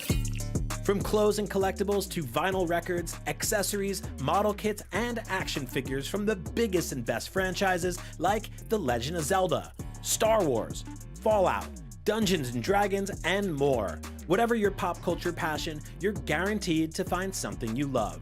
There are new and exciting products hitting the store every week, like the Wasteland-ready Fallout Vault 33 hoodie, which pairs perfectly with the working wearable Pip-Boy. Plus, high-quality IGN Store exclusives like the powerful and spicy Star Wars Darkside Hot Sauce by Truff. We've even got merchandise for you to rock while tuning in to the IGN shows and podcasts you love. Or cap off a long day by relaxing to the soundtracks of your favorite video games, like Cyberpunk and The Last of Us. And the best part? You don't even need to leave the house to go there. Just head to store.ign.com and start shopping today. The IGN Store. The Cinefix Top 100. A list so secretive even we don't know what movies are on it or where they rank. What do you mean you don't know? Each episode will reveal one of the movies. Did I rush it? Felt like I rushed. That was good. I liked it. Talk about why it belongs and finally find out where it ranks. Are you not entertained? Are any of the movies we've shown here even on the list? I have no idea, and it drives me crazy. Join us as we find out on Cinefix, IGN, and wherever you get your podcasts. Why so serious?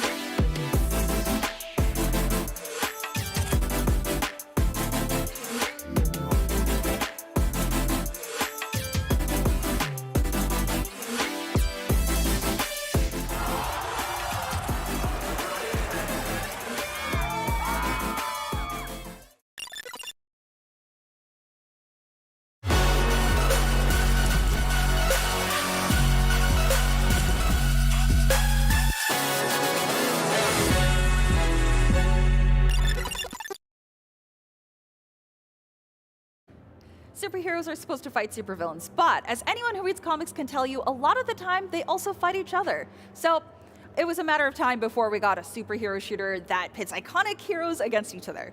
Here to tell us about Marvel rivals, we've got Zhiyong Feng, Danny Ku from Marvel Games, and Liu Dingchen, who will be translating. Hello. Hi. Hello. How are you? Good. So we saw another two characters being introduced that I know a lot of people are really excited for. We've got Captain America and the Winter Soldier. Can you tell us how they'll play, what their kit looks like? Wanna go? OK，美国队长呢，我们在设计的时候呢，首先就是会考虑他就是 I can do this all day。基于此呢，我们去设计了他很高的一个机动能力，方便他在敌人的战场和队友的战场中间就是来回穿梭，again and again。然后其次呢，我们围绕着它的盾牌展开了丰富的一个设计。然后比如说，它可以去反弹钢铁侠的大招、格鲁特的大招，这些非常有意思的一些点。然后最后呢，就是他的大招会展现他的一个领导气概，去带领他的队友去冲向敌人，然后赢得这一场的游戏。All right. So basically, when we're talking about Captain American, we have the core concept of I can do this all day. So we give Captain America very high mobility, so he can run into the battlefield and then come back for to his ally for more supplement. And for the design of his shield, he can reflect projectiles or even the ultimate from Iron Man. Yeah, that is awesome. And also, and also in Captain America's ultimate can show his leadership that to charge with the entire team to the battlefield. Oh, okay. Yeah, so then that brings me to the question of how will the synergies work with the team-ups with Captain America? I'm assuming Captain America and Winter Soldier will have a team-up. No, they're actually rivals in this. Oh, so okay, never mind. As you can see at the trailer, Captain America say, "Hey, Bucky, stop it," and he's like, "No." Right? Hence, they don't have a team-up. But Captain America going to have a synergy with Thor. Thor blasts his electrical property on Captain America's shield, and where he can electrify his attack, basically. Okay. And then for Winter Soldier, he does have a team up with Rocket, So Rocket will supply him infinite ammo for a short duration of time, and he can do whatever he needs to do on the battlefield. Wow, yeah, okay, that's amazing. I love that they're divided. People are going to love that. Oh, yeah. So with new players and new characters, I wanted to ask, since the release is this year, when new characters do come out in each season, will players have to purchase those characters, or will they be released for free? So we announced that all heroes are unlocked from the beginning. So it's free. Just jump in, pick your favorite heroes, and play. And that goes beyond as well. Yeah. So if new heroes get added, you just play from the get-go. Okay, wow, yeah. So with the Battle Pass system, I think a lot of people are curious because it did change a little bit from the beta. Can you go into detail as to how the structure is going to look? Will there be dailies and repeatables that will give you XP? We did some testing during alpha, beta, and there's some response, a positive response on the Battle Pass, and I think we're going to expand that to allow more activities for the players. Please look forward to it. We will show a roadmap as we go closer to the launch date. Yeah, so speaking of feedback from the beta, what was the biggest piece of feedback you got from the players? Because we did see that balancing was kind of an issue, especially with the season bonuses that some players could get, like Venom getting 150 health. So what was the biggest piece of feedback that will be implemented for launch? So actually, the biggest piece of feedback coming out from beta is when is the next beta? That's the actual biggest one. As to game balancing in the nature of game development, we work with the community to kind of listen, like what they think is overpowered, what they think is underpowered, and we'll take that, working with the design team to kind of figure out via data and maintaining the fun, but balancing the game for the player. So we make this game for the players, and they tell us what they want to play. Yeah, so you make it for the players, but I feel like also, if you have a favorite superhero, you kind of make it for yourself, right? So is your favorite hero in this game, and if not, who's your favorite hero and who do you want to put into the game? Really? 对于我们来说，我们所有的英雄，我们每一个人都非常的热爱。对于开发者团队来讲，因为我们就是需要确保每一个英雄他都是足够独特且有意思的，这样子玩家在游玩这个英雄的时候，才能觉得我真正在扮演这个英雄。所以说，对我们来讲，也许私下玩的时候会有一些特别喜欢的英雄，但是你如果问我 What's my favorite? I'm going to tell you everyone. Oh. Yeah. Yeah. So yeah, just as he said, for the team, we like every hero, and we just want to make every hero has its own unique point, and also making players feel like they are truly embodying the character is our top priority. Yeah, at Marvel, we work with the NetEase Games team very closely. So about 70 to 75% of all those greatest hit of heroes that you might know from the movies, the TV shows, or the comics. And we throw some curveball in it for like 20% of them, and deep cut from over 85 years of Marvel history that we can pick from. But which one's your favorite hero? My favorite's already in there. Oh, really? I co-created Luna Snow for Marvel back in 2019. So. Wow, yeah, see, I didn't know that Jeff the Land Shark was going to be my favorite, but he absolutely is. He's adorable. I love so much that his sound design, he sings the little song as he goes and he moves towards you. Yes, yes, it was great working with the voice actor as well on this, bringing Jeff from the comics to life in this 3D environment. I think the NetEase Games did a fantastic job interpret how a land shark that acts like a dog works in a battlefield, which is fantastic to see. Okay, I have to ask, just because he's my favorite character, and I do play support quite often. Do we know what kind of skins he's going to get? Like, is he going to get one of those kigurumi suits with the little dog ears? That'd be really cute. I can say here, it's going to be very cute, for sure. Basically, Jeff can basically wear anything he wants and look cute. Yeah. It's a little adorable land puppy. Yeah. Like, he's true. a shark. Yeah. So the last question, what are you the most excited for players to get their hands on with the full release?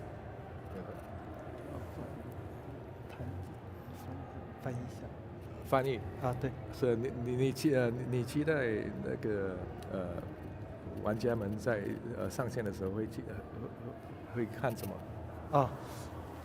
我们希望就是首先可以肯定啊，我们上线的时候还会有比 CBT 更多的内容，包括英雄，包括地图，所以我们希望在玩家上线的时候可以体会到就是大吃一惊，就我们有很多的新英雄可以体验，同时呢就是还有一些新加入的协同，这些东西都可以带来非常不一样的漫威的体验，而且是独属于漫威争锋的一个体验，我们就非常希望玩家能够感受到这一点。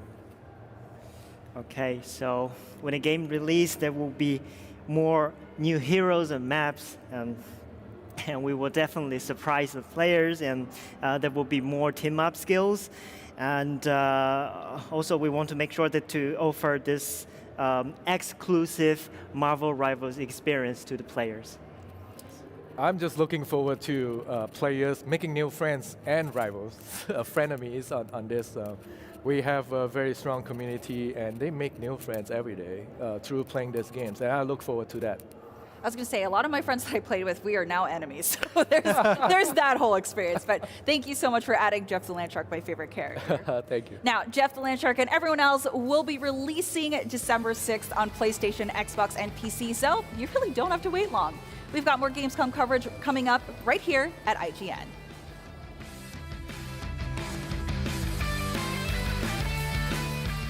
If you push too much, you might unleash the beast. Hello and welcome to IGN here at Gamescom. Matt and I have just seen a hands-off demo of Dying Light The Beast, which was recently revealed at O&L last night. Now, we got about, 30 minutes of game time? Yeah. Didn't see a whole lot, but I guess the first thing that they mentioned was it was originally a DLC pack for Dying Light 2. Yeah, so much so that actually if you own the Dying Light 2 Ultimate Edition, this game is going to be free for you. So it was going to be a DLC, and then they had like a massive leak, which meant that all the narrative kind of got spoilt for a lot of people. So they were like, what we're going to do is we're going to completely change what this is, going to go back to the start, and we're going to make a whole new DLC that then turned into a standalone game.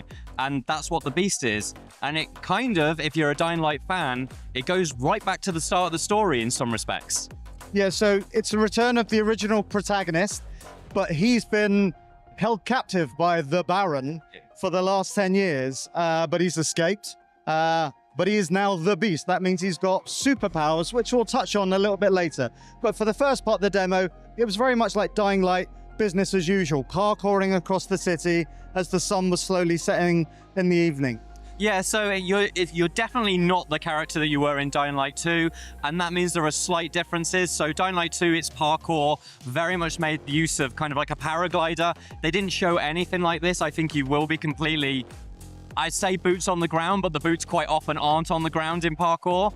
But also when kind of like it came to night, there was no suggestion that you're infected and you can only stay out at night for a certain amount of time. There was no immunity meter. So I think at night, it's kind of like, just do as much as you want.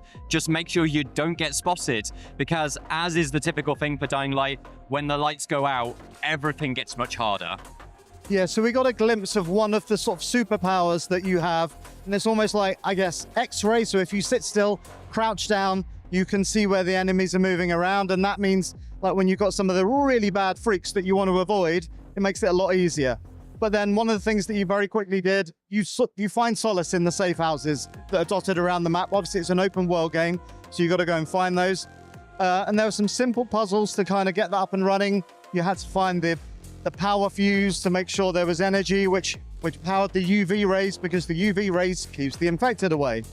So that was pretty basic stuff that we've seen in Dying Light before.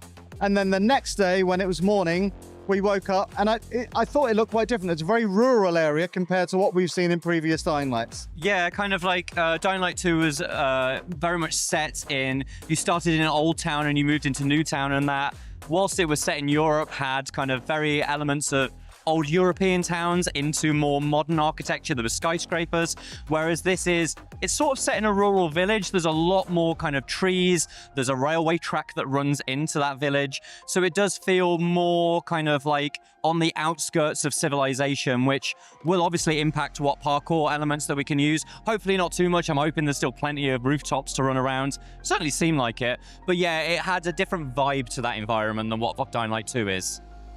And then so shortly after, basically the goal of this very early mission was to go and find the Baron, who is hiding out in a factory on the outskirts of town. You get there and there are a lot of guards. And up until this point, the game has very much been play stealth. And you take it easy because you're massively outnumbered. But it very quickly turns because you take one of the guys out, you grab his assault rifle, and then it basically became a shooter. Yeah, it's quite an unusual direction. So Dying Light 2 fans will know that earlier this year they did the firearms update, which brought a variety of actual kind of gun weapons into the game. If you know about those, you'll be quite familiar with the guns that are in this version of Dying Light. But yeah, I'd say about half of the demo that we watched, it wasn't the melee kind of focused zombie killing game that we're used to with Dying Light. This was a shooter. They promised that it's not turned into a full-bore shooter, but what they were showing was a full-bore shooter, and not a bad-looking one by any means. There was a whole section where you're clearing out the inside of this factory against half a dozen guards, where you've got a shotgun, you've got an assault rifle, you've got grenades, and that's very different. You know, the crunchy melee combat is still there. It feels very much still like Dying Light, but once you've got a gun, there's no limit on ammo really, or there didn't seem to be. Yeah, they ran out of ammo by the end of the demo, but within all of the scenarios they were showing us, ammo didn't seem to be a problem in the way that I would have assumed it would be for a Dying Light, but also all of the enemies had guns, so we're shifting from a game where you've got zombies that don't shoot you because they're brain dead, and there were kind of you're going up against kind of rebel groups and sort of scavengers, and they might have had kind of some intelligence use guns, but you're going up against the Baron's actual armed forces, which means that all of the encounter design is suddenly very, very different. And as I say, seem to be not a bad shooter. I don't know what those guns feel like because we've not played it, but I would hope that those encounters felt as solid as the melee did. And it definitely feels like, it was all building up to the final encounter, which is against the new strain of the freaks called the Behemoth. It's this huge guy with, mega muscles. You can throw cars, you can throw rocks. He does a ground pound that shoots across the floor.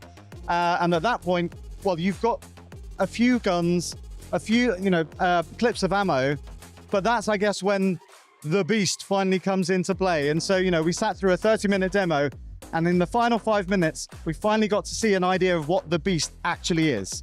And I guess it's almost that there's a slight Bruce Banner of it, I suppose. The Behemoth was very Hulk-like. It was doing Hulk smashes, and the guns were reasonably effective, but once they'd run out of ammunition, melee attacks weren't doing anything.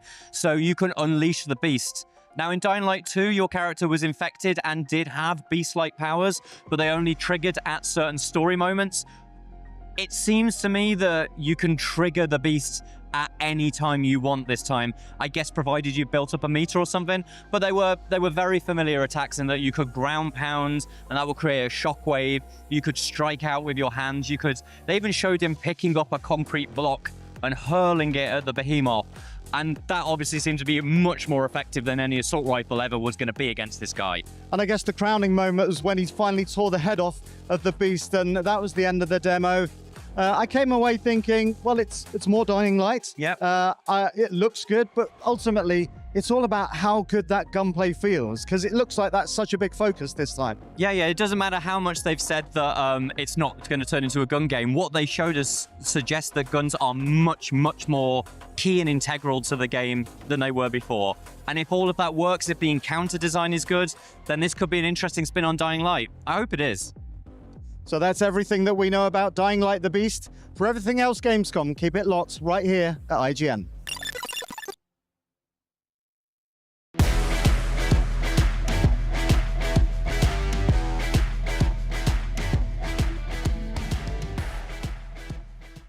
Get ready for the next ambitious video game, Dimensionals, a fast-paced RPG that delivers roguelike replayability with action-packed tactics.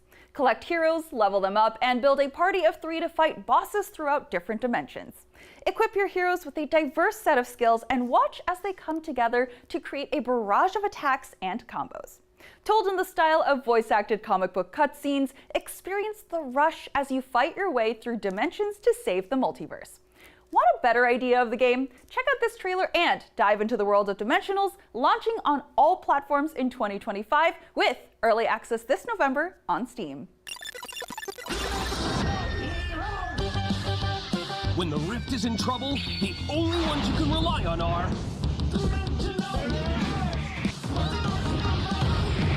Dimensionals is the hottest new roguelike RPG. Put together incredible teams of unique heroes. Like Short, he's a bit of a dummy, but he loves blasting specters. Or the mysterious Shade Strike, the smooth-tongued gambler from the Shadow Dimension. Assemble your favorite heroes, strategize to make insane combos, but watch out, because Ragnarok's world-crushing bosses are no joke. Take on the Rift in style with the epic cartoon soundtrack by Brad Green. Experience wicked comic cutscenes in Dimensional's campaign mode, or blast your way through the open rift and face incredible and unpredictable challenges. Encounter a huge cast of characters like the Rogue Rifters, here to help you take down the bad guys. Or are they? Side effects of playing Dimensionals will include fun, addiction to victory, temporary loss of reality, and spontaneous combustion due to awesome. Some assembly required batteries not included.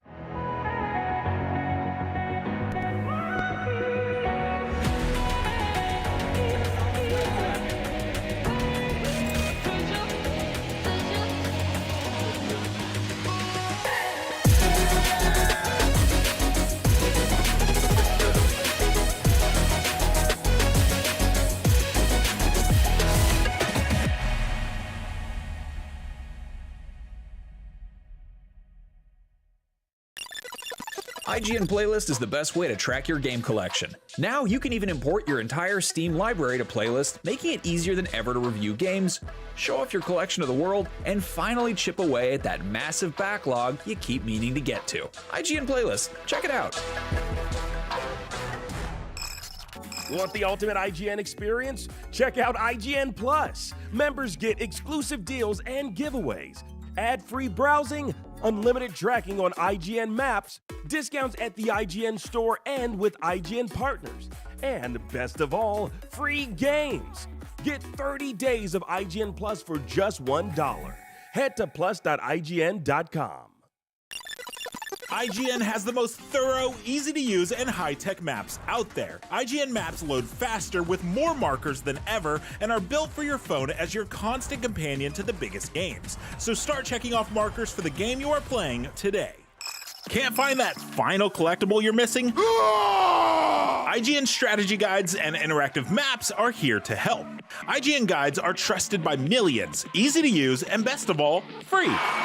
You can even track your progress with interactive checklists so you know you reached that 100% completion. IGN has the very best, most complete, and accurate guides. Every guide is tested and verified for you by experts. Just search for IGN when you search for guides.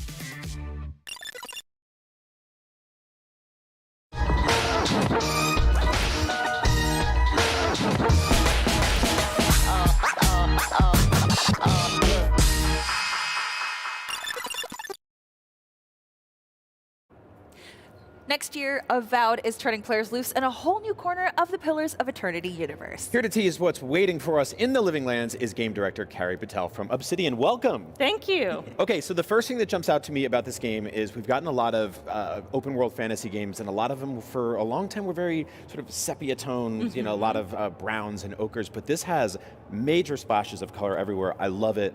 What sort of inspired this art direction? Because it feels like high fantasy. Yeah, so big props to our project's art director, Matt Hansen. Color, vibrancy is super important to him, and it also really brings to life the fantasy of the Living Lands. And the lore of the Living Lands throughout Pillars is it's this kind of larger-than-life frontier island where you've got all these different biomes and monsters and kind of never-before-seen sights, and a place like that just has to be colorful. Yeah, it's got that sort of 70s album cover flavor Yeah, to it, yeah. which I love. Yeah, I just want to point out also the dual-wielding wands is really selling it for me. Yes. Wait till you try dual pistols. Oh, yeah, it's so fast. I love it. So you were talking about the breathing world, and for me, I love exploration, but I also love storylines. So I wanted to ask, how many different endings are there in Avowed? Ooh. Okay, that is very hard to say. I can tell you that our ending slides number in the double digits, and you can end up with a lot of different combinations of them. I mean, this is an Obsidian game, so your ending is really the sum total of your choices across the game, across a lot of pieces of content, depending on what you encountered and what you did when you found it. So no pressure. No pressure. Yeah. So, I mean, this feels like something that is specifically designed to be experienced in multitudes of ways and replayed over and over. Is that something you're looking for players doing? Is just like playing this game repeatedly over and over in completely different variants and deviations and stuff like that? Absolutely, and we've built our gameplay around giving you a lot of options for how you approach combat, how you build out your character. You can choose one of your classic fighter, rogue, wizard, fantasy archetypes, or you can choose something where you mix and match styles, you mix and match weapons. There's a lot of freedom in how you progress, and you can really build whatever kind of character you want to play. And in terms of the storyline, there are really a lot of choices to be made too about kind of where your true loyalties lie, kind of who your allegiance is with in the end game, and so we're really excited to see players explore those possibilities and just build their own story. So I'm definitely very new to the Pillars of Eternity universe. Will this be very beginner friendly to kind of maybe spark their interest to research more about that universe? Absolutely. So we're expecting that a lot of players are going to come to Avowed as their first game set in the world of Aora. So for players who are returning Pillars fans, there's certainly some callbacks, references, and cameos that they'll recognize. But for players who have never set foot in the world of Aora before, they're going to have a great time too. And we've built our game to draw them into this world. And one thing you might notice in some of the dialogue is we have these lore tooltips. So if you see a highlighted term that's unfamiliar, you can press X when it pops up and get a brief explanation of what that is without interrupting the flow of the conversation. Oh, it's like my little ebooks where I get exactly, to see the description. Just watching this play out here, it seems like there's a ton of different combat options and enemies. What are some of your personal favorites, Carrie? Oh, goodness. Well, I love to hate healers because they undo all of your hard work. But some of my favorites are really the brute archetypes. They're these big, heavy hitters, which you can kind of see with the Godless Executioner that you're seeing in this run. What I love about them is they have these really big, heavy-hitting attacks, but they're also super easy to read. So it's really fun to maneuver and dodge around them, and every time they smack you, you're like, I wasn't paying attention, was I? So you brought up rogue as a type that you can be. Can you steal from people's pockets? There are a few dialogue options that let you do that. This isn't a game where we have a really thorough crime system, because my goodness, if you tick off everybody in the living lands, who do you have left? But yeah, you can make use of some of those skills. Wait, okay. Can you actually kill a lot of the NPCs in this game? Like, I don't know if the quest NPCs are, impervious, but... It's a totally fair question. In this game, we decided not to go with the kill everybody approach. It creates a lot of chaos and a lot of fun, but we felt we could create the game we wanted without that. You'll have to get your aggression out elsewhere. I know, I'm sorry. That was a very me question. There are plenty of other things to kill, though. Can I kill all the harmless people in the game? No, calm down. All right. So there are a lot of fantasy RPGs out now. There's been sort of a renaissance. What's something that you all knew you had to do to make Avowed sort of stick out and be its own thing? So I think one thing we really wanted to do with this game is integrate the companions very closely into the experience and the story. So the companions have a whole lot of content to discover. A lot of it really is driven by the player. You can choose to stop and talk to them at party camp, or you can say, you know what, we're on my adventure and we're just going to go forward, and that's fine too. But they will all play an integral role in your story. They have skills and perspectives that'll help you understand the world and also help you get where you need to go and survive along the way. It's awesome. Yeah, so final question I want to ask, because you said there's so many endings. Is there one canon ending? In my opinion, there's never a canon ending. It's your experience. I love that. Yeah. Yeah, that's, I will go out there and, I'll be a peacemaker this time. Whatever ending you get, Stella, you can pretend that's the one that everyone thinks is the official canon for the end of the game. The one time being the main character is okay. Mm-hmm. Well, thank you so much for taking time to speak with us. I am very excited to see Avowed later. And you can check out Avowed for yourself when it hits PC and Xbox Series X and S on February 18th. But right now, there's more Gamescom Studio on the way, so stick around.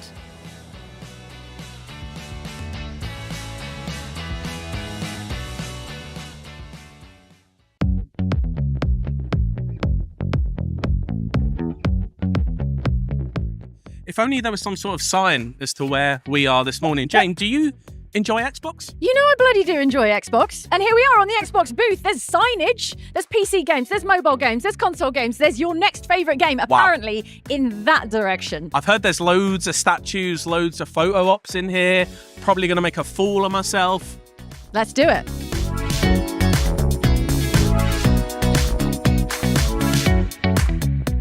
Okay, so we've split off from Simon. We're going to check out the Xbox booth. What we've got playable demos over here, photo ops on the Elder Scrolls Online Gold Road, all kinds of booths happening that way. Over here, though, we've got World of Warcraft looking extremely cool. There's demos of the War Within up there, but down here, we've got people being blasted in the face by fans. They're wearing VR headsets. That looks cool. Let's go check it out. You're joining me at the World of Warcraft War Within booth here at the back of the Xbox booth at Gamescom. And we've got the War Within, but we've also got these incredible 4D immersive rigs. The fourth dimension is air blasters. Let's go and take a look. We have to get out of here!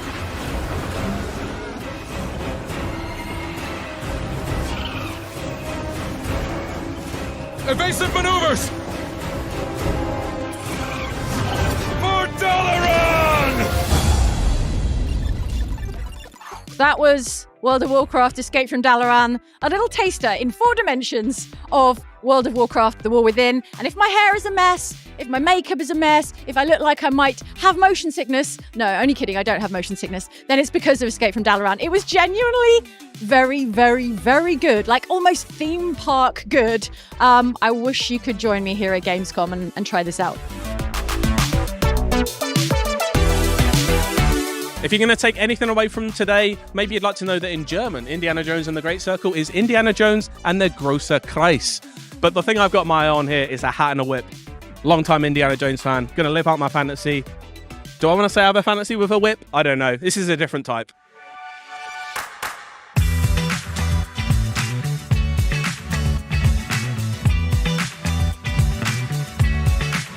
As you can see, Harrison Ford probably a little bit smaller than me, especially when it comes to head size. But do you know what? I'm ready to take on the role.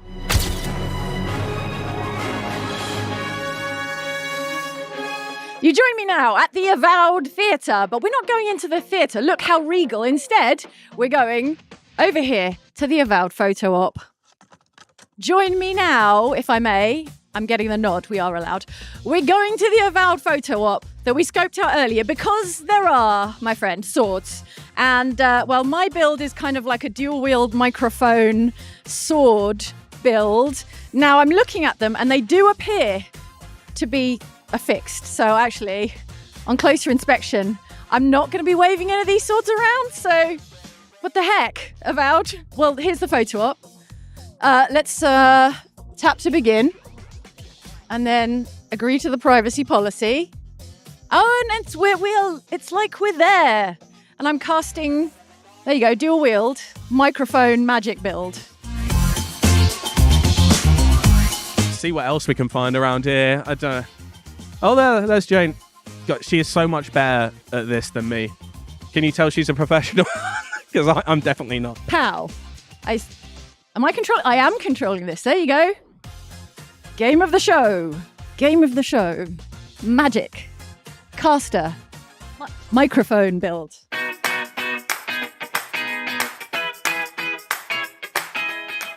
Now, Microsoft said this was one of the biggest, if not the biggest booth they've ever had at Gamescom. And I think it's just like this bloody massive Doom guy in here. I've not really got anything more to say about it than it's bloody massive. Now, I loved Space Marine 1. It was my entry into the Warhammer 40k universe. And I'm here on the Space Marine 2 booth today, joined by none other than Demetrian Titus. How you doing, Demetrian? Hang on, 1 second.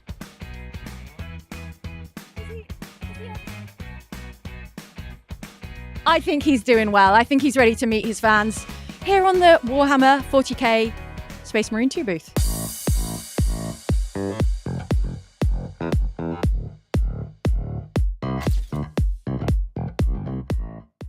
We've been all around the Xbox booth. We're bathed in the glorious green light of Xbox branding. And for our troubles, we have won tokens, precious tokens. That means it's time for the claw machine. Let's go.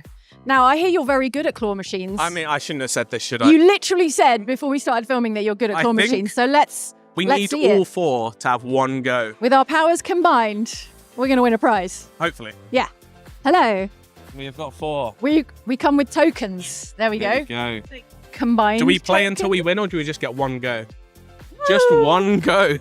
That's a lot of pressure, isn't it? Oh, the pressure. Do you want me to take this? You're going to need both hands. No, I'm good. Oh, okay. I can do this. All right. I can do this. What do we go for? You can have a ping pong ball. No, it's like a stress ball or a pop socket. I'm going for like the turquoisey one. I like the look of that. Maybe this the one is in the middle on strategic. its own. All right. It's kind of sitting up nicely. Okay. Oh.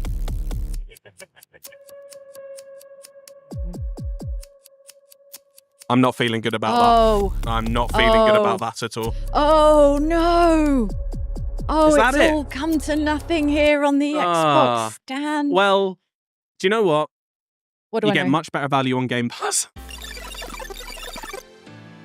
Well, no prizes for us, but isn't the real prize the fun we had at the Xbox booth at Gamescom? The real prize was the friendship we forged along the way. If you say so. I mean, yeah, All right, okay. fine. What was the best thing you did today? I had a lovely time over on the Escape from Dalaran 4-dimensional experience. It was immersive, things blew up, and I got wind blown in my face. What more could you ask for? I don't know. That's all I want in Literally life. nothing else. What about you? What was I your think my favourite? favourite thing was getting to cosplay as Indiana Jones. I looked like an absolute fool. The hat was about 4 times too small for my head. But you know what? Yeah. I reckon, God forbid, when Harrison Ford passes from this immortal coil, maybe I'm next. You're ready. Voiced by Troy Baker. I would love to be voiced by Troy Baker. It's better than this voice. And speaking of which, I think people are probably sick of hearing about it by now. But do you know what, Jane? It's a big booth. It's a big booth, big green booth. You're watching Gamescom 2024, and we've been getting so many looks at so many cool games. But now we get to talk about the best one of all. I'm here with Ed Beach, the creative director at Firaxis Games, to discuss my personal game of the show, Civ 7. Well, that's awesome that it's your personal game. So Yeah, what more could I want? I was telling you off screen that I just got into Civ 6 and now I have to relearn Civ 7, but I think that's fine. We're trying to make it so the barrier of entry is a little bit lower than before. Civ 6 could get a little dense in places. If you jumped in at the end with all the expansions and all the content there, that's actually not the easiest place to start. So I think Civ 7 might be just the move you want to make. Yeah, I'm really excited. So you're leading me into my next question, which, so you've been consistently updating Civ 6 and there's a lot of mod support. So why is now the best time for a Civ 7? Well, we've been thinking about Civ 7 for quite a while. We started work on the game before the pandemic, so it's been in development quite a while. The design team had ideas that worked really well in Civ 6, but had some side effects in terms of like the game takes a really long time to play. By the time you get late in the game, there's an awful lot of cities and units and so forth to manage. And we wanted to think about that and come up with a different approach so that we could make the game more manageable, more approachable, and actually just get players all the way to the finish line more often than had been happening in previous Civ games. Yeah, I can't tell you the amount of times I've stayed up till 3 a.m. playing just one more round, Right. It's got me. So Gathering Storm and its global warming mechanics were such a dynamic change for the core gameplay. Is that something that's going to be implemented in Civ 7? So we're not talking a lot yet Okay. about what comes after sort of the exploration age, after the Renaissance. The first age we're diving all the way into right now, and we have demos and so forth of that. We're not going to forget about climate change, though. It was very, personally impactful when we got to work on that with Gathering Storm. I was the lead designer of that expansion. I looked up a lot of things about climate change, researched it, we're not a simulator type of game, but tried to get some of the things right in terms of how sea level rise works and storms move across the globe and so forth. So we brought a lot of that forward with us, and what you can see in the game right now that we're demoing with the Antiquity Age is there still are floods, there's still volcanic eruptions, we still have the storms that sweep across the map. So a lot of that Gathering Storm mechanics, ideas, whatever, that we still have those. Okay. Yeah, that's really exciting. So is that part of the crises that is being implemented into this new system? So those are sort of adjacent, but similar. We have several different crises. The one that we're demoing right now is an invasion crisis. Sort of imagine you're the Roman Empire and you've gotten too big and everyone wants a little piece of your action, and so those barbarians are at your gate and knocking on down the door. So that's the one that we're demoing in the build we have here right now, but we're working on other types of crises, things like unrest in your population or plagues, and some of those systems for crises use the same random event system that we use for the natural disasters. Oh, okay. I have been very lucky and I haven't had that, so I'm going to keep crossing my fingers. You'll hit one soon in Civ 6, I'm sure. Oh, great. Thank you for that. Thank you for Sorry to break the news, but it's going to happen. I'll prepare myself. Yeah. So why did you switch from the era system to the age system? So it is part of the trying to get people to have a game that is more manageable. 4X games have the problem in general that you start with just your first unit, you get one city down, you think, wow, this game's great, it's very manageable. When I get tens and dozens of cities and so many units to manage, everything bogs down. And we wanted to break our game up into chapters, very much like maybe a long book series or TV series that you might be enjoying, breaks itself up into seasons or books. So we could have like big traumatic moments like these crises that you were talking about, but then also give players a chance to breathe a little bit and reset things and simplify things, and that allows you to pace the player through a long experience in a more satisfying way than just saying, oh no, it's just going to get bigger and bigger and bigger and you just got to keep up. So it's a nice new way to tackle that problem, and we're really excited about how it's playing out. Okay, as a new Civ player, I'm very happy to hear that. But for returning players, do you think it's still challenging enough that they'll find this new system interesting and? Well, the experience is still just as long overall. Okay. So we actually do sort of a deeper, more immersive dive into the history of each historical age than before. And some of the gameplay mechanics, we can make deeper changes to them so that they unfold differently, maybe in our antiquity age than in our exploration age. Like our trade systems are different in all three ages. So I think there's plenty for people to get, dive deep in. We've recently demoed the game to a whole bunch of our community veterans. They're really excited about the possibilities and theory crafting and everything. So there's going to be plenty for everyone. What was the best piece of feedback you got back from the community? I think one thing we had to be really careful about is now that we've broken the game up into ages, we make you really think about who you are, which leader and civilizations are representing you in the game, and you get a chance to make a unique sort of historical pathway, like maybe you start as Rome, and where did Rome evolve? Maybe it evolved into another European civ, and that would get you to a Germany or a Britain or France by the end of your game. And players liked that, like historical storytelling and immersion, and we did allow some wackier combinations, and some of our fans love that because they love the theory crafting. I want to mix this with that, and I'm going to be super overpowered in science. But we also had to think about what those players who wanted the more historical pathway through our game, and so we've got the game set up so that that's the default way that both the human and the AI proceed through the game, and then you sort of have to, it's up to the player to opt into that wackier play style. Okay, so you're speaking about being able to change the leaders with each age. Yeah. What is the wackiest combination that you've seen so far?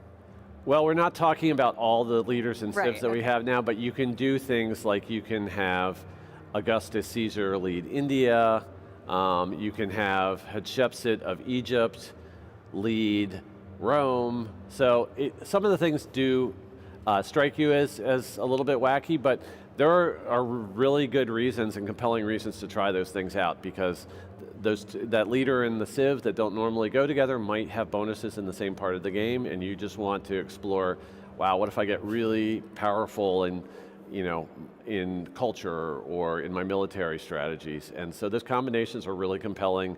Our quality assurance department, who's playing the game all the time, is like, oh, you got to try this one with that one because that's amazing. So it's great to hear that kind of stuff. Okay, great. I'm definitely more military forward. Oh, okay. So I think I will try one of those combinations. That sounds very compelling to me. Great. Yeah. Well, thank you so much for speaking with me about this. I am very excited to start a lot of wars in Civ 7 that I can't finish. All right. Well, hopefully it just draws you in and you just stick with it because you want to see how it all ends and get all the way through. Yeah, I don't think I'm the only one that has been caught by that just one more turn. So thank you. Well, that's about the time that we have for today. I am really excited for this game. I'm probably going to go run off and play the demo real quick. But Civ 7 is currently slated to be released in 2025. But between now and then, stay tuned right here for more Gamescom 2024 coverage.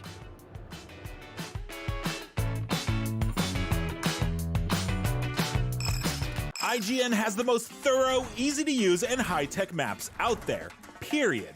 And by high-tech, we mean it. We've recently added features like personal notes that save to your IGN account, and anything you check off on a map is tracked in the guide as well. It's the perfect system to get to 100%. IGN maps load faster with more markers than ever and are built for your phone as your constant companion to the biggest games. So start checking off markers for the game you are playing for free at IGN Maps today. IGN Store has it all.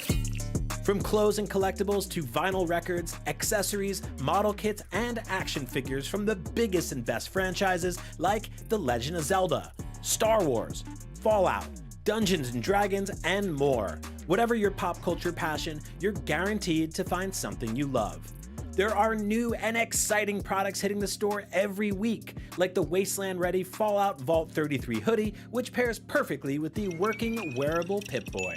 Plus, high-quality IGN Store exclusives like the powerful and spicy Star Wars Darkside Hot Sauce by Truff. We've even got merchandise for you to rock while tuning in to the IGN shows and podcasts you love. Or cap off a long day by relaxing to the soundtracks of your favorite video games, like Cyberpunk and The Last of Us. And the best part? You don't even need to leave the house to go there. Just head to store.ign.com and start shopping today. The IGN Store.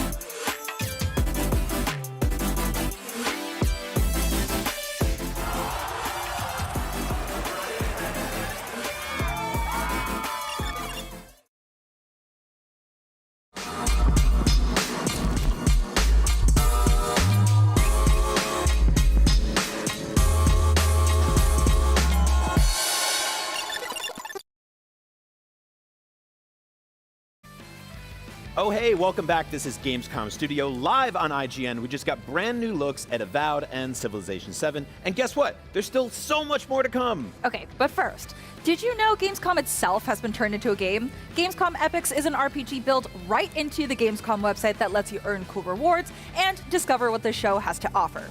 You'll solve puzzles, complete quests, and collect digital trading cards along the way.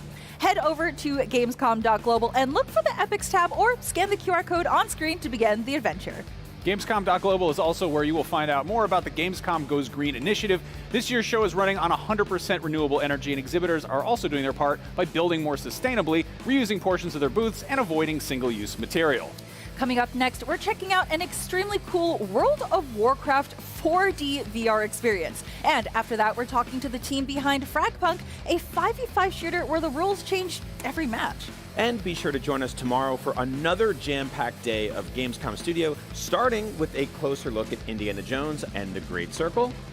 But right now, here's a look at a whole new way to experience World of Warcraft that you'll only find at Gamescom. Oh my God. Woo! Incredible. World of Warcraft: The War Within is the newest expansion in Blizzard Entertainment's MMORPG franchise and is the opening chapter of the three-part World Soul Saga. On August 26th, players will journey through never-before-seen subterranean worlds filled with hidden wonders and lurking perils, down to the dark depths of the Nerubian Empire, where the malicious Harbinger of the Void is gathering arachnid forces to bring Azeroth to its knees.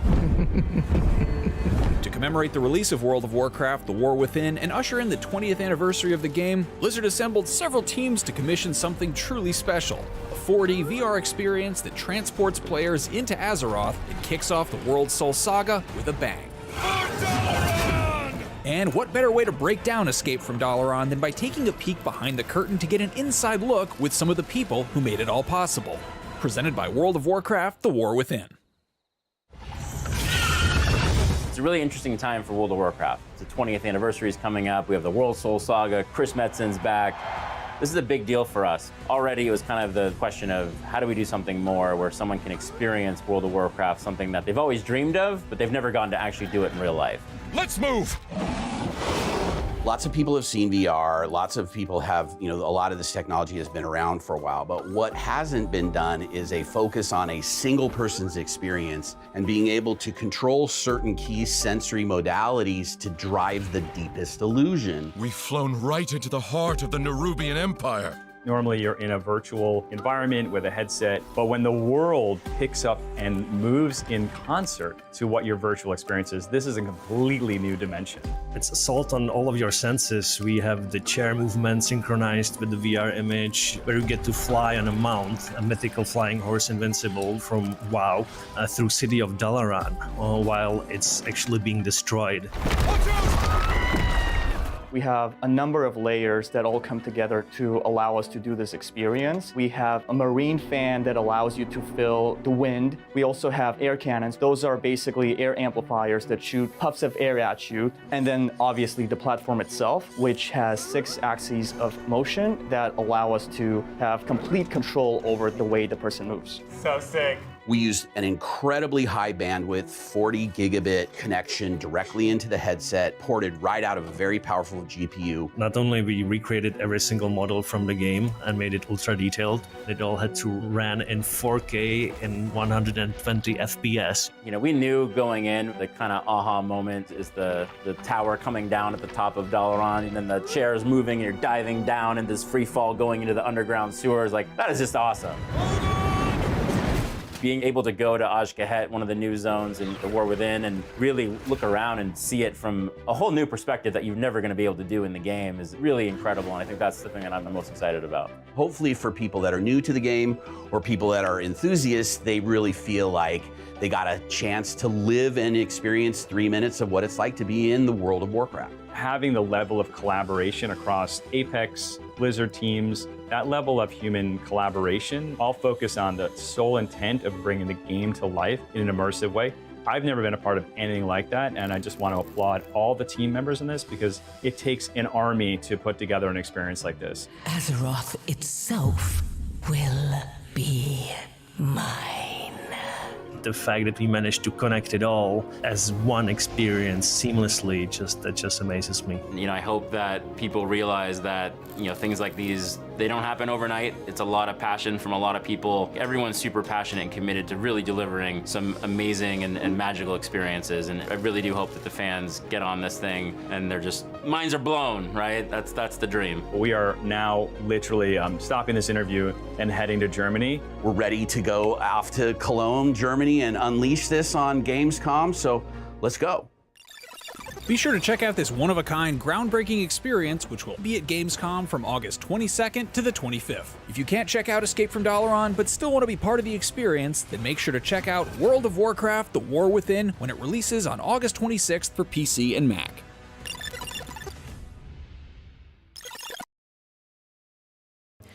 Fragpunk is a 5v5 hero shooter where the rules change based on the luck of the draw. And here to tell us what's in the cards is Xin Chang, creative director and producer on the game, and Junwei Shi, who'll be interpreting. Hello, welcome. Hello, hello. Hello, Gamescom. Hello, yes. Hello, IGN. So I have never seen people use cards. Well, actually, we have seen a few FPSs use cards as a system, but this is the one where it really relies on that. So can you explain the shard card mechanic and why you decided to go that route with your game? 就是我们之前有见过很多，有见过一些就是有把卡牌跟 FPS 结合在一起的游戏，但是我们从来没有见过这么一款巨大的制作以及那么精良的设计。你能谈论一下关于你的在设计这个碎片卡这个 S.T.A.L.K.E.R system 的时候的一些灵感，还有它是如何设计出来的吗？我们的卡牌系统它的核心点在于它要去修改整个游戏的一个规则，就是它不仅仅是去改变数值，或是去改变一些，或者是增加一些 buff， 它是要去改变整个游戏的规则。然后我为什么能想到这一点，是因为其实我本身是一个射击游戏爱好者，但同时我也是一个卡牌游戏的爱好者。我一直在想如何把这2类游戏做一个结合。然后，在玩射击游戏的时候，我试图去让每一回合变得并不一样。然后后来我找到了卡牌这个载体，也就是让每一回合通过卡牌去改变这个规则。Okay, so the shot card system is very unique because it will change a lot of whole components in the games, and not just damages or just numbers, but the whole rules. And we believe that this is the very unique part of the Fragpunk. And as for the inspiration of Fragpunk of the card systems, and actually I am a very avid FPS players and card game players, so it was almost an instinct for me to combine these two together. And by doing this, I believe that I can add the randomness and varieties from the card games into the FPS gunfights. Yeah, okay, so you play a lot of FPSs. I feel like in this, I see a lot of CSGO, Valorant, and maybe even a little bit of Apex with the abilities that the characters have. What would you say were your favorite games that inspired you to make Fragpunk? 就是在我们的游戏里面有看到像 CSGO 或者瓦罗兰特这种对抗性英雄射击的影子，然后同样也可以看到就是有一些英雄的技能可能是跟 Apex 会比较接近。那其实我们在设计 Fragpunk 的时候，灵感来源主要是什么游戏，或者说有没有参考什么游戏？很难说也会有一个非常喜欢的游戏。实际上这些游戏我们都很喜欢，我们开发团队都是这些游戏的狂热的粉丝，我们他们玩的非常的多。但是很难说是特别喜欢其中一个游戏。但我们只是想去做一个比较独特的玩法的游戏，其实就是想做好我们自己，因为我们这个卡牌系统改变了竞技游戏的战斗体验，想给竞技游戏里加入一些随机性，这个点我认为是其他游戏没有去尝试的。然后我们在做这样一个尝试，然后对，我们想 focus 在这一点上啊。Actually, I cannot name certain games that as an example for our games because all of our teams are avid FPS players and we love to play all kinds of FPS games and especially for those competitive games. And in designing the Fragpunk, what we're trying to do is to provide a very unique approach of our own to the competitive FPS genres. And by adding the card systems to it, we can add the randomness and the varieties to make the game more replayable. And I believe that this was never done before. And we would like to give the players a try on our games.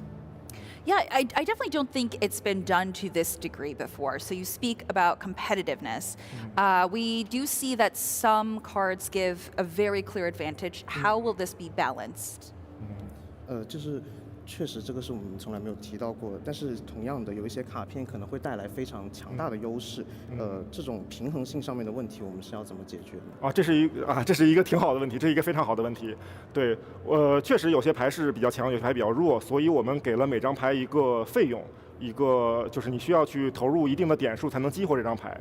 强的牌它费用要求的高，然后低的牌费用要求的低。所以你需要去。这是一种策略选择，就是大家的钱是差不多的，两边的钱是差不多的，所以你需要去选择，你是一口气投入到一张牌激活同一个牌，然后比如投入5点激活同一个牌，还是说投入2点激活2张稍微弱一点的牌。其实这是一种就是我感觉它会达到一种平衡性，因为你的资源是一样的，只是最终选择的牌不一样。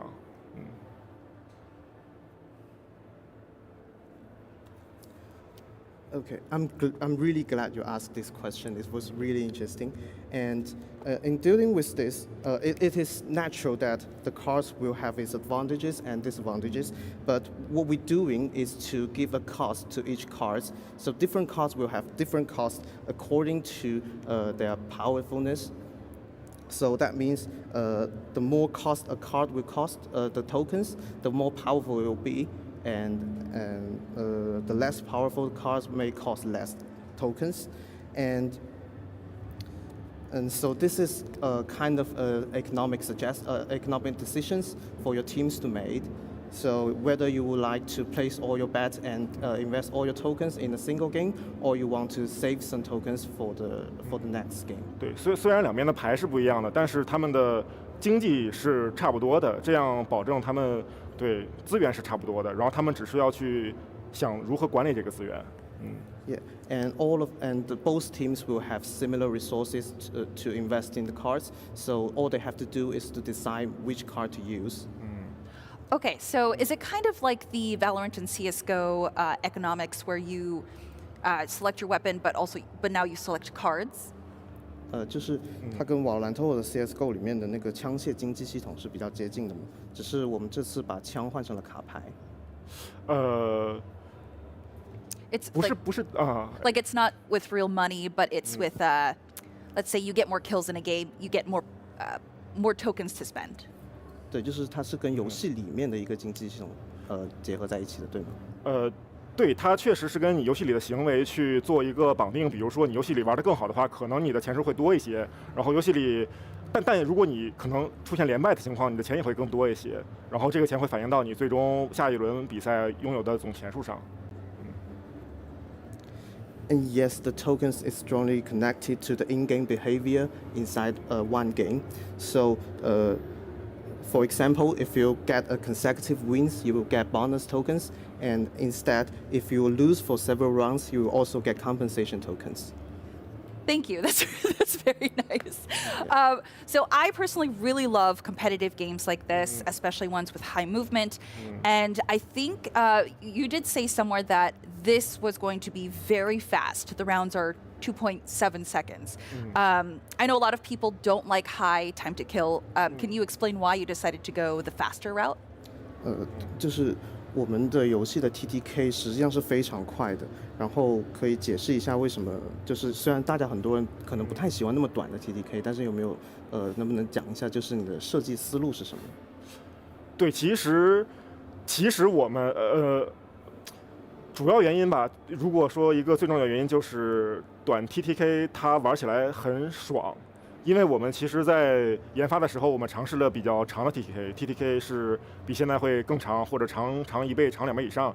但我们会发现，在长 TTK 下，整个击杀的反馈会变得比较差，就是你并不会感觉特别爽。当你完成一个击杀的时候，就虽然确实这个挫败感比较强，但是你获得击杀的正向反馈也是非常强。它是一个，对它都会变得很强。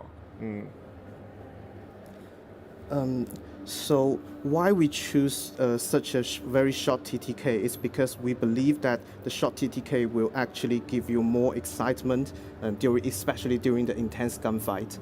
And when we are developing these mechanics, actually we have tried the long TTKs, but however, although it will give you more time to deal with your enemies, but we don't think that is a good idea because it will not grant you the similar amount of excitement as the short TTK. 同时还有一个原因，是因为我们其实比较希望玩家的个人能力可以比较大的影响战局。就是如果你一个人比较强的话，你可以带动全队，你可以 carry 全队。如果 TTK 越长的话，其实这个比重会占得越小，就是你越不太可能去带领团队变赢带领团队取得胜利。Yeah, and we also would like to provide a space for the very good, excellent players to show their leadership and to carry the whole team. But this was only available in the short TTK environment. All right, well, I guess you're going to find out if you can actually be the one to clutch it. You can wishlist Fragpunk on Steam or Xbox Series right now. And stay tuned because there's more Gamescom Studio coming up. But right now, let's go ahead and check out these trailers.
Hey, my name is Justin Miersch, lead game and level designer for Project Z Beyond Order.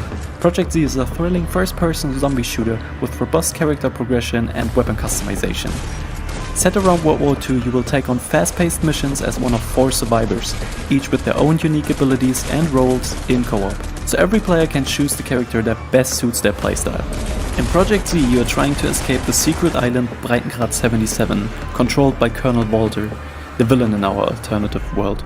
You start together in the Hideout, a central hub in the game where you can accept missions, buy, sell and customize weapons, as well as upgrade your character. But that's not all. You also have the option to design your hideout according to your preferences along with your friends, provided that you have found enough resources and blueprints during missions or in free roam mode. We have also put a special emphasis on adding weapons and attachments that existed as prototypes or concepts whenever possible. This gives our alternate universe a fresh twist and offers you the opportunity to constantly discover something new. Plus, it gives you a range of weapons to kill zombies with. Project Z will launch on Steam, Xbox and PlayStation, so wishlist the game today and follow our social channels for all the latest Project Z news.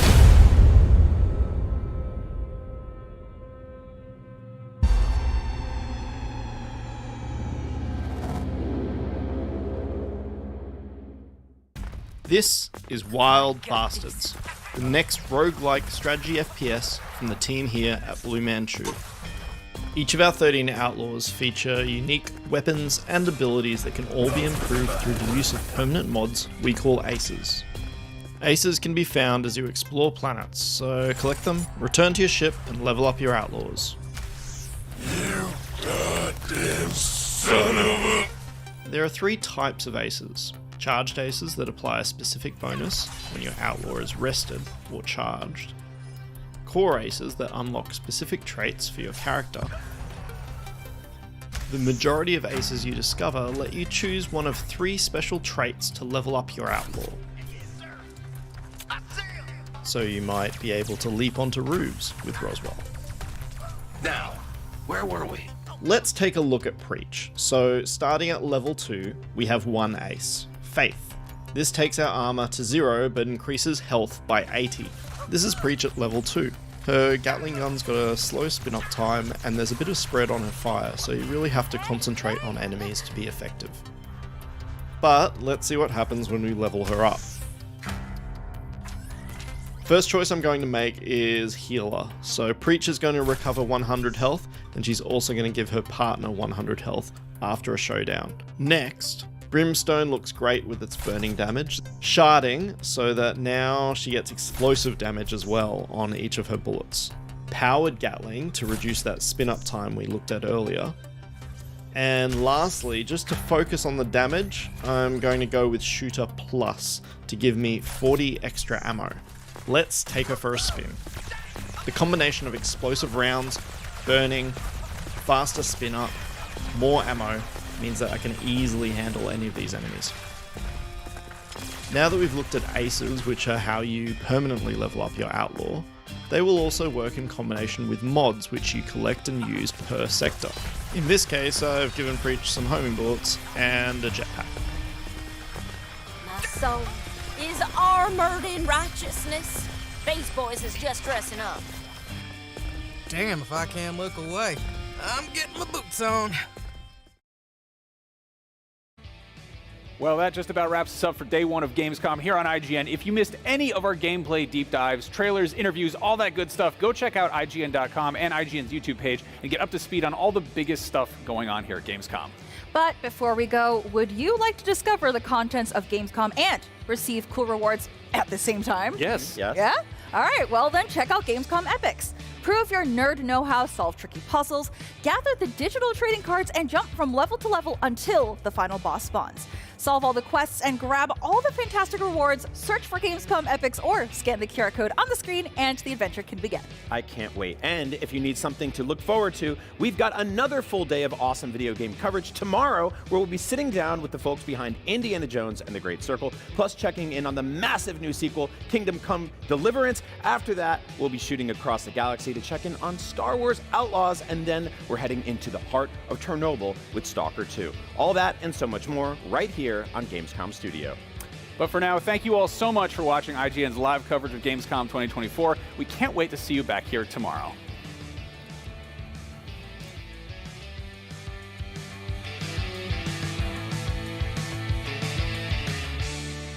IGN Store has it all. From clothes and collectibles to vinyl records, accessories, model kits, and action figures from the biggest and best franchises like The Legend of Zelda, Star Wars, Fallout, Dungeons & Dragons, and more. Whatever your pop culture passion, you're guaranteed to find something you love. There are new and exciting products hitting the store every week, like the Wasteland-ready Fallout Vault 33 hoodie, which pairs perfectly with the working wearable Pip-Boy. Plus, high-quality IGN Store exclusives like the powerful and spicy Star Wars Darkside Hot Sauce by Truff. We've even got merchandise for you to rock while tuning in to the IGN shows and podcasts you love. Or cap off a long day by relaxing to the soundtracks of your favorite video games, like Cyberpunk and The Last of Us. And the best part? You don't even need to leave the house to go there. Just head to store.ign.com and start shopping today. The IGN Store. The Cinefix Top 100. A list so secretive even we don't know what movies are on it or where they rank. What do you mean you don't know? Each episode will reveal one of the movies. Did I rush it? Felt like I rushed. That was good. I liked it. Talk about why it belongs and finally find out where it ranks. Are you not entertained? Are any of the movies we've shown here even on the list? I have no idea, and it drives me crazy.